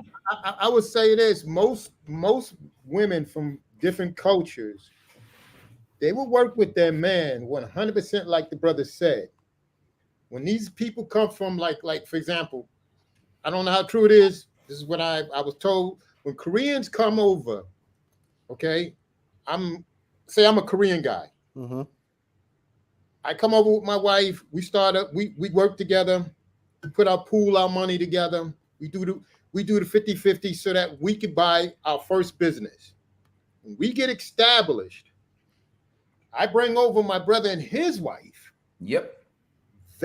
We'll all work together, pool our money together so that I can open up his business with his wife. Yep. The difference is with us is our women, they don't want to work with you. They wait at the finish line. Well, they wait for you. If they work with you, then they feel like they're your equal, and then they don't respect you. They won't work with you then either, because they're only with you because you got something. Right. And then as soon as they get their hooks into you, they'll divorce you or whatever it is that they're going to do, put you on child support, get 50% of whatever the divorce settlement is, and then she's out the door.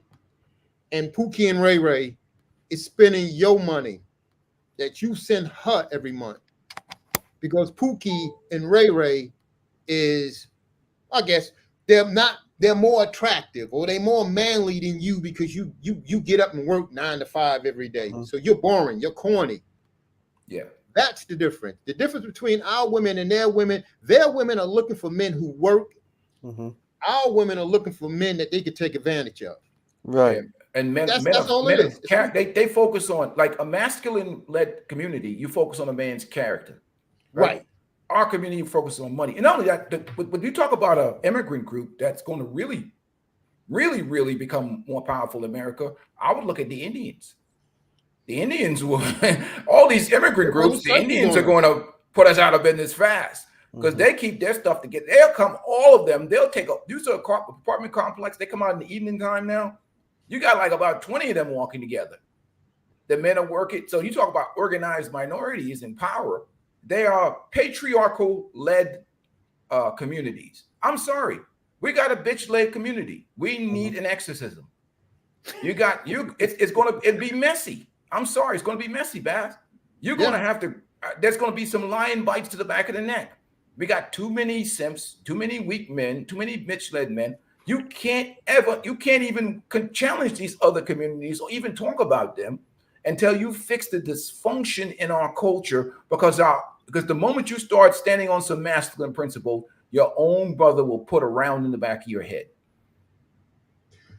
like Dennis Sperling said on his channel, you got to be willing to step over dead bodies. Mm-hmm. You're gonna have to be willing.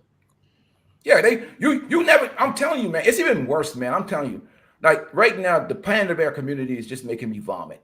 Every time I see a black man get on the internet and pander to women and make excuses for them and don't hold them responsible or accountable for anything, I see that's a sister that's going to end up with diabetes, going to be massively obese, that's not going to be productive, not going to be feminine, that's not going to be able to want to provide anything of value or substance to a black man in a relationship. The evidence of the fact of our community is what exists now within the passport community. Why are these brothers running? Why are they going places to find some peace somewhere in this earth? Because they understand they're in a no-win situation. The evidence is us. Most of us have been married, responsible, law-abiding men our whole life. Why are we overseas? That's my question. If the community is so great, why are we here? You know, they're going overseas because they're looking for women who are traditional, who work with men. And Philip Scott said this on his podcast. He told the men, if you're going to marry women overseas, do not bring them over to America because they'll become very westernized and follow the American woman in like filing divorces. So he advises them, if you're going to find a woman overseas, right in Africa, Asia, Latin America, please get married and stay in those countries. Don't bring them over to America because the foreign woman in America will change very fast. But have you ever seen an Indian wedding in America? Yes. I'm saying that's what I'm saying to you is this. If the community is what you say it is, why do you have to go overseas to get a foreign woman? Why can't you find a community? Why do you have to fight for the 5% woman? Unicorns. We're fighting over unicorns. And I hate to say it, even now, even me, I'm a bachelor, but I date. I'm not stop dating, but I could talk to a woman within about 15 minutes of that, 10 minutes of the conversation. I'm like, God damn it, this is an educated woman, but that's an empty vessel. There's nothing I could do with her. I apologize to her or whatever, and I'll see you later. Because what am I going to do with a woman that's a hardcore feminist? I can't have that in the house. Your whole house is going to go down to the ocean, bottom of the ocean. Because you're going to be in a relationship with a woman that's going to be fighting you and shit, trying to clip your balls every day, chipping away at your manhood. You're going to have to check. You have to check that bitch twice a week. Twice a week, you got to check her ass because she's coming out the side of her mouth. Because again, you know, I don't, you know, that's the way. That's why we trying to. Guess why we're not in America? That's why guys are moving all over the damn place, just trying to find some semblance of a traditional, respectful woman that he can at least do the right things and come home to some peace. That I'm sorry, we don't have that foundation, brothers. We gotta get better option. Huh? So we got the acolyte. I mean, we just trying to survive, brothers. I'm being honest with you, because this shit is rude. I agree with you totally, 100%. You can't. I mean, I see some sisters my age. I just turned 50, brother. You talk about arrested development, brothers. I'm sorry. I talk to some of these women. I'm like, and that's why I was talking on my channel. I always talk about that stuff like post-nut clarity. I know as soon as I don't even want to sleep with them. I'm like, man, I can feel the pain already in my brain. I know as soon as you relieve yourself, you're gonna look at that woman and be like, God damn it, she looked good, everything is good, but it's a pain in the ass. I just made it with a pain in the ass. You know what I mean? So that's where we at right now. You know?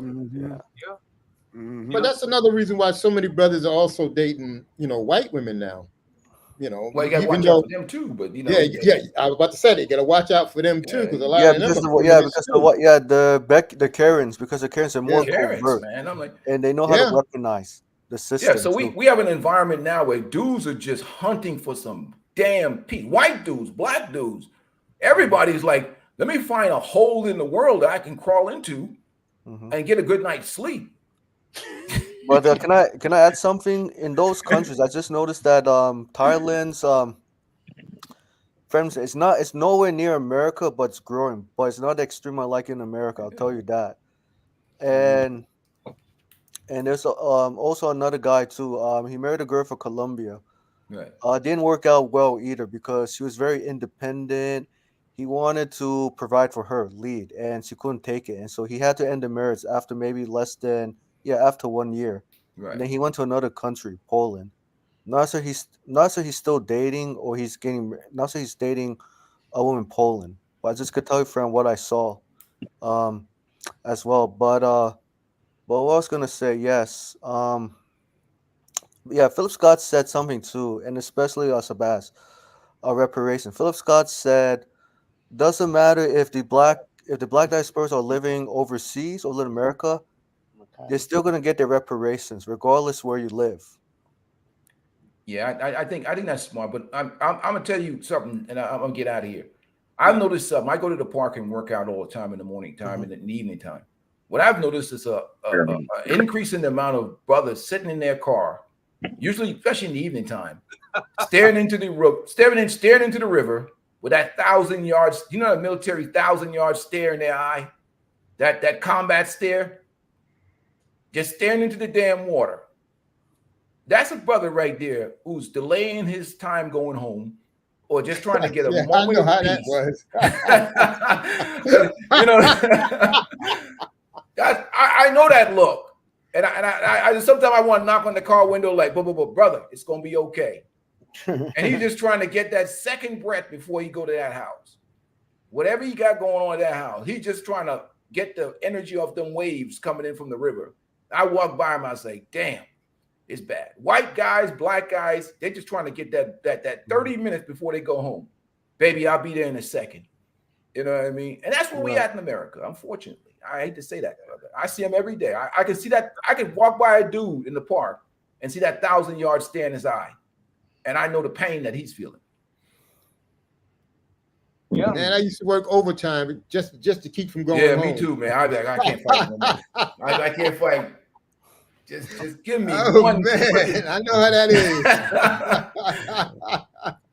I was like, you can win, baby. You can win. I don't want to fight no more. You know what I mean? Right. That's what brothers are right now. Like, you know, that's the culture we're in, brother. I mean, I'm sorry, I hate to say that, but you know, and you talking about sleeping, getting hours of sleep, and you know, getting your sleep at night. That stuff will send you to an early grave. And we've seen a lot of our brothers that are exiting this planet early, man. That's why I get nervous now, just turning 50.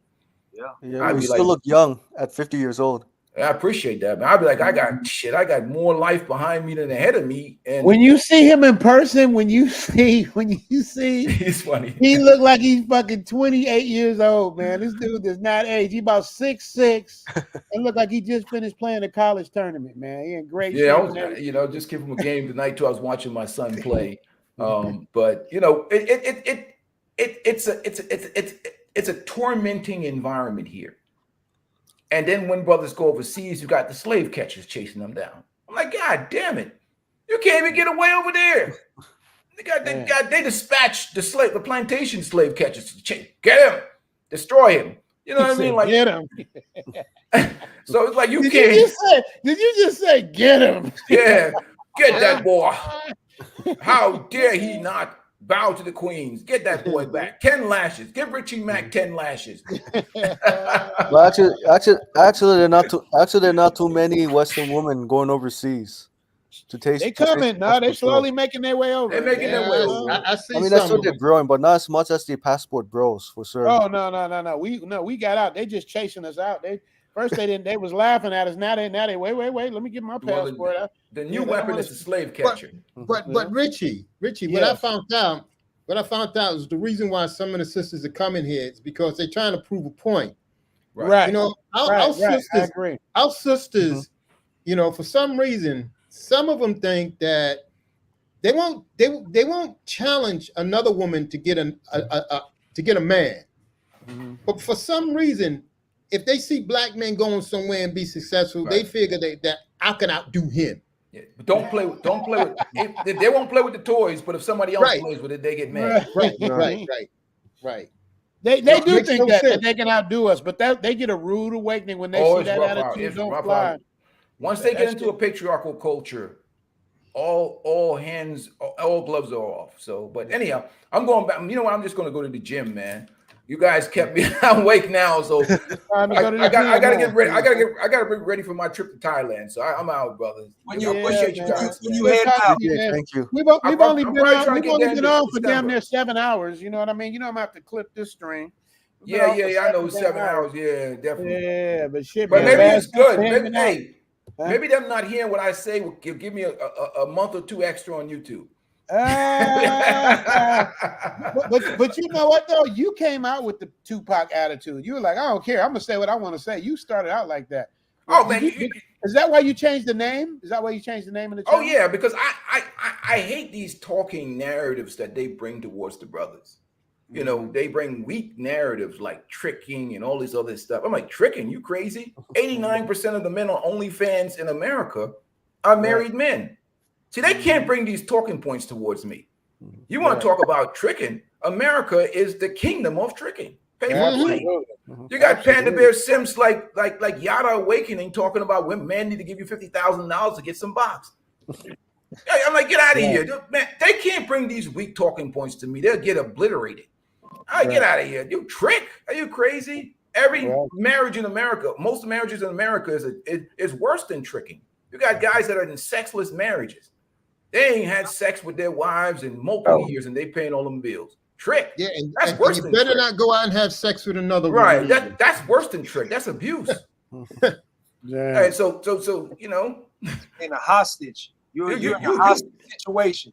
I put a crown on a trick. To a married man in America, a trick is a king. Because you know why? At least he's getting return on investment. He paid for something. Dude's paying copious amounts of money. He can't even get no box at home. He got to go to therapy and shit, or go get some prostitute. Get busted by the police. Get with some prostitute because it is a married man. America, that's America for you. Look at that's why these guys can't bring these talking points towards me. I'd be like, man, get out of here. You just a slave catcher. What's that saying? We can respect a hoe, but a bitch, we can't deal with a bitch because a bitch wants something. She thinks she deserves something. Absolutely, and don't want to return. Yeah, a hoe will give you something, but she just want a little change for it. So that's all. Yeah, like you got dudes married begging on the end of the bed for some box. You're a married man. I mean, you can't even get no box from your wife. Pathetic. So you know you want to come after masculine men living life on their own terms. When you come from a bitch ass society with a bunch of weak dudes that pander to women and they paying for things that they're not getting. You're paying to have a house, a wife, and everything. You can't even get no box with enthusiasm, no intimacy, starfish sex. And you have the audacity to come over here and talk to masculine men. They better get out of here. You pay for play? How about pay for no play? That's called the American relationship system. Yeah. You don't even get a return for what you're paying for. Who's the fool? You Yeah, paying actually, guys, gotta go. Gotta get up early to do something. But thank you so much. It was good talking to you guys, man. I'm out here, man. Yes, sir. Good night. Yeah, I'm gonna punch out too. Peace out, man. Good hollering at y'all, man. Cameron, make sure you get in touch with me. I'll drop something in the chat. All right. Okay. All right, bro. All right, Baz. All right. I'll get at you, man. I got some good info. Okay, I'll see you when you get here. You can be here soon, right? Yeah. I got a couple weeks. Huh? Got a couple weeks, but I everything in line. I'm talking about some other stuff. Oh, okay. I got you. Okay, I got you. Okay, hit me on the sideline. All right, All right, bro. Peace all right, out. Ansel. Catch you later, bro. All right. I'll catch you later.